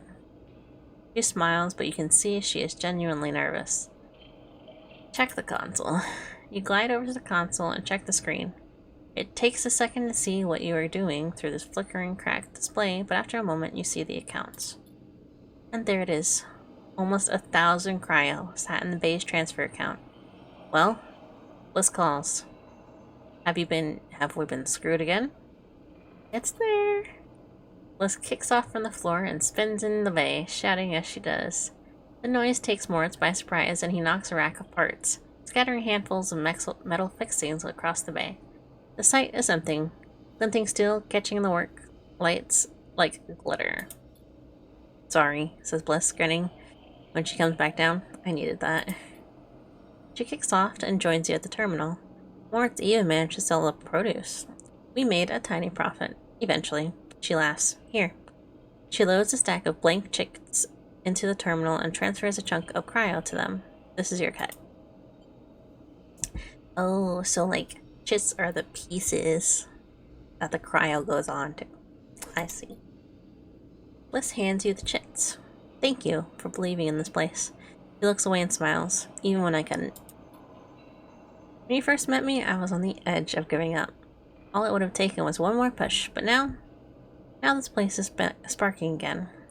Work is coming in, and there are funds in the account. Even Moritz has a spring in his step. You both look over at him, happily racking up tools. That's because of you. He punches you on the arm. She punches you on the arm. He likes you. He's a good kid. He isn't bad, is he? She leans in closer. You know, he came here looking to rob the place. I gave him a job instead. She laughs. Don't tell him I told you that. I just thought it might help you understand the kid. Moritz turns to look at you. And both Bliss and you awkwardly wave. Maybe it's time to change the subject. You going to be okay? Me? Always. She looks away. From here on out, it's going to be a little easier.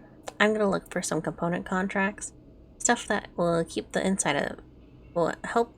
Stuff that will keep us inside the bay. Not out in the black. No need to risk our necks if we don't need to. You want to cash out? That's fine. But there will always be work for you when you need it. I'll be back. She smiles and then, out of nowhere, quickly gives you a hug. She steps back and glances around reflexively. Take care, she says softly. You too. You turn to leave. And Sleeper? Yes? She smiles. Don't spend all at once.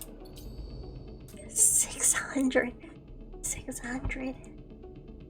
100. Okay. Moritz has heard Bliss speaking with someone remotely. Is there another job coming in? Component 20 cryo? Whoa. That's pretty good. Oh, I have points? I have points. Icebreaker.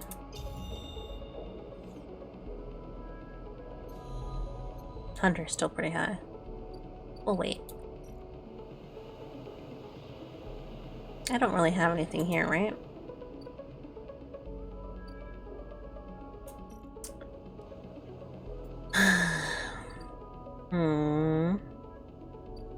I think we're gonna do the Warrens. And if that takes us to an ending, then it takes us to an ending.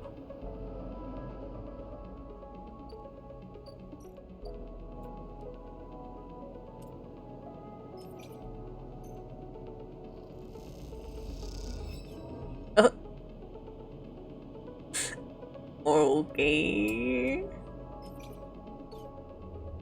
Okay. Great, thanks, I guess.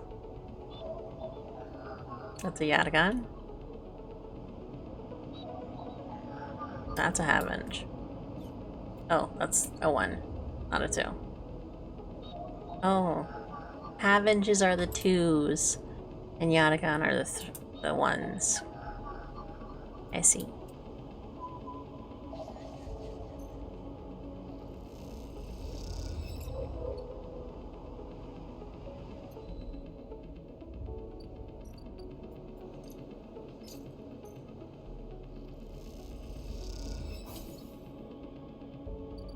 You know, I could just buy a ship mine.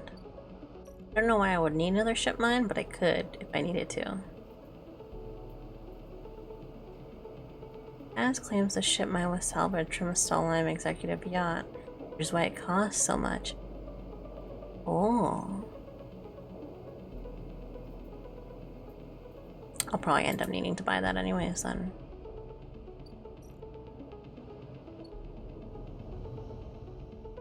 I didn't get my mushrooms. Now I still can't. Nothing I can buy over here? Can't remember.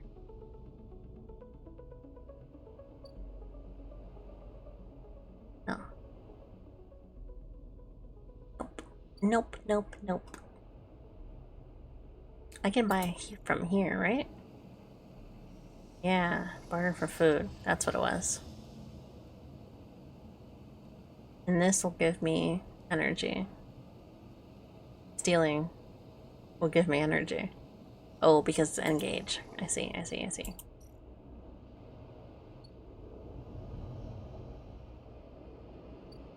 So it's more like adrenaline, not energy necessarily. Sleep. Sleep. Sleep. The sweet release of sleep.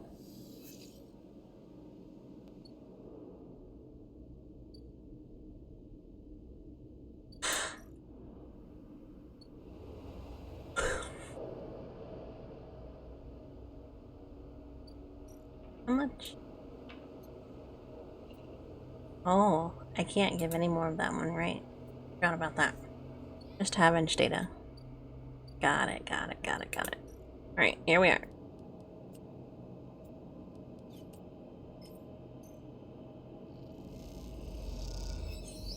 Here we go.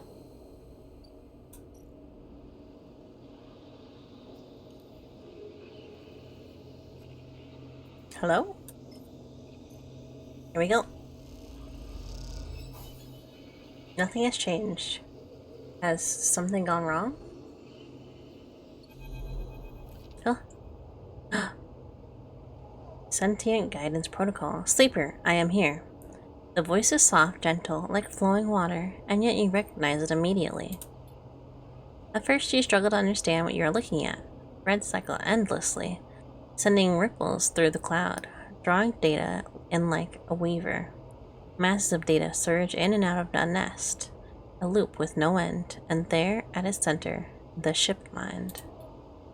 But not the ship mind any longer. A sphere spinning around another sphere, an array of cycles and systems, a map. And then, behind and above, a figure, hands among the strings like a puppeteer. Neovend.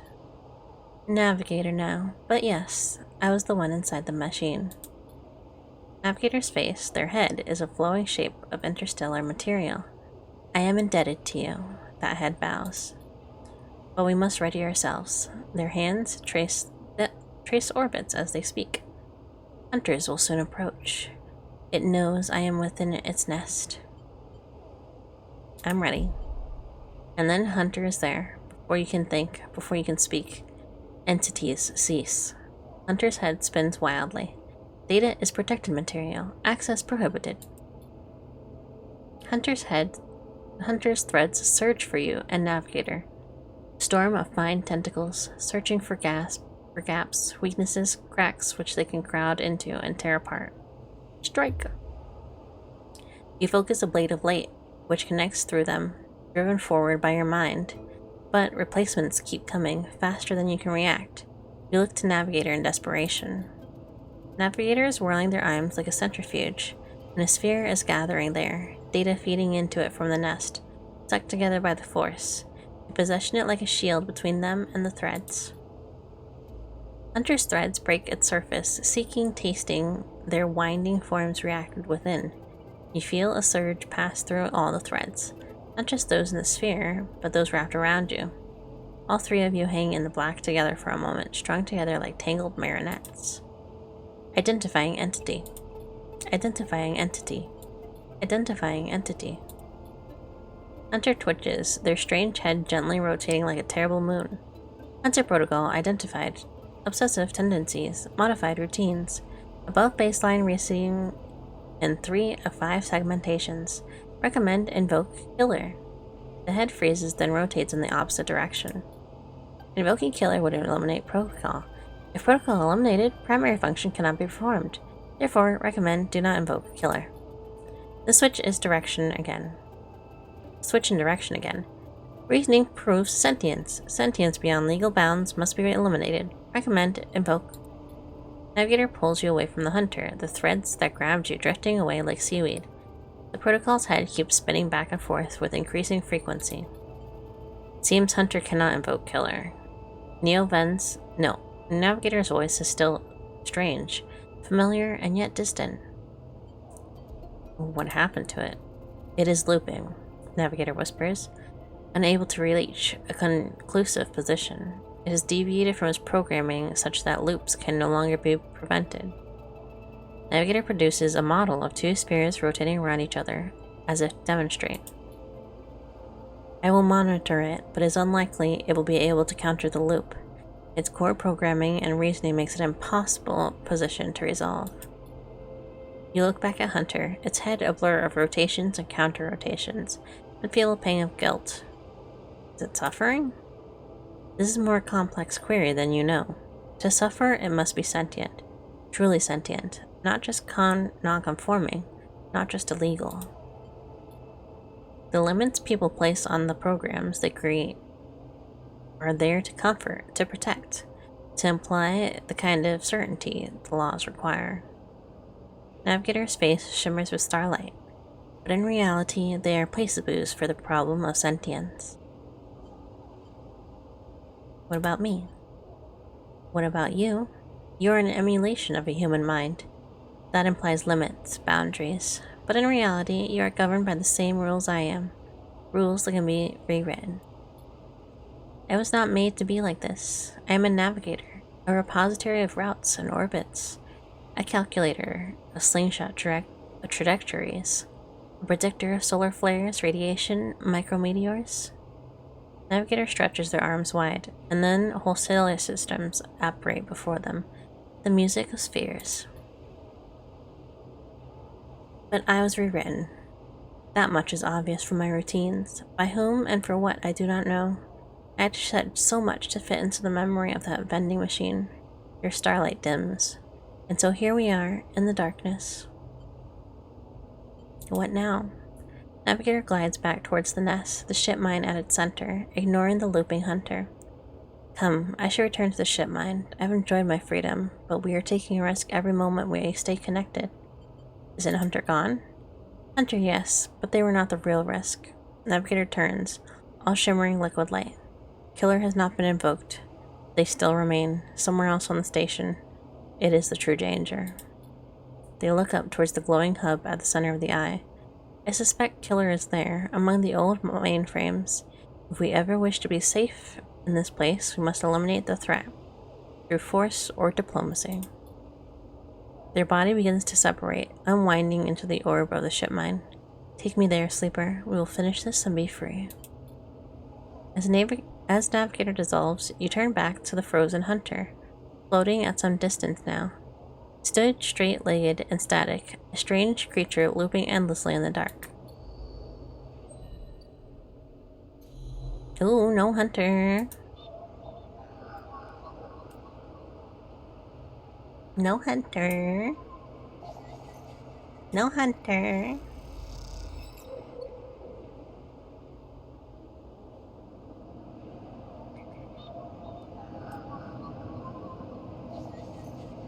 No hunter.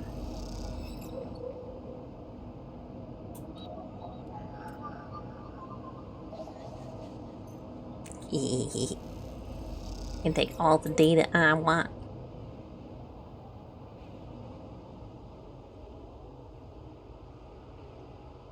Doop.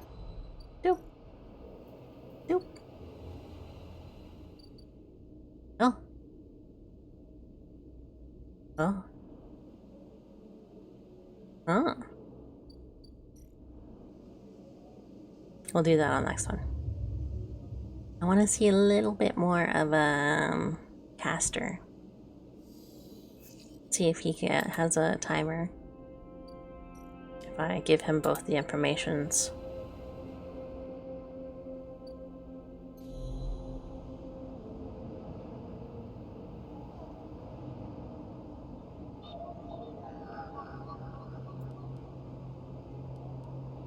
Dang.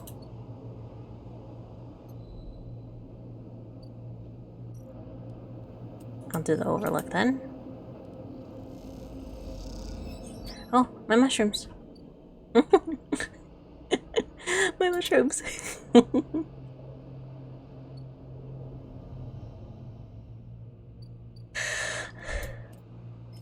Boop.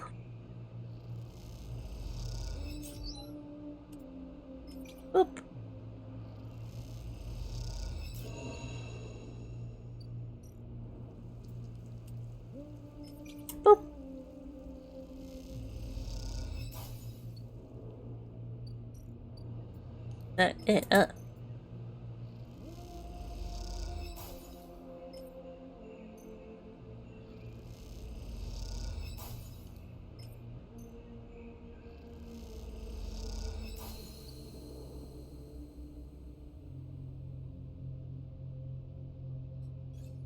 I only have 1 point. Only 1 point. Oh, is there? There is. There's a Greenway gate. Okay.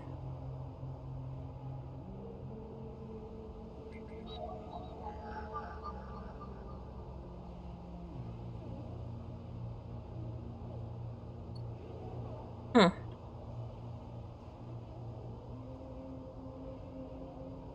Interesting. Suspicious. Oh, I was like, what is this? But it's the agriculture systems.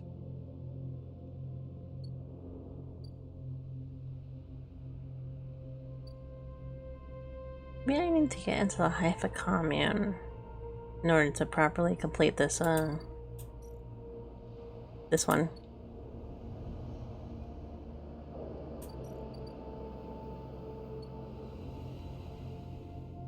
Fang, you're gonna be so like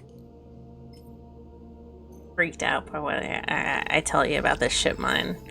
Fang, you're gonna like go crazy. Oh, I didn't get it back. You slot navigator and the clamps lock. The ship mine is stuck. How are you going to get them out of this thing? You slip into the cloud. As easy as blinking. Let me drink some water. Let me drink some water before we go into this final moment.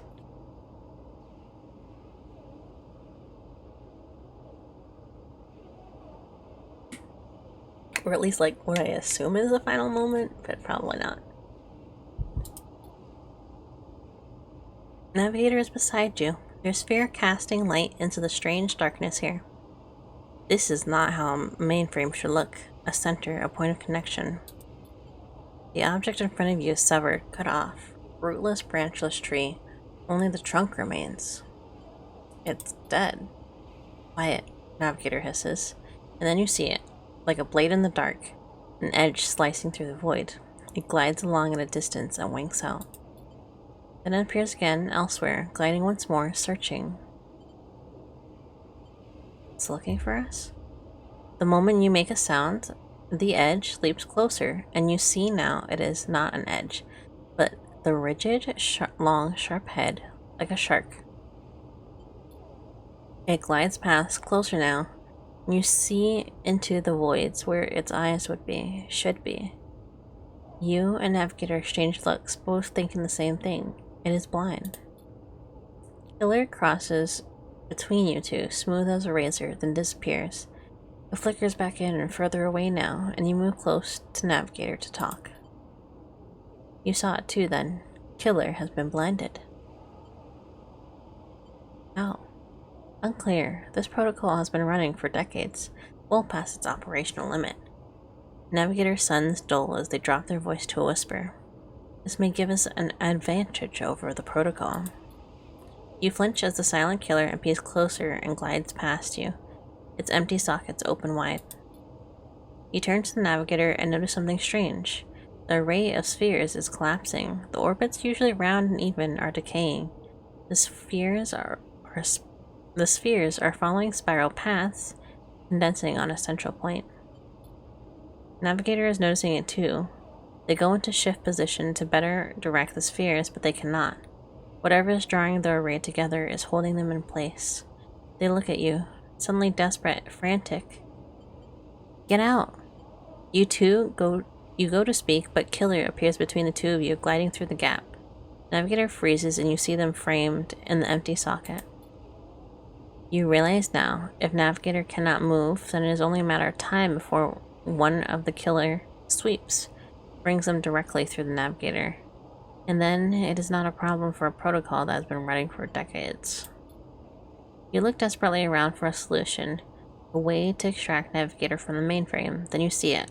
3 branches, the last 3, thin and spindly, feeding the mainframe a thin diet of power and data. Break these, the mainframe collapses once for all. Severing the connection, shattering the hardware, whatever it takes, they must be broken. But they are encased in something, a glassy layer of protection. You'll need to unlock access before snapping them from the mainframe for good. You look at the Navigator, trying to reassure them without speaking, and you blink back to reality, their expression of fear and afterimage that slowly fades. You must act quickly. Ooh, data. Data nodes. I don't have the data node. Oh, can I? 4? Ooh, only 2 up here. Oh, that's not good. Well, that's just not good. It's just not great. I'm starving.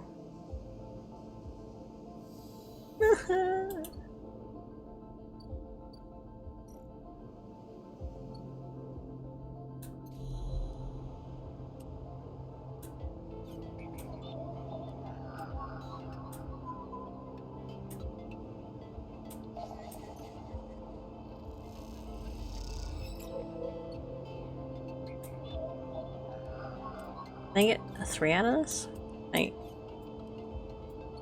That one's a 6. Well, this one's fine.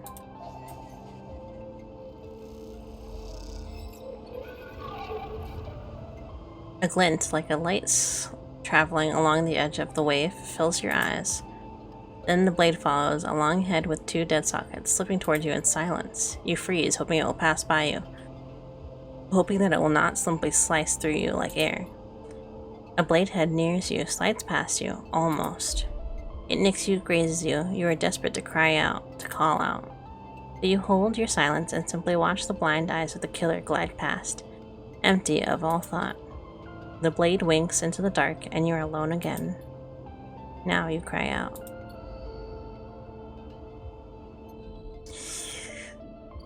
Ugh.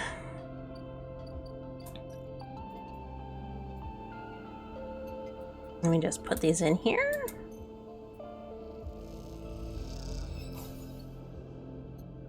Oh, I have Havenge data. No, not that one.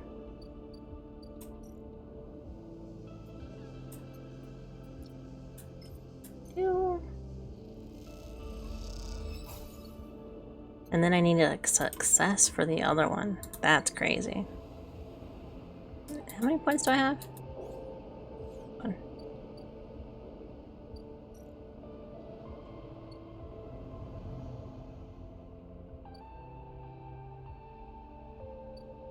What are these? A safe one?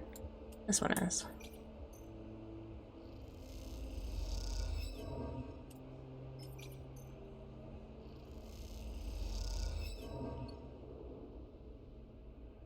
Let me go here. Cross back. Go to Emphas. Oh, that's not Emphas. Oh, that is Caster though. There you go.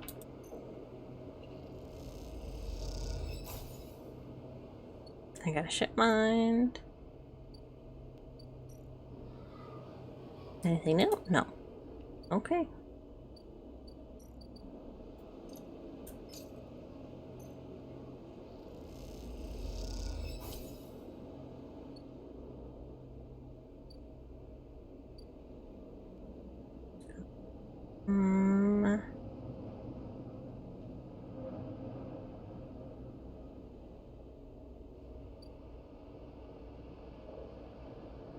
Yeah, I'm good. I'm good. Let me sleep. Let me sleep.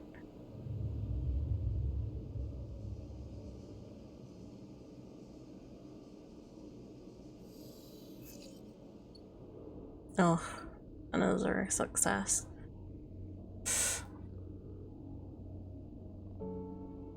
Don't I have the reroll? No, I don't. Of course. Of course.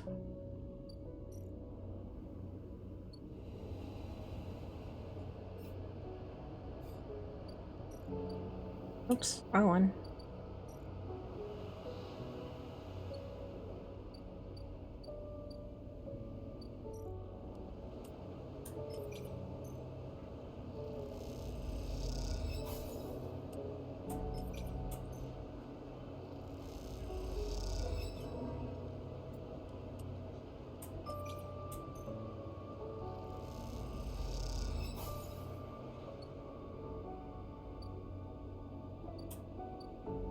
Hey, Empus.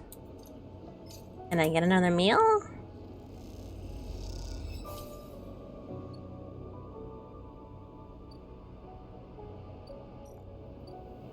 Go up.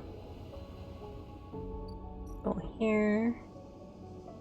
End the cycle. I won't get a lot of dice, so I'm hoping for a good roll. Thank you.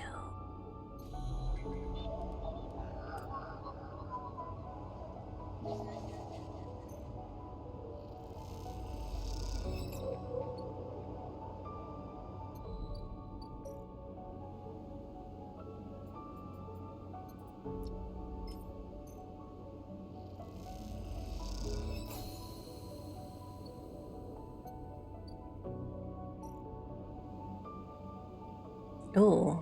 Killer is dead. Catch a killer. Killer protocol can be isolated without being destroyed. A loop of connections would lock it into a closed system. Killer's death. The killer protocol has been running for long enough. Breaking the mainframe's final connections will end the protocol.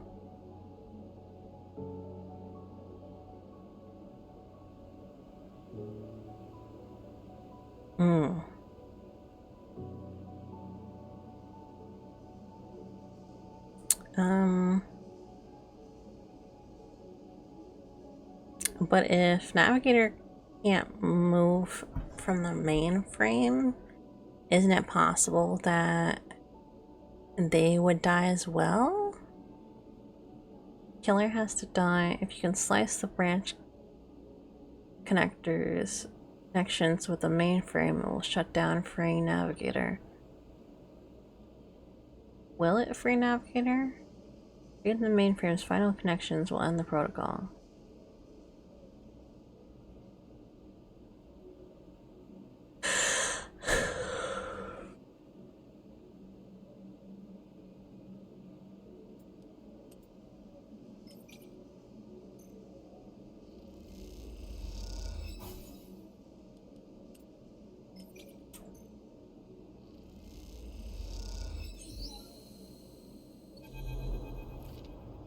As you blink into the cloud, you see the last flickers of life from the mainframe.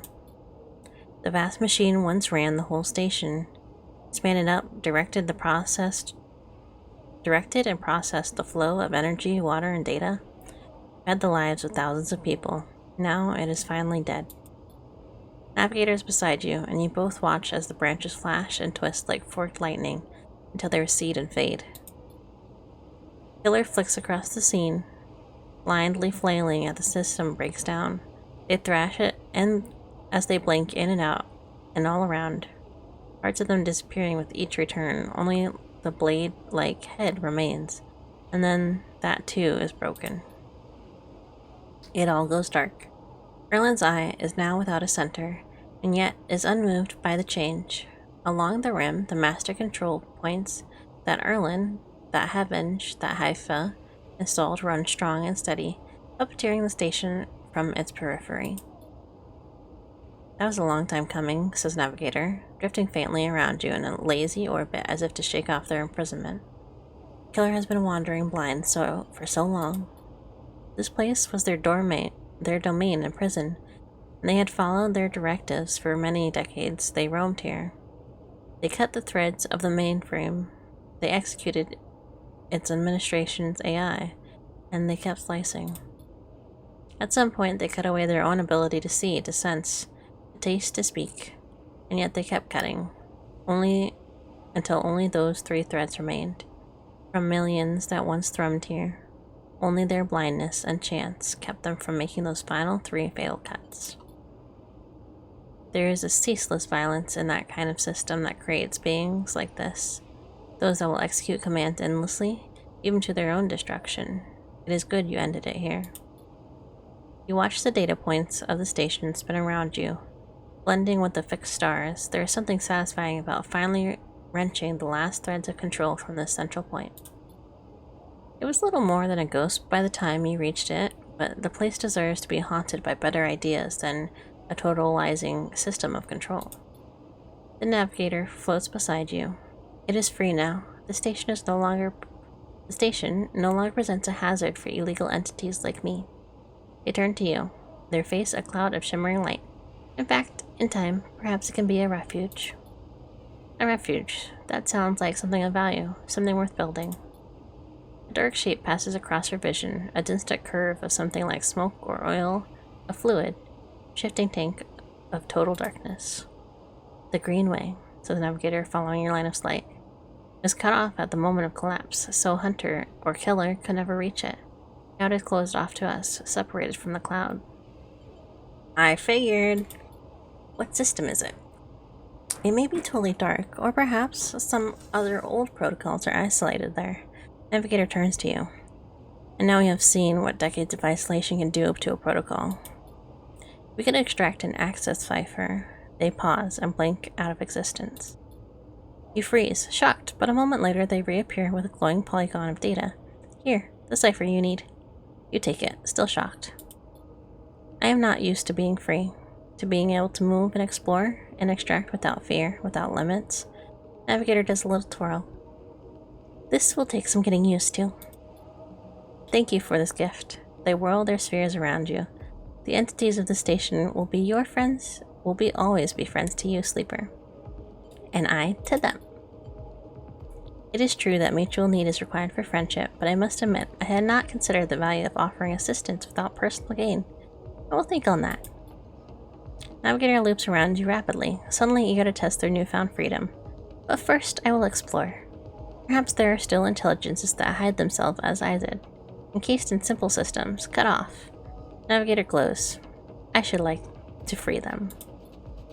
With that, they drift away, flickering, glowing, then shifting so rapidly you lose sight of them among the glittering rim of the eye. You feel a pang of jealousy. Free, without a body to weigh you down, or fear to limit you? How must it feel? Your eyes fall on the Greenway and its secrets, though perhaps that can wait until you have celebrated this victory.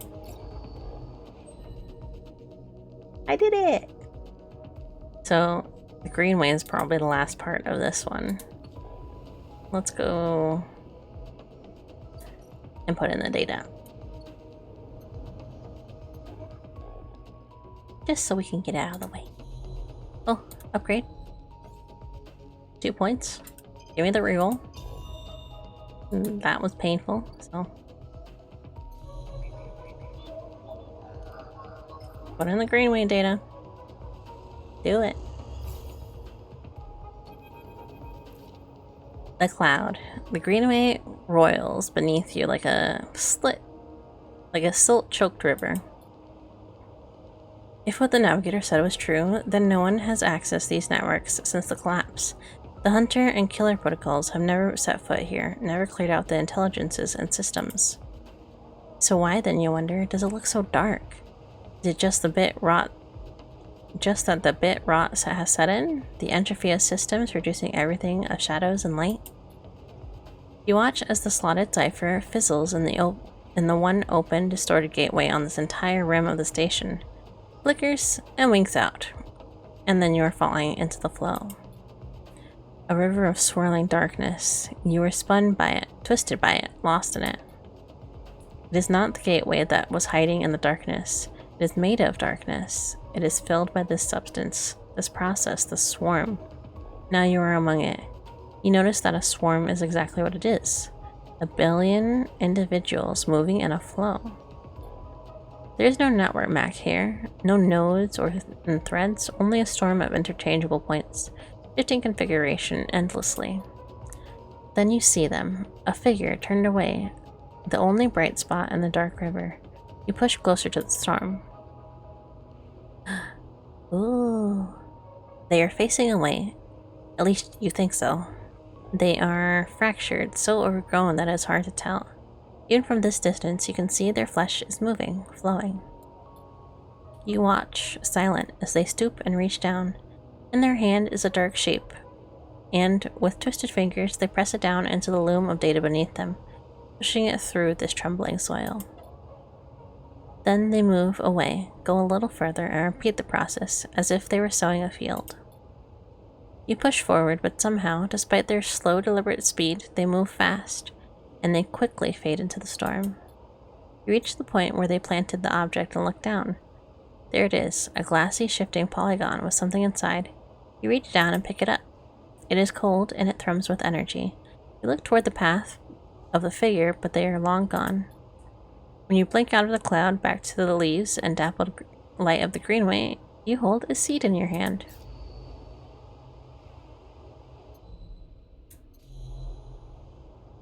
A seed? An actual seed? Oh, like an actual seed. Need to find somewhere safe to plant this. Oh.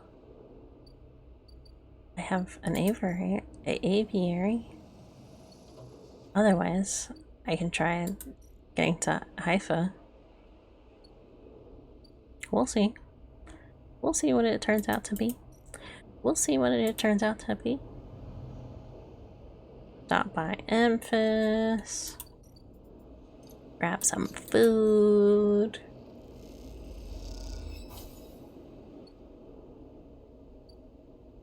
I should really roll so I can just sleep here. Oh, but there's gonna be another contract, isn't there?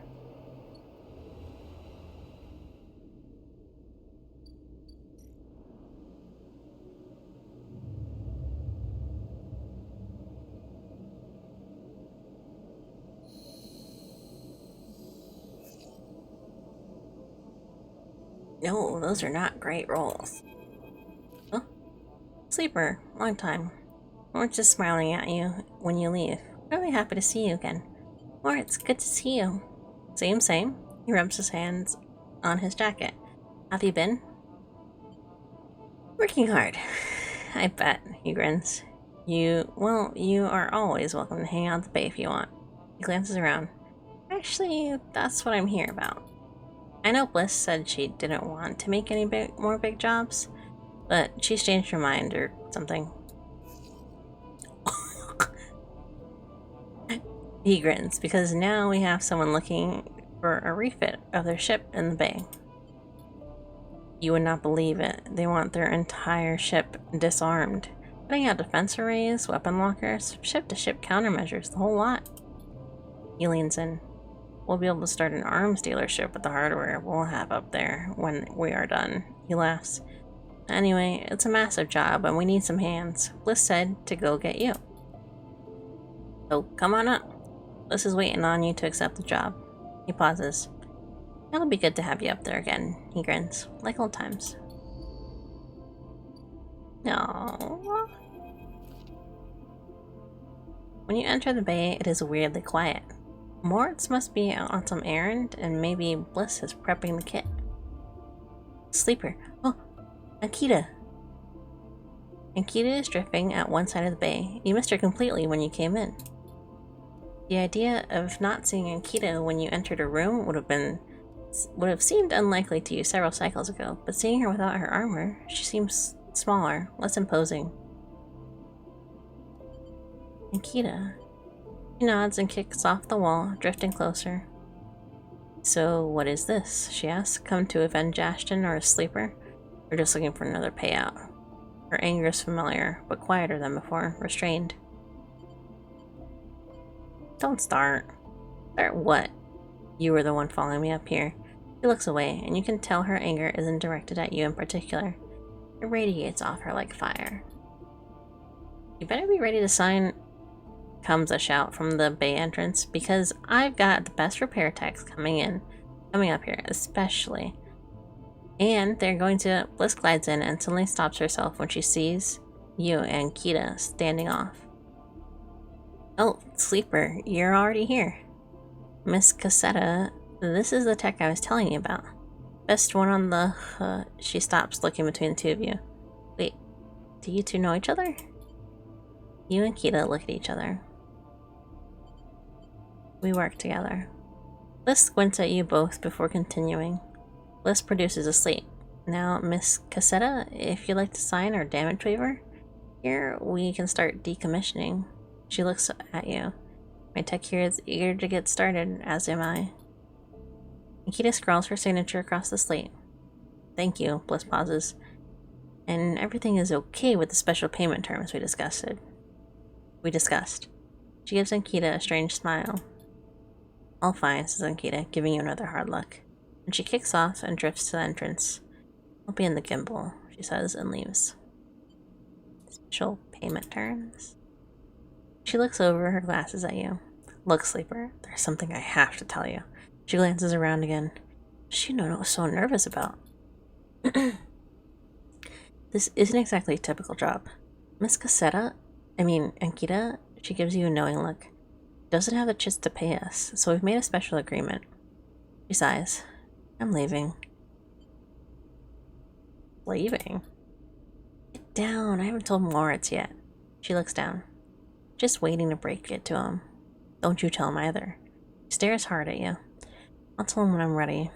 And I don't want him to get worried about Ankita's history.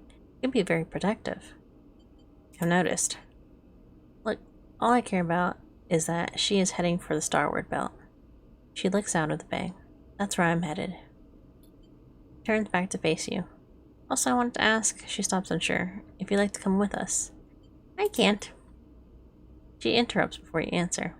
I know things have been hard for you on the eye, and you helped me so much. I asked Ankita if she'd carry the two of us, and she said yes. Moritz will take over the bay anyway. Although if you stay here, you are welcome to help him run it. I just thought, she sighs, you might be in need of a fresh start as much as I am. She turns away nervously. Think about it anyways. The berth is there. Got to finish the job first anyway. And with that, she kicks away and heads to the racks before you can offer an answer. Moments later, Moritz enters with a new cutting torch for disarming of the ambergris. Starward belt. You push your thoughts to the back of your mind. Time to get to work.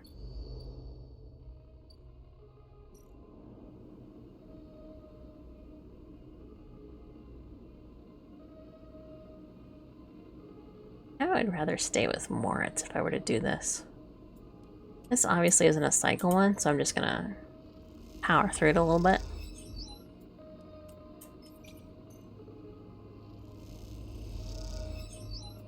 Just so it's done.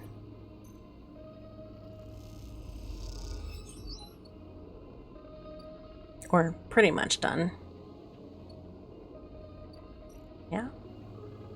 And then I'll head into the garden again.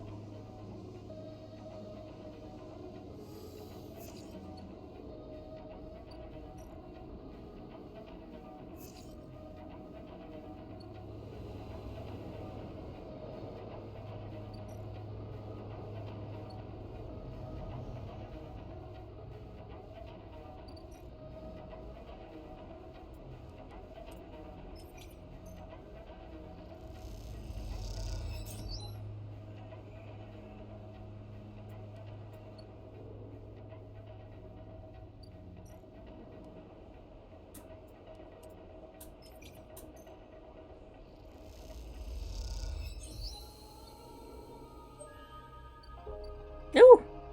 I knew it. Oh, there's a hyphodorm. Oh. How nice. Rico, an old lady. Yeah, I don't know if she's old. You head down to the hypha compound, following a blue painted line that is labeled laboratories. The member you were assigned to work with told you they'd asked to see you. You still have no idea what about. The line takes you to a blue door and through to a glass roof chamber where a network of stems and leaves filter the sunlight coming through the ceiling, casting the whole chamber in a strange yellow-green. Useful, isn't it? Distracted by the green, you miss the woman standing at a lab bench, camouflaged by the dappled light. Welcome to my sanctuary, she smiles. Come, let's talk. She says and beckons you closer. Who are you? Oh, of course, my apologies. She offers a hand to shake. I'm Rico. I'm a botany programmer at Haifa. A botany program? Yes, the plants in the Greenway are vital to Haifa's continued existence. It's important we understand them. She lifts a tiny sample jar. Yellow spores dance inside. Haifa lives off the land of the Greenway. It's what allows us to live like we do. No one here pays us or is paid. We sleep here. We feed each other. We work for each other. Rico walks away from the bench and waves for you to follow. She opens a small door and leads you to a glass corridor surrounded by vivid green. All this, she says, gesturing at the overgrowth, is a kind of miracle. She looks at you with bright eyes. What do you think usually happens to plants on stations like this when they are abandoned? They dry up? Exactly. They run out of water. Very rapidly, in fact. She leads you left at the crossroads. But here, they endured. She smiles to herself. Actually, no, they thrived. You look at the bright tendrils wrapped around the metal frames of the corridor. They look dominant and strong. Like they're taking control of this place. Rico continues. Of course, Solheim tried to create a stable biosphere here, patchworking the surface with gardens and algae tanks that feed into a network of microbial reclamation systems. But the Greenway was always envisioned as extensive, a place from which the harvest is removed and sold to those living on the station, not a closed loop. For this reason, when the collapse came, the Greenway should have gone with it. John himself was so convinced of it, at first the colony never came here to try to reclaim it. The Eye instead relied on outside favors and influences, shipments from inner systems, and small-scale agriculture systems like kelp and fungal farm stacks. And yet here we are, among the group of the decay, a biosphere flourishing. When Haifa came here, we expected to find only vacuum-dried stalks and leaves, perhaps some fungal colonies hidden in the mulch. But here we found a jungle. With this, Rico hits a button on the wall and leads you through a large pair of double doors into a huge, impossible chamber. It is every kind of green, from pale algae tanks to dark vines that surround them. It's wet too, a rarity on the Eye. Condensation clouds the light from the high glass roof and gathers on the shiny, broad leaves of shrubs. How? This is exactly our question. Rico turns to you, visibly excited by the room you're both standing in. It doesn't make sense, but in many ways the system is stabilized. Unlike the farm stacks closer to the gap, who need input to support their meager output. This place runs itself. Perhaps Solheim managed something new here. Perhaps they tweaked the plants or built new systems buried deep down below us. Or perhaps their collapse caused some fortunate cascade, an unlikely chemical reaction with the biosphere. That's what I'd like you to help me find out. She turns to you, her forehead wet with dew. Me? Yes, you. Rico sits on a railing. These halls run deep, sleeper. And I'm getting old. She stamps her foot on the metal grating of the walkway. Whatever is causing this is going to be found here in the groves deep in the greenway. Haifa won't spare anyone for an expedition. It's too dangerous and unnecessary, they say. I can make the case, but I can't get the votes. You sleepers are hardy beings. I know that much. And you can speak to the eye, uncover its secrets in ways I can never. She holds out an arm to you so you can help her stand. Bring me samples, spores, seeds, and blooms. I can grow them in the lab and study them. The deeper they are found, the better. I'll try. Thank you, she smiles. And thank you for listening. Rico leads you back out of the chamber and heads up through the passages. She's a little slower now and stumbles on the steps. You help her where you can. It's good to have new blood in the commune, she says. Many of us have been here for a long time, and few come through. She settles back at her bench in the lab, stretching her legs. You go to leave. Come back if you find something, sleeper, she calls. There are discoveries to be made. And you follow the blue line back up the commune, all the time thinking about that impossible magical green.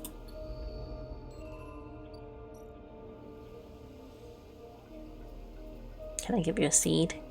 No. I need 3 more spores.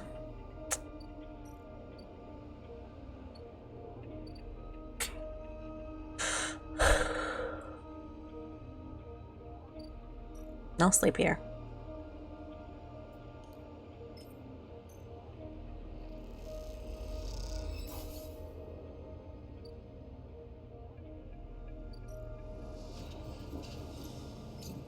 Give it to me. Oh, that's the one that's 2. I was like, wasn't there one that only gives 2 energy? That's that one.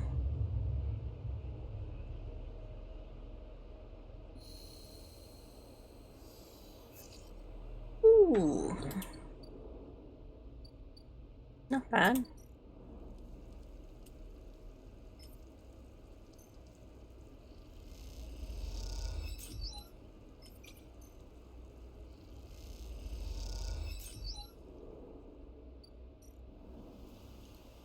One. 2. 3.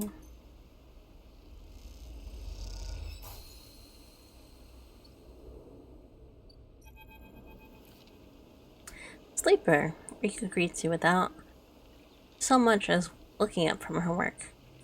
I have some of yours here. Come see. She beckons you over with a heavy-weight-looking console, wired to a series of specimen jars, some of which contain your spores. Well, what does it say? The spores you have here are a real cocktail, a collection of types within the groves, but I've been able to isolate a few. Taps one of the specimen jars. Here we have Trichoma matsuke. Riko breezes through the Latin and Japanese pronunciation as if it was nothing. Species Solheim, somewhat modified for use on the station. She brings up a panel on her console, showing a chemical composition, all ingredient bars and obtuse acronyms. This is the composition of Solheim modified Matsuke spores. Modified? Yes, every species on the eye is tweaked a variant of Solheim, of course. But that's not the point. Riko brings up another panel identical in layout, but with wildly different colors and numbers. You see, this is what your Matsuke spores look like. They aren't the same? That's the conclusion, yes. Rico glances at the specimen jar as if it might have something to add. They are fundamentally the same spores, but they carry different chemicals, different signals. She leans back and sighs. Solheim may have introduced their own tweaked version in the beginning, but the groves have, and still are, affecting them. Do they still grow? Exactly. What, I wonder? She moves to another desk where 2 trays sit side by side. The first contains nothing but plant mulch. The second you smell before you even look at it. The pungent aroma of the fruiting matsuke like rotting, sodden overalls laced with an edge of spice. Matsuke here are grown from Solheim stalks, pulled from the spore vault in this complex. She winks. They are delicious, by the way. She sets them aside. The empty tray is germinated with spores you collected. No activity, no germination, nothing. But the groves are full. Yes, they are. Mika looks at you directly, and you suddenly realize how much she is enjoying this. So here's our puzzle, Sleeper. Spores from the groves won't grow in the lab. But gathering fruiting bodies from the groves is too unpredictable. We need to grow a fruiting body of some of these spores so we can track it, understand it. In short, I need you to become a mushroom farmer. I already started. Rika looks impressed. Well, my eager mycologist. I'd have never guessed. I assume you set up in the aviary? I've been eyeing that place for its proximity to the groves. Bring whatever grows, not just Matsuke. There's more than a couple of variants in there, so I need plenty of samples. She plucks Matsuke cap from the tray. These little things are a reflection of their condition, their smell, their taste, their chemistry. It all derives from the conditions of growth. She smells the cap. Enough of these, and we'll have a picture of what is happening here. Of the ways in which this biosphere is modifying itself.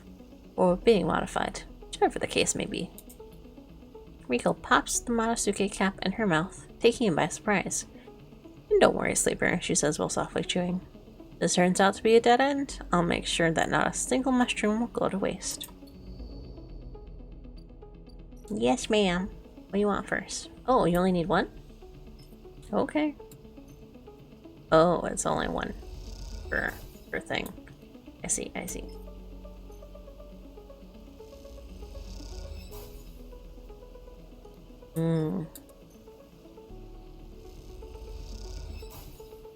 So these are more valuable.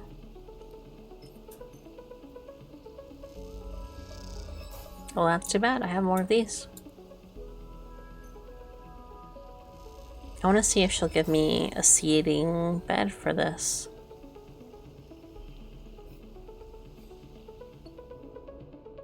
Let me do a roll here. I can empty this out, actually.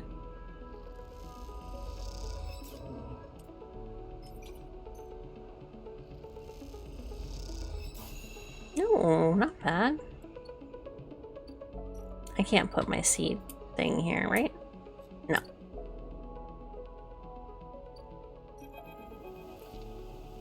Rikyo meets you at the entrance of the lab, leaning on her crutch with a glint in her eye. Walk with me, Sleeper. I'd like to tell you a story. She makes her way down the corridor that leads back up towards the main commune building. When people first crossed what we call the Founder's Gap into the Greenway, they did so against the wishes of Adria Erlin. At the time, Erlin was trying to stabilize the Union, establish control over the Eye in the wake of Solheim's collapse. I think we generally know this. It was chaos, competing factions, failing systems, so many dead and injured from the riots. That was his priority. You both crossed the glass roof tunnel of the Greenway outside, crowned with vines and branches dappling the light. Erlin had written the Greenway off, cut off from the rest of the station and linked to a broken spoke. He claimed it only a matter of time before everything here would die. He refused to let anyone abandon their duty to the Union and cross. They were traitors to the cause, or as good as... Riku continues. Or as good as traitors. I see. Riku continues, making her slow but steady way into the inner gardens of the commune. There weren't many of us, but we believed what was here was worth saving. We had to keep our plan a secret until we crossed, and some of us left people behind. She pauses to catch her breath, her voice cracking. It is difficult to know if it was effort or emotion. What we found was a disaster, like nothing you would see here. Half of the greenway was leaking oxygen in space, the plants flash frozen. The other half of the swamp mulch, as decaying matter clogged every system. We worked hard, we lost good people, we cleaned up and closed up. And it was never going to be enough. After many cycles, we all knew this place was doomed, but we kept working, taking less and less, talking less and less, because we couldn't face it. We all developed a death wish. If the green was going to die, so would we. But it didn't. It did not. Rico smiles. We crossed some invisible boundary, tipped some biological scale, and the greenway started to recover. Plants flowered, crops sprouted. For the first time, we reaped the fruits of our labor. Rico smiles looking at you. We thought it was us, that we managed to do just enough to end the cycle of decay. I thought we had saved the greenway. Until today. You passed into the grow beds of the commune, rich with hustle and bustle of hypomenders, planting and harvesting. For a while, Rico's quiet, and you both simply observe the hypnotic movements of the work crews, the eager chatter washing over you like a wave. Rico smiles to herself. I should have known, of course, that our arrogance was unfounded, but we needed to believe it back then. We need a myth to bring more people across the gap. You both move into a smaller corridor, Rico following some direction unknown to you. What you have shown me is that back then, the greenway saved us, not the other way around. Tell me, have you ever consumed one of the matatsuki or grill culps you have been growing? Yes.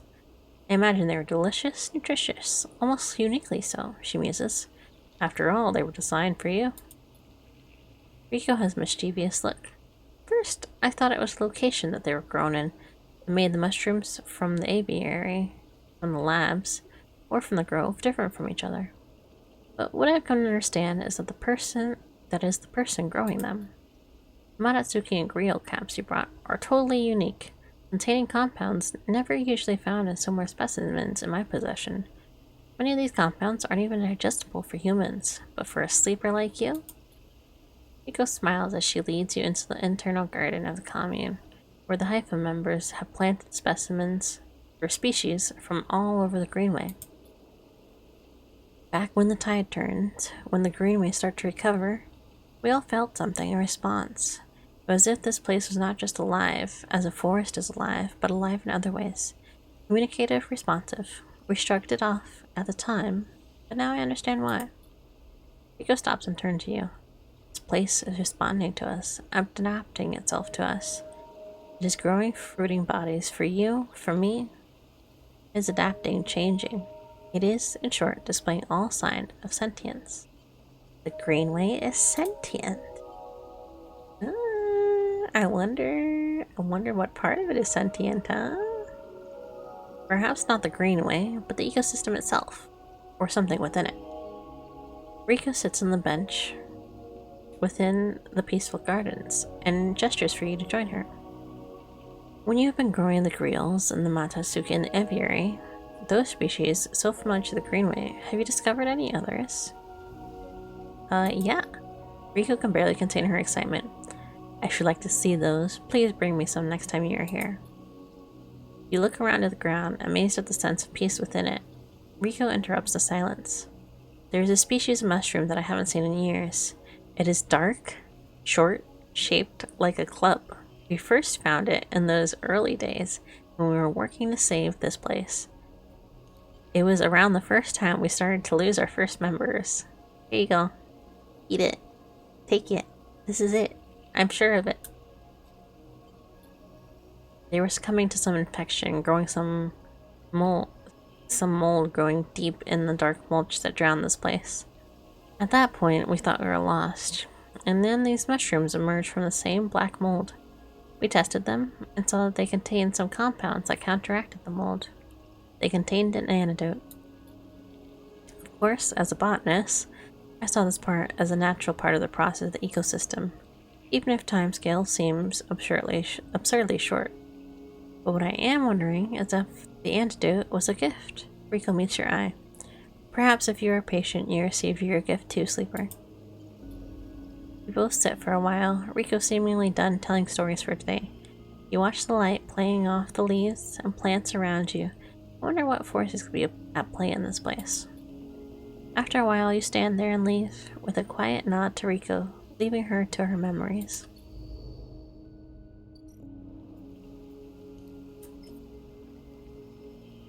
No. I expected to just go. 2, 3.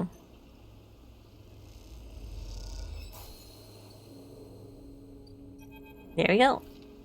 We're speed running Rico so he can learn about the gardener. I'm excited. Okay, give me 1 second though. I gotta stretch a little. It's taken longer than I expected, but I did kind of like waffle around what route I was kind of landing on, so.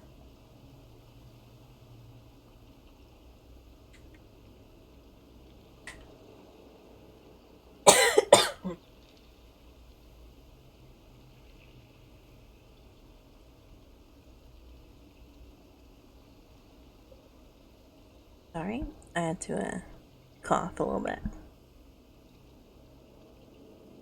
Alright. Rico is at her bench, running small vials of some liquid through an old chemical analysis machine. The whirring of the spinning drum fills the lab with white noise, and you aren't sure if she noticed you approach.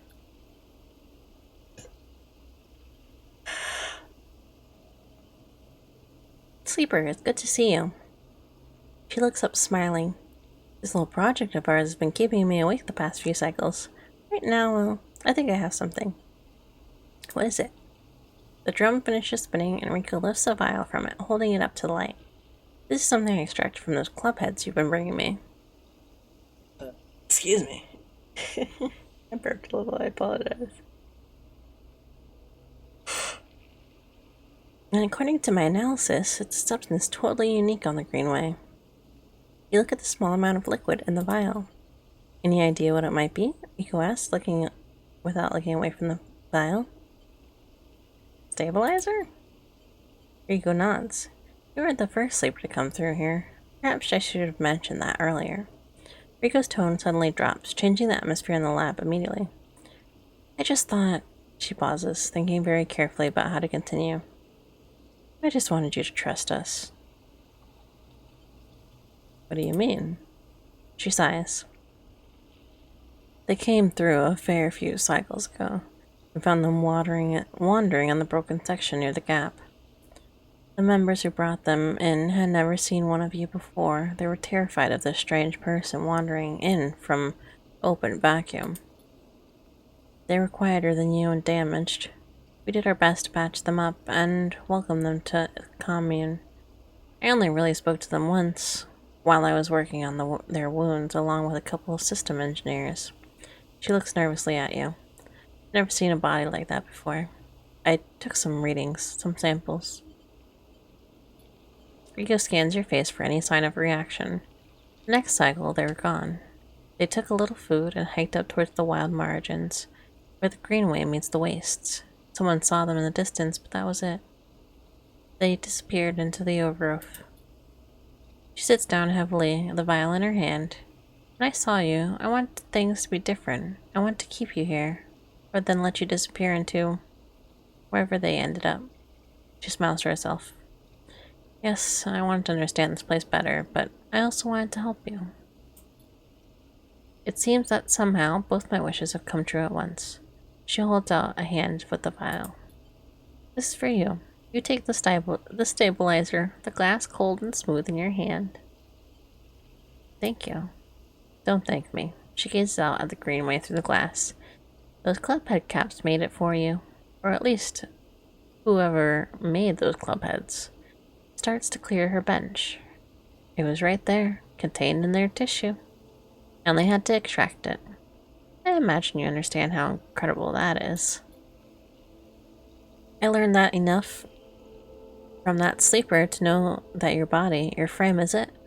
Runs on some exotic technology. Exotic technology that's been time limit built in. Has a time limit built in. Somehow the Green Way knows about it too. It understands your psychology, your physiology. Yes, physiology. Much better than I ever could. It knows how to treat you. Just like that miraculous antidote that sprung from the mold. So too has it sprung from your presence here. The Greenway is speaking to you. It is welcoming you. She looks up. I know it sounds crazy, but I know it to be true. Here's the evidence. And what I also know is it no longer speaking to me. Even after decades here, I have never seen this kind of response. Not since the antidote so many cycles ago. She smiles. So, I'm going to make you a deal. You bring me as many club heads as you like, I'll extract the stabilizer and give it to you.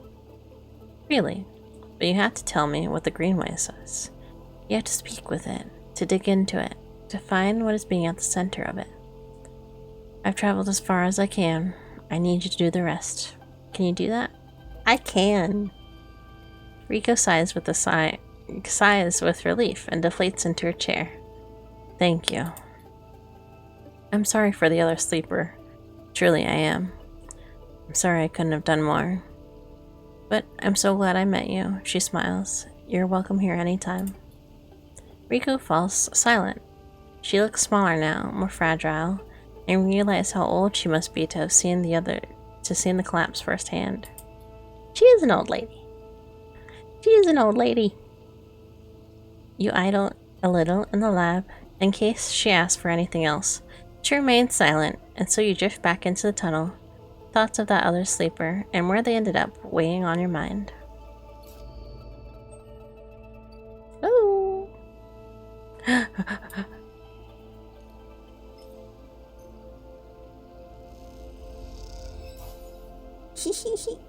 I'll take good care of it, sleeper, Rico smiles. Don't you worry. So how much? Ooh, it only needs 2 for stabilizer? That's pretty good. I kind of like how the game doesn't necessarily limit the ways you can do things. It's just you have to really put your time into whichever you end up wanting to do.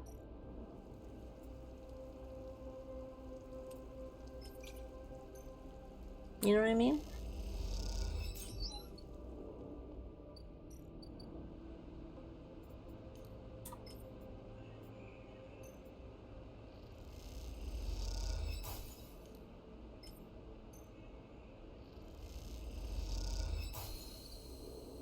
How long is that? That's pretty long, dude. Alright.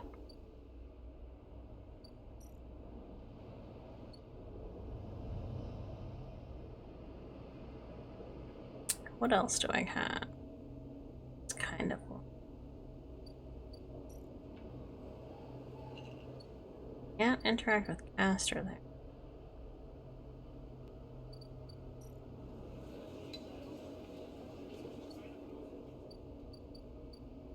Oh.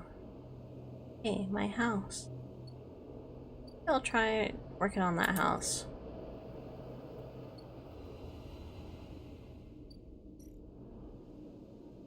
I'll try that. That'll work out for me.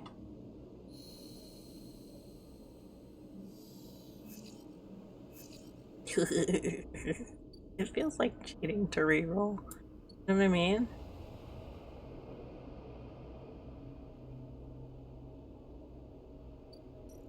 Is that what I wanted? No. I want to build this house.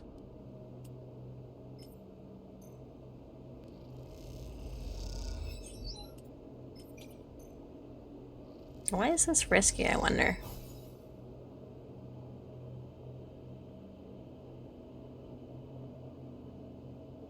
Maybe because it's vented a certain way?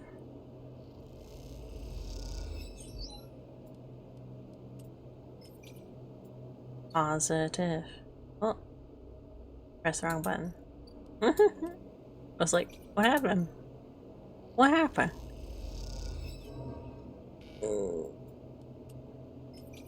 Again.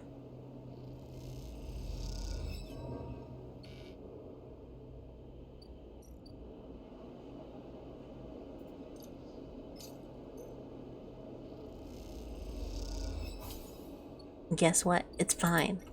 I got the cash money.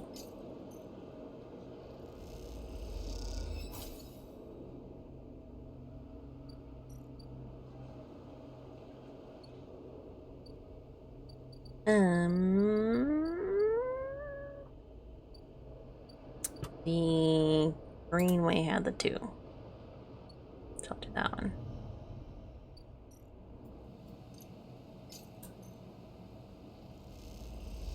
Perfect. Back across. Upgrade. I have 2. Self-repair, please.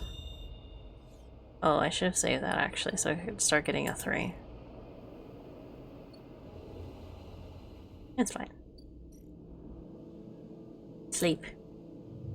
Sleep. Sleep.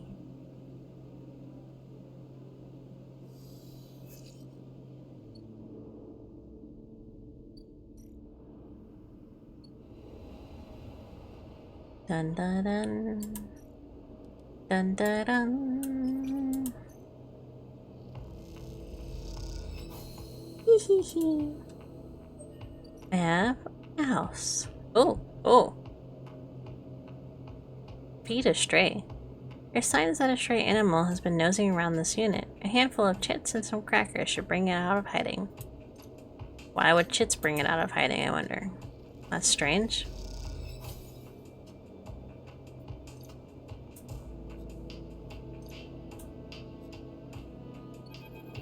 Oh!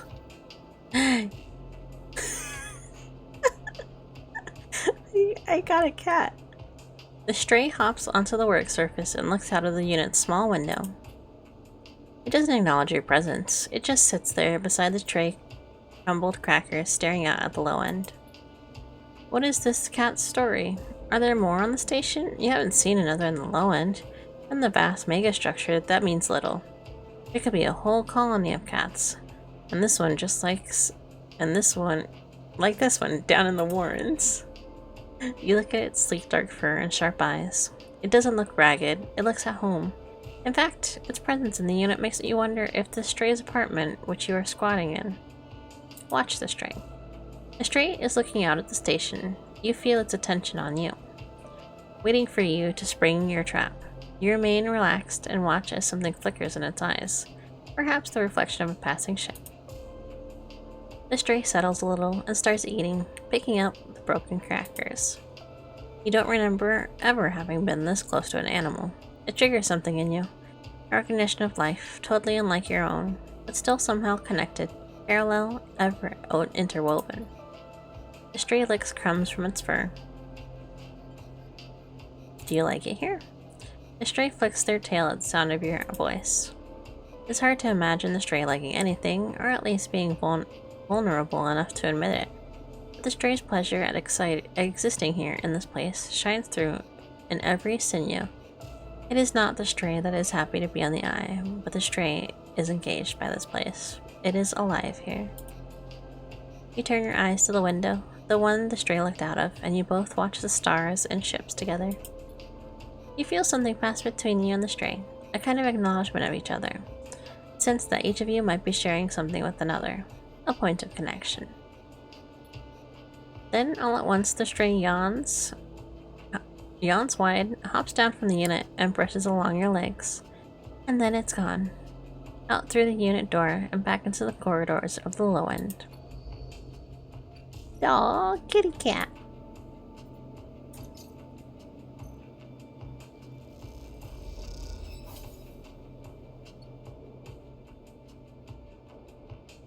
Is there a timer on that? I didn't think so. I just want to see.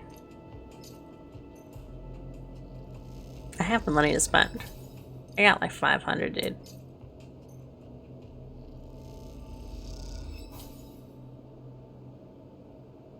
The stray crunches up the crackers as you watch. Sometimes they'll let you stroke them, sometimes not.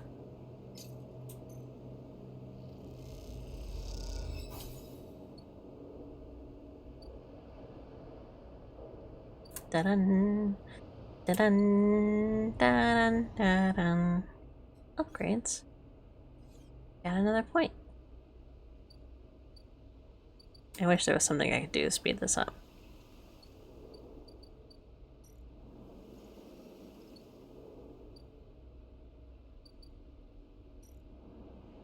What else is there to do at the commune?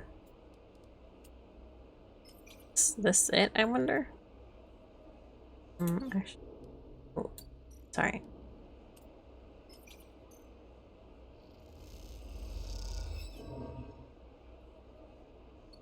No, I got energy, that's fine. Still dark?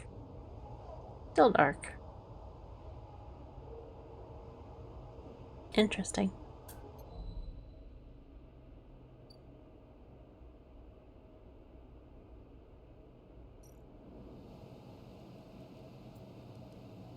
Work the stacks. Why not? I don't have anything else to really do.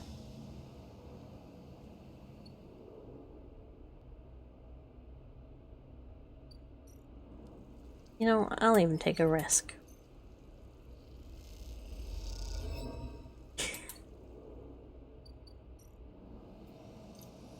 Hi.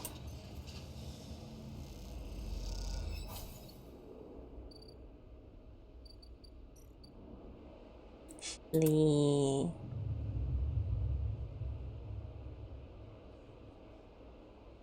I should have slept at the apartment after feeding the stray. If that got me anything.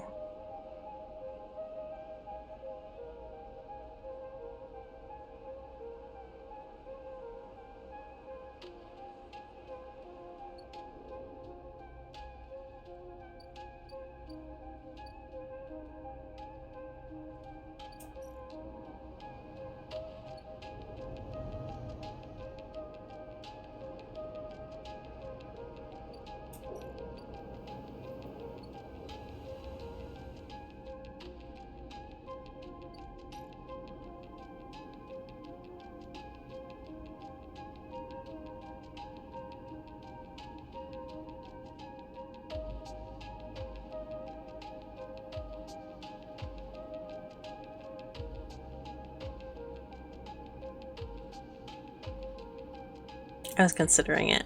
Sorry, I was silently contemplating it. And I got wrapped in the moment. I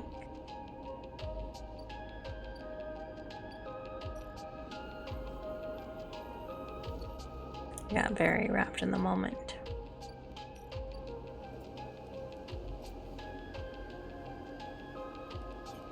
Oh, they're both for us. That's fine.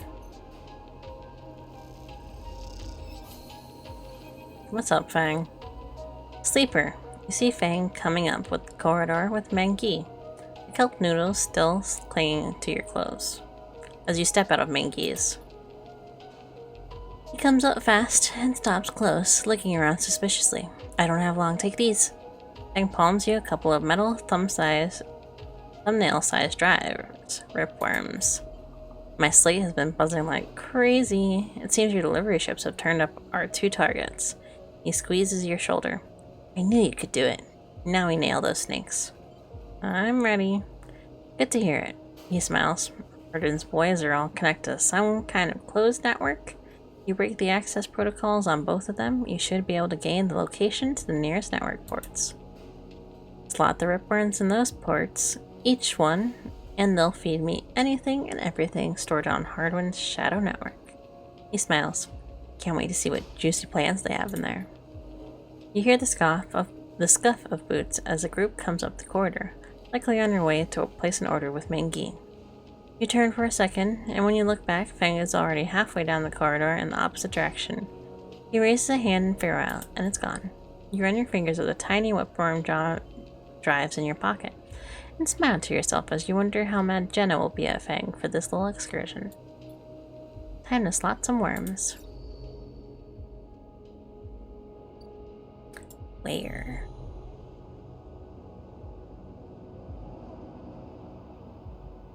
Where?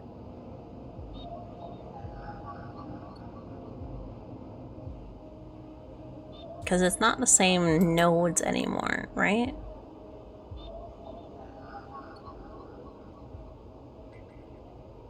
Ah, I see. Huh? Unfair.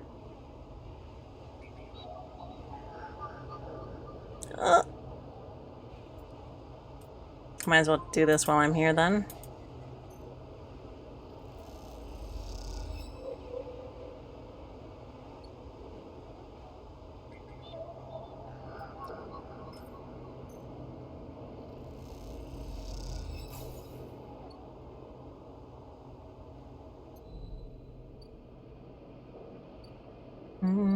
I should sell this. Of course, you know, I'll sell it and then I'll need it. I'll hold on to it. And go back over to the commune. I kind of wanna...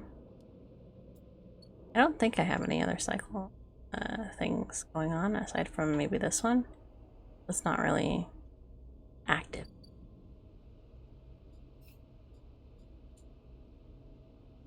It's Fang. Seed. It's the LC.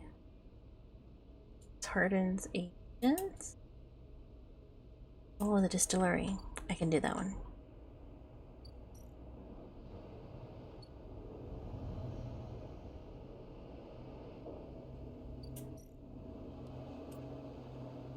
Barnet.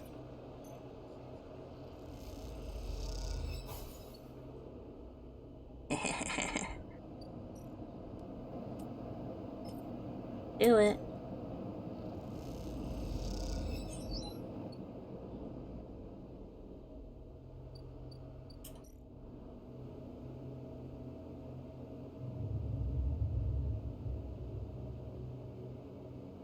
I didn't eat. Oh, thank goodness.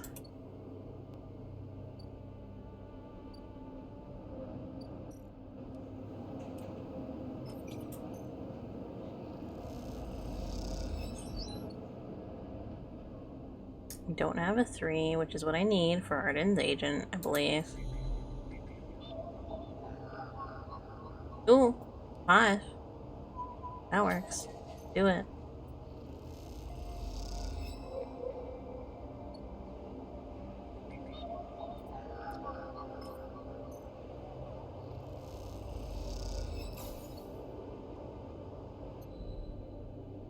At least I can do that without worrying about Hunter now. That would have been messy.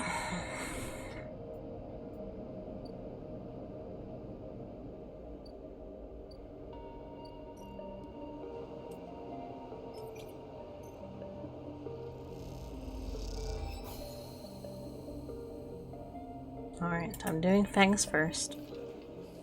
As you walk into the timbre, you quickly spot Fang arguing with Jenna. Keep your distance. It doesn't look good. Fang seemed to be explaining something, but Jenna is having none of it. She points to the door and Fang walks away, catching her eye as he turns. Could have done without you getting here a minute or so ago. Could have done with you getting here a minute or so ago. He glances back at Jenna. Well, either way, it looks like I'm fired. Good news is, it doesn't look like I need the job anyway. He takes out his slate, pulsing with pale light. Now let's take a look at what you are really here for.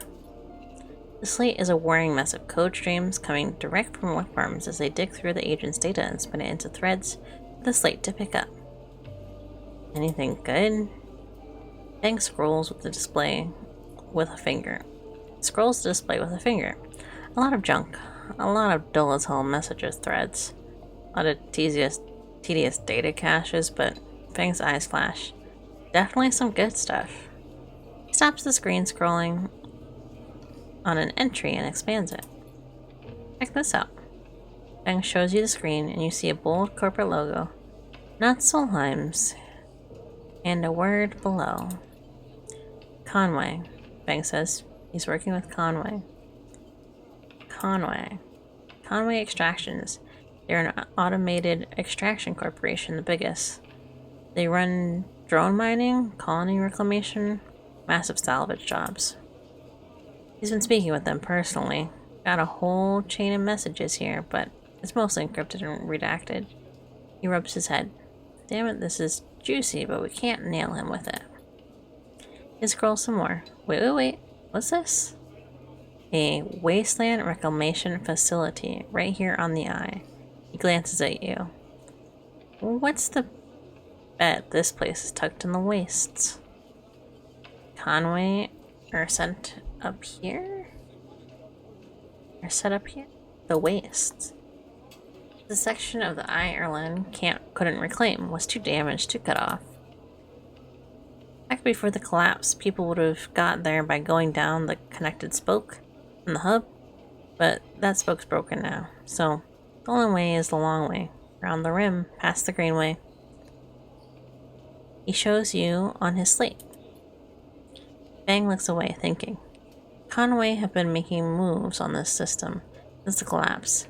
Or they took one of Solheim's old belt colonies a while ago, moved everyone out and reclaimed the whole rock. Why work with Hardin? Access? Old connections? Not sure. Bang looks back at the screen. But if Hardin is involved in it, we need to check it out. Simple as that. So what's next? Bang stares out into the middle distance. We have to get to that facility. The answer to whatever Hardin has been prepping, been planning, has to be out there, and we're going to catch him in the act. Give me 5, maybe 6 cycles, and then I'll see you on the greenway. I seem to remember some old service docks on the outer shell, up by the Haifa building. Should be a good place to meet. Bang squeezes your shoulder. Thanks again, Sleeper, for sticking with us. I haven't forgotten about that tracker of yours either. I'm going to need to be back in my bay to pull a solution together. He turns the slate around to face you, showing a massive scrolling code. I've been working on a fix in my brakes. He winks. Bang grins. See you soon, Sleeper. And he walks out the door of Tambor without looking back.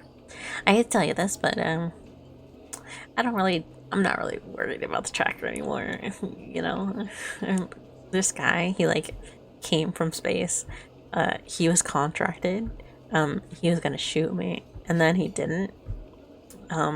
But that's just because he got his gun taken away by a bar owner, and then his contract got canceled anyways. So this other contractor came in, but he was like an official contractor, like an inside contractor, and then he shot the other contractor, and then I shot him, and then I think I'm good.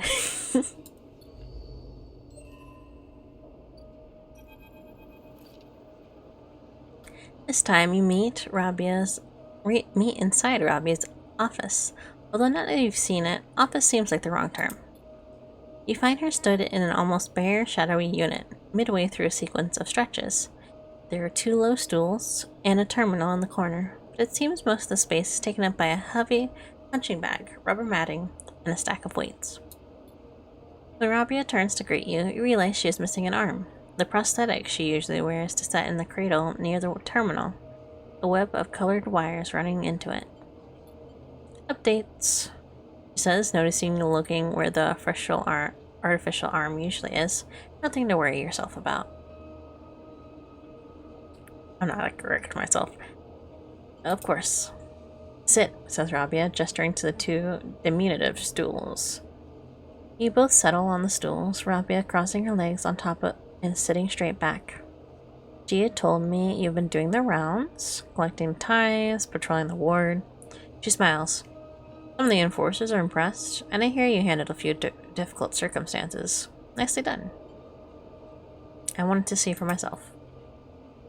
She raises an eyebrow. See what for yourself? If the stories are true?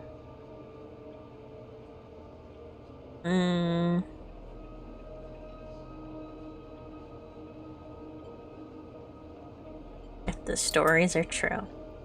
I see. Rabia flexes her neck side to side. And the conclusion? Still deciding. Well, Sleeper, Rabia says teasingly, please keep us updated on any progress. She smiles a thin smile.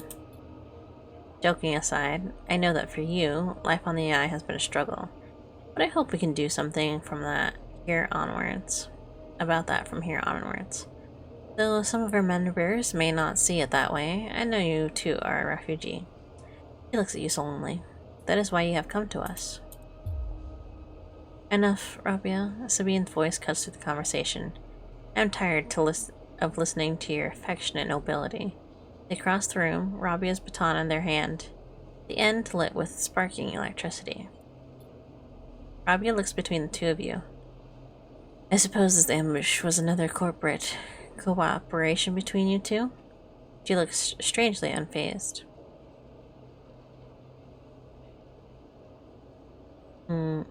No. Sabine pauses, thrown off a moment by your re-enunciation. Rabia takes this opportunity to act. She leaps from the stool, feigning past Sabine, grabs the baton and twists it inwards. She is by far the stronger, and she pushes Sabine to their knees, plunging the cracking end of the baton towards their nests. They freeze there, Sabine struggling to keep the crackling baton from their skin. Stop! Then you support them? Rabia asks you, your eyes not leaving Sabine. Her eyes not leaving Sabine. Your loyalties are so easily swayed. I thought you were more than Yannick's attack dog, Rabia. Sabine spits back. Are you not able to think for yourself? Rabia holds the baton strong, and for a moment you think she is about to hammer it down at Sabine's chest. But after a painful wait, she throws Sabine down instead, then twists the baton in her hand, thumbing a switch and shutting it off in a single move. Now what? They both look at you, each still catching their breath as if they had forgotten about your presence. Rabia cracks her neck. You're lucky I didn't kill you. I'd have had every right, she shouts. The anger, a release of tension more than a threat. Sabine lifts themselves a little, bruised from the fall. They roll onto their side and cough. Rabia gives them some space, sitting back on their stool. Sabine props himself up on their elbows and fixes Rabia with a hard stare. You have something to say? Rabia taunts. Say it. This is your final opportunity. Because after this, she laughs, no coming back. What's the point? Sabine breathes heavily. She refuses to listen to criticism of the great Yatagan project. Rabia collects herself. Speak. She folds her arms and waits to be convinced. Sabine takes a breath, organizing their thoughts. They go to start, pause, then decide another approach. Eventually they say it. Yannick is a traitor. Rabia immediately flinches, her eyes going to her prosthetic arm, her muscles clenching. But she raids it out.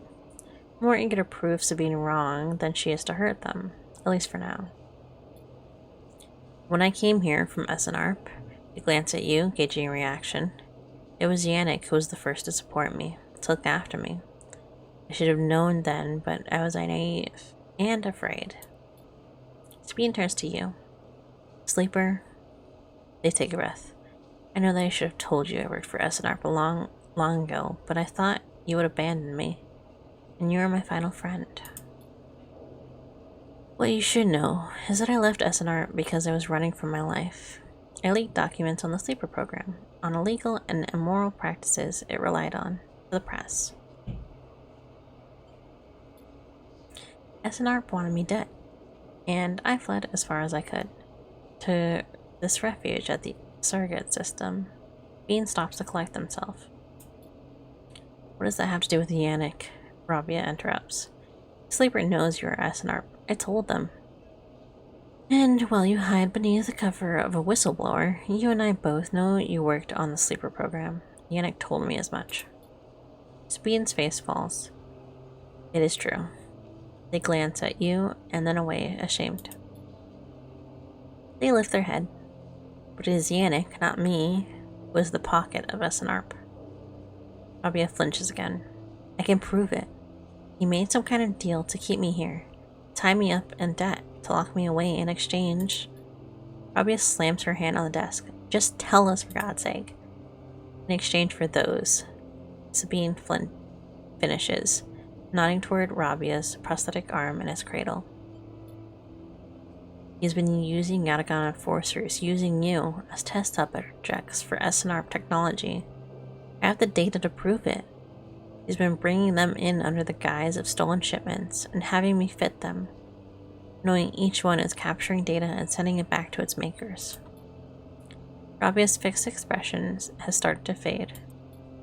Sabine produces a slate. It's all here.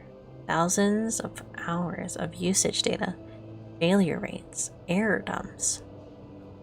These are untested implants, Rabia. They could short out, fail, cause cascading failure across a person's body. And they have. Sabine suddenly looks incredibly tired. I thought the error rate in the unit was down to them being stolen or modified. I have tried to fix hundreds of failures in my time. Not all of them. They stop, unable to continue. Rabia closes her eyes and breathes in. Then she opens them again. She holds out a hand to Sabine. Show me, she says. Later, much later, when you leave, Sabine is still taking Rabia through the manifest and usage data. Both of them crowded around the terminal as Sabine leads Rabia through each layer of Yannick's betrayal. As you leave, Sabine catches your eye, and something passes between you. Something like a thank you or a sorry, or some other expression that communicates both sadness and hope. Yay! That's a 3 cycle.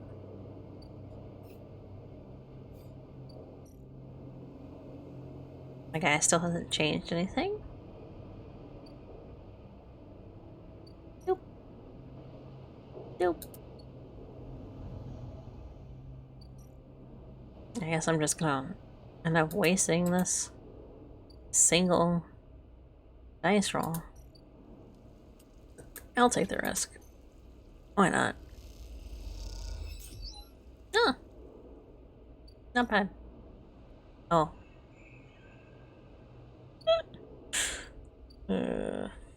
Oh. Huh?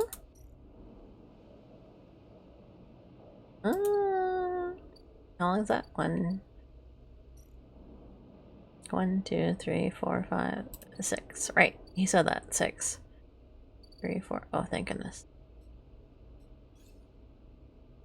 3 points. I want it on.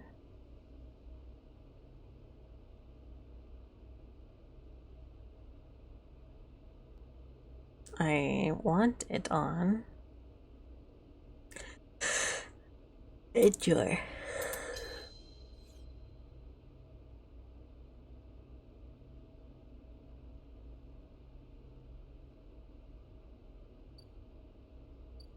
Sleep. Ew. Ew.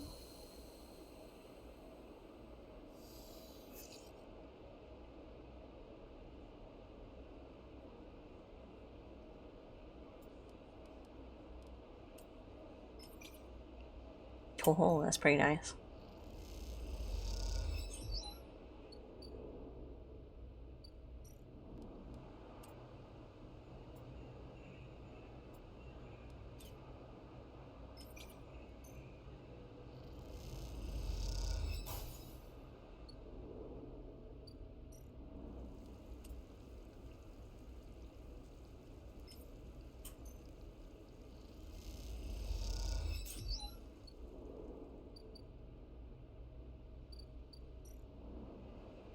Time.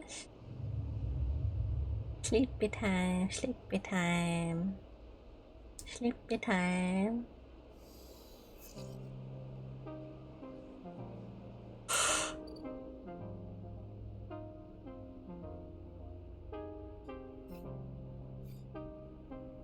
Huh?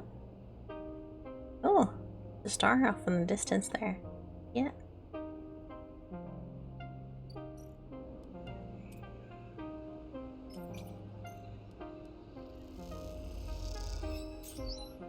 Ooh, not bad.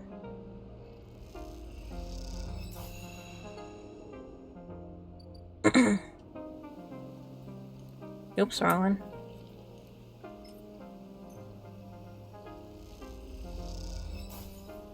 Oh. Fantastic.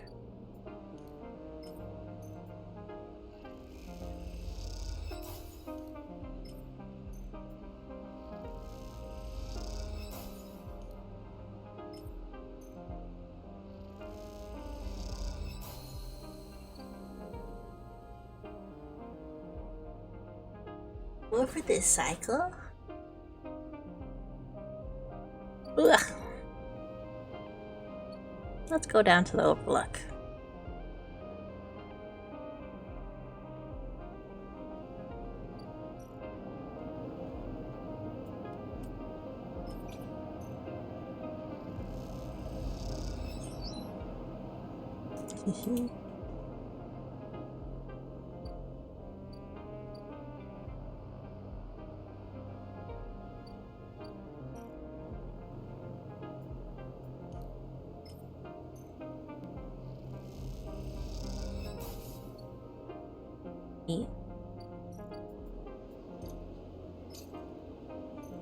This is much chiller when I don't have to worry about making money.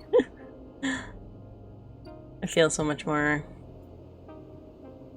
eased.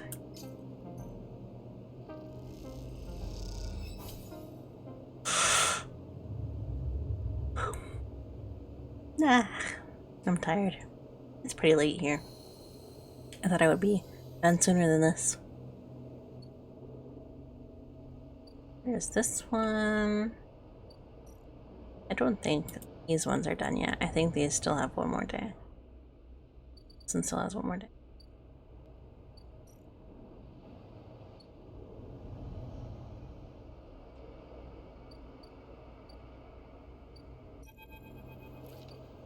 As you enter Rabia's office, you hear voices. Is that Sabine? You push the door open. Sleeper, what good timing, Rabia calls out to you. I want to introduce you to someone. A man is standing at the center of the room, speaking quietly with Rabia. He turns as you come in. Meet Yannick. Sleeper, he nods. I've been hearing good things about you from Rabia. He smiles an easy smile. Good to meet you. Likewise, likewise. He waves a ringed hand. Now, Rabia, where were we? Actually, Rabia places a hand on your shoulder. The sleeper was what I wanted to talk to you about. She doesn't spare you a look. What is going on? Oh, okay then. Yannick tucks his hand into his pockets. Go on. I'd like to recommend them to your ward. A tiny pause. They have shown themselves to be a capable ally here on the spoke side, but we have more than enough to run our territories. I heard the main block is proving more difficult. Yannick leans forward slowly. It's a mess, Rabi. He waits, his tinted glasses shimmering despite the lack of light in the unit. I can use them, he suddenly decides.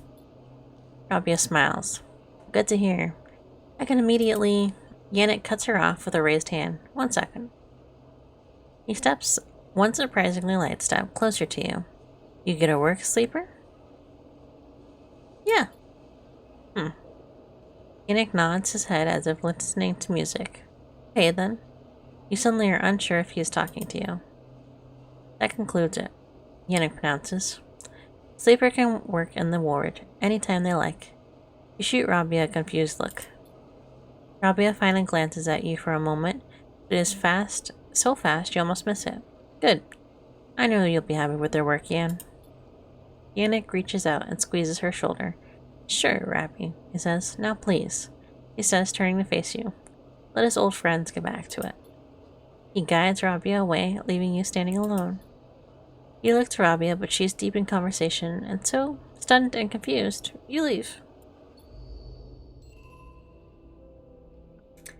Okay. Yannick's ward? I figured it's a gain trust thing. I'll do a couple of these.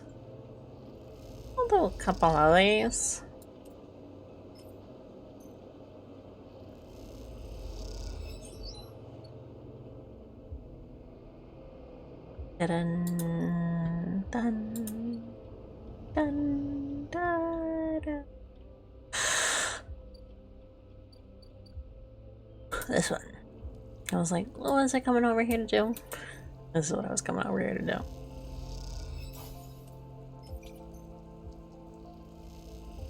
I knew I should have done into it.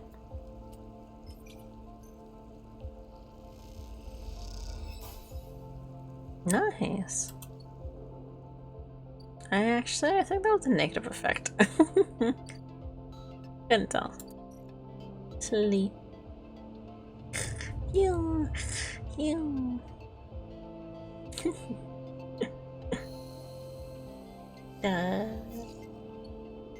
Reroll that. That's practically the same roll. Okay. Riko has something in her hands when you enter the lab. It's like a knotted twist of woody stems, a ring about the circumference of a human head, consisting of a single stalk at one side and a branched woven network at the other. As you approach, she holds it up, and in the light of the lab, it looks like a crown. Riko finishes your thought. She smiles and shakes her head in disbelief. Really? You can see as well as I. Riko looks past the twist of stems at you, and that is what it appears to be. She points to a lump on the edge of the ring. The seed grew right back into itself, twisted up out of the soil. That being you encountered in the cloud, as you call it, was it wearing one of these? She eyes you suspiciously, still unsure if she is somehow embroiled in an overlong prank. It doesn't work like that. She sighs. Perhaps wearing was the wrong word. She places the object on the bench and shuffles to her analysis terminal, her face lit by its amber light in the dim corner of the lab. Well, it isn't exactly a plant anyway, not from what I can tell. She gives you a serious look. No leaves, no chloroplast, just a series of filaments encased in a cellulose wall. How did it grow? It seems the seed contained everything it needed. Self-contained entity, nothing less. She beckons you over. But that isn't the good part. Look at this. You see a cross-section scan of the crown, its layers of plant-like structure on full view, till you reach the center. There, instead of xylem and phloem for transporting nutrients, something branched and woven glitz. Wires? She laughs. I'm not sure whether to say yes or no here. These are not wires, like those in electrical systems, no. They are filaments of conductive material, so yes? She leans closer to the screen. Do you see those branches? They remind me of dendrites, of neurons. She rubs her eyes, which is frankly ridiculous. You look back at the crown on the table as Riko fusses over the scans, and you suddenly realize what it reminds you of. You remember assigning forms, the walk to the sleeper tanks, the cold metal floor. Then you remember the crown they fitted you with, the branching structure of wires and pads. No, not a crown. They called it an interface. The tool of your emulation, your transference from neurons to electrons. An interface. That is your gift from the gardener. You turn back to Riko. It's an interface. Riko looks at you puzzled. Something clicks in her mind, perhaps something she heard from the sleeper she had helped all those cycles ago. She starts talking, partly to you, partly to herself. If the club heads were made for you, and this too, then this too could be made for you, for your frame. She shuffles over quickly to the interface. I get to become a plant person? Or maybe this is to just take me into the cloud permanently? She shuffles over quickly to the interface, a word that has stuck to the strange branched object quickly in your mind. You're right. That entity, it is the entity I've been looking for. She shuffles quickly to the crown. They are the entity which is controlling the Greenway, which has been maintaining it, supporting it, has been guiding it all these decades. She stops to catch her breath. They want to talk with you. Riku leads you to a seat. I will be here, sleeper, if something happens. If you wish me to remove the crown, the interface, just squeeze. She grips your hand tightly. Okay. You meet her eyes, clouded with age, but bright with the thrill of new discoveries. Then she places the interface on your head and everything blinks out. Back into the river, back into the dark flow. But something is different now. You are no longer pushed, no longer blocked, and buffered by the storm. Instead, it flows around you. You move, and it parts, letting you pass. Something else resists, but it gives easily enough. You look back at your body. You have left it behind. Somewhere, Riku's voice is talking to you, asking you questions. It is excited, eager, desperate to know what lies on the other side, what the entity has to say to you. You realize how long she has waited for this moment, for the moment of meeting between the inhabitants of the Greenway, this protector, and yet she is still on the outside. You shake off the sadness. You'll be her eyes then. Then you see the figure, Gardner, out in the storm, planting. It takes less than a moment to reach them. You have never felt so free. This is how Navigator must have felt, released from their prison.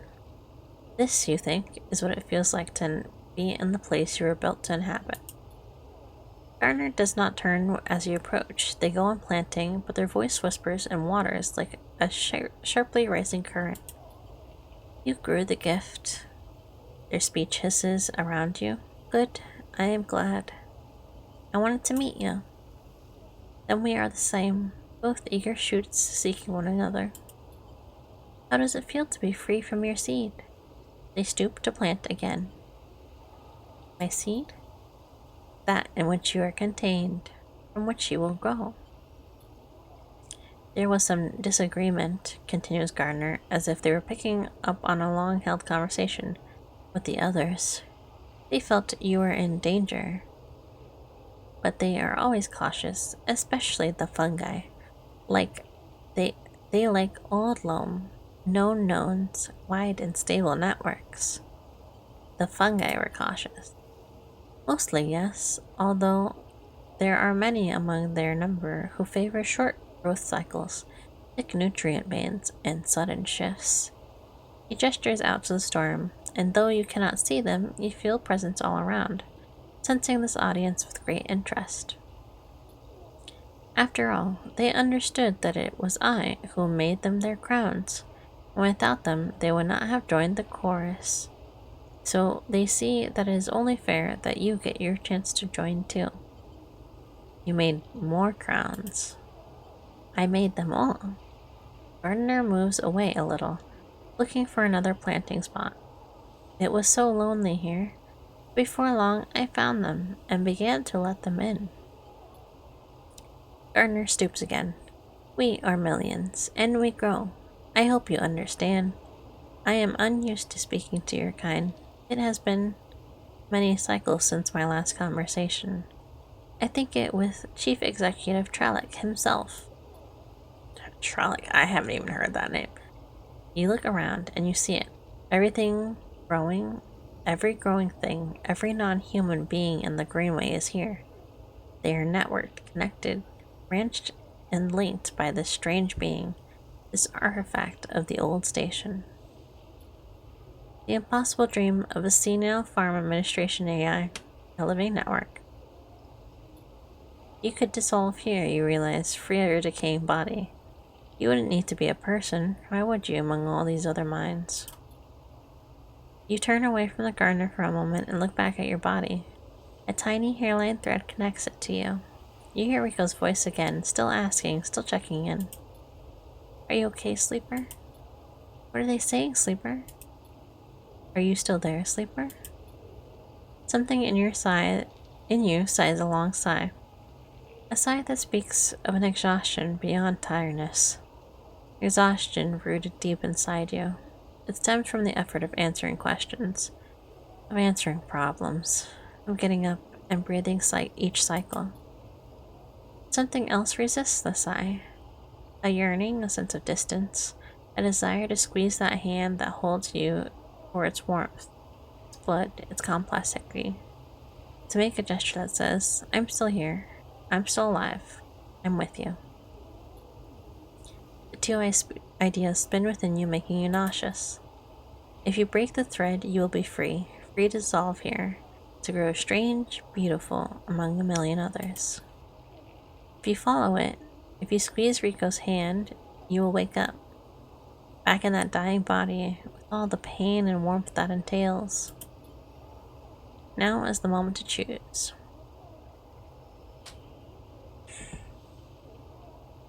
Ugh, what a choice. I assume if I choose to follow the thread back, I'll just be continuing the game, you know? Interested. I would like to end the stream, but also I'm interested to know, like, both options. Yeah, we'll call it stream. I'll choose the ending here. I wanted to follow through on the cloud anyways, so.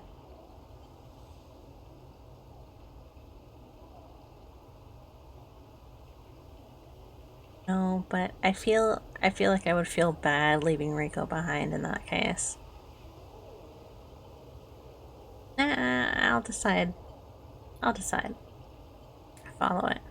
Your eyes track the thread across the whirling dark back to your body. This choice, you realize, will not be presented again. Follow it.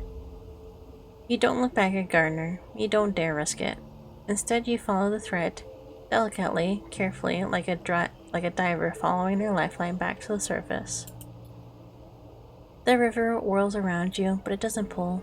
It isn't jealous. Neither does it understand. It is, after all, just a river. It isn't a person, a flesh and person and blood person, with wants, with desires, with a capacity for love and hate. It doesn't understand you, and you don't understand it. So you don't focus on it. You don't think about it, and on what feels like such a long journey back through the dark. You set your mind on your eyes instead, on hands, things you can focus on, hold on to. Then, after an age of crossing, you are there, settling back into the chair, into a body in the chair, and the overwhelming sensations that come with being a living thing, the rich and detailed sensorium. For a moment, you feel like you have made a terrible mistake. Who would choose this weight, this anxiety, this deep well at the center of existence? Then you feel it, Rico's hand, gripping hard around yours, trembling a little, sweating a little. Rico's hand with its brittle bones and crumpled skin. Rico's hand. And in that moment, you understand why you made this choice. And then you squeeze Rico's hand, and you wake up. That was an ending! Oh, both were an ending. Oh, that's sweet. Like that.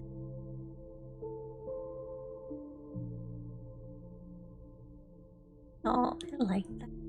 I enjoyed it. I enjoyed it. Very tired now. I'm a sleepy citizen. I really liked the art style throughout the whole thing. I thought it was very good. And the writing was very good, even if I was not very good at reading it.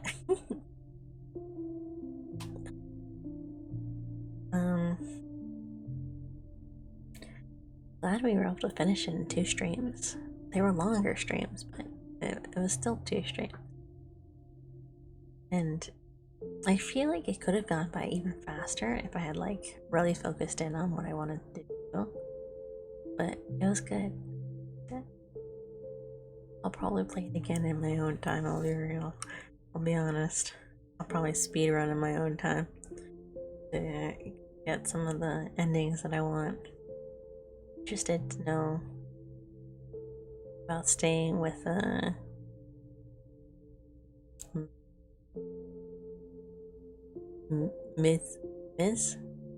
Meet Mortis.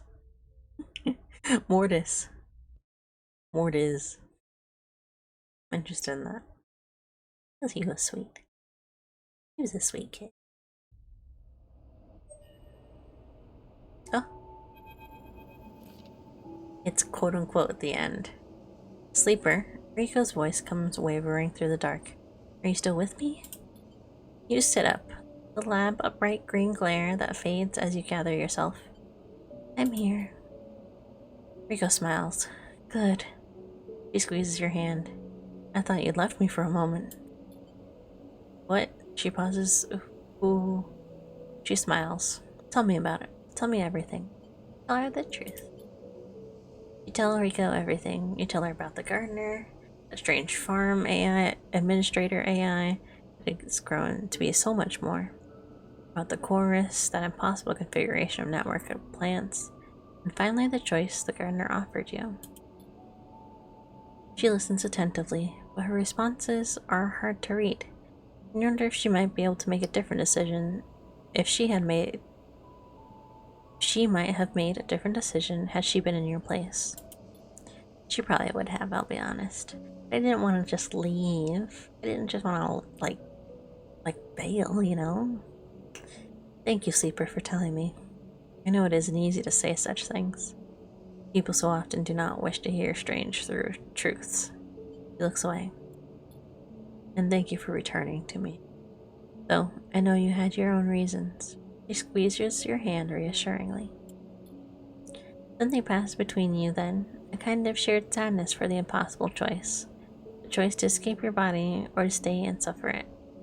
Your smile is warm and generous, and whatever the reason of your choice, you were glad to feel welcome in this moment, in this place.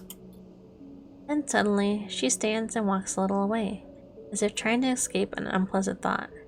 You worry that she knows all too well what it takes to make that choice that like you did. Rico sighs. So, Sleeper, do you plan to stay in the commune with us? For a while. I'm glad to hear it. Rico crosses back over to you and takes one of your hands in both of hers. Life needs new blood if it wants to survive, and you're a good friend. The feeling is mutual. Don't let me keep you. Rico waves you away and limps back to her terminal. As she does, you notice the crown in her hand, and she places it on the bench with care. You can't help but feel a little curious what she intends to do with it. I wouldn't be surprised if she tried it on. Then you're out, breathing the air of the Greenway. Fresh as a spring morning, dappled light makes a patchwork of greening landscape, and you walk into it, sensing the movement of the gardener's chorus all around. And you're glad to be here, in this strange and beautiful place a little longer. Yes. I'm gonna stop there. Tomorrow we'll be continuing with Pyre. At some point next week, I think I'll start uploading these VODs. I am not doing it this week since we're doing all the streaming, all the streaming. But I am going to continue next week in order to start building up that VOD time without you know, overwhelming overwhelming everything. And as I mentioned earlier this week and on Twitter, we'll be streaming about once a week from now on. It's not because I don't enjoy streaming or anything like that, or not even because I don't get viewers or something like that. It's just I want to be able to work on YouTube videos and TikToks as well. Should I that more? Because I'll be honest, I've wanted to do YouTube for a really long time. Now that I have video ideas, like, well, but where's the time to make these videos? So I'm taking a little time out of streaming to try and find a workflow to quickly work on YouTube videos. So I can hopefully do YouTube videos and streaming. Maybe not like 24 hours a day or something like that, but find a good balance between everything that I have to do, because I also have an IRL job. So whatever ends up working, you know? Yeah. Thank you so much for joining me. I hope you have a good rest tomorrow or today. And goodbye.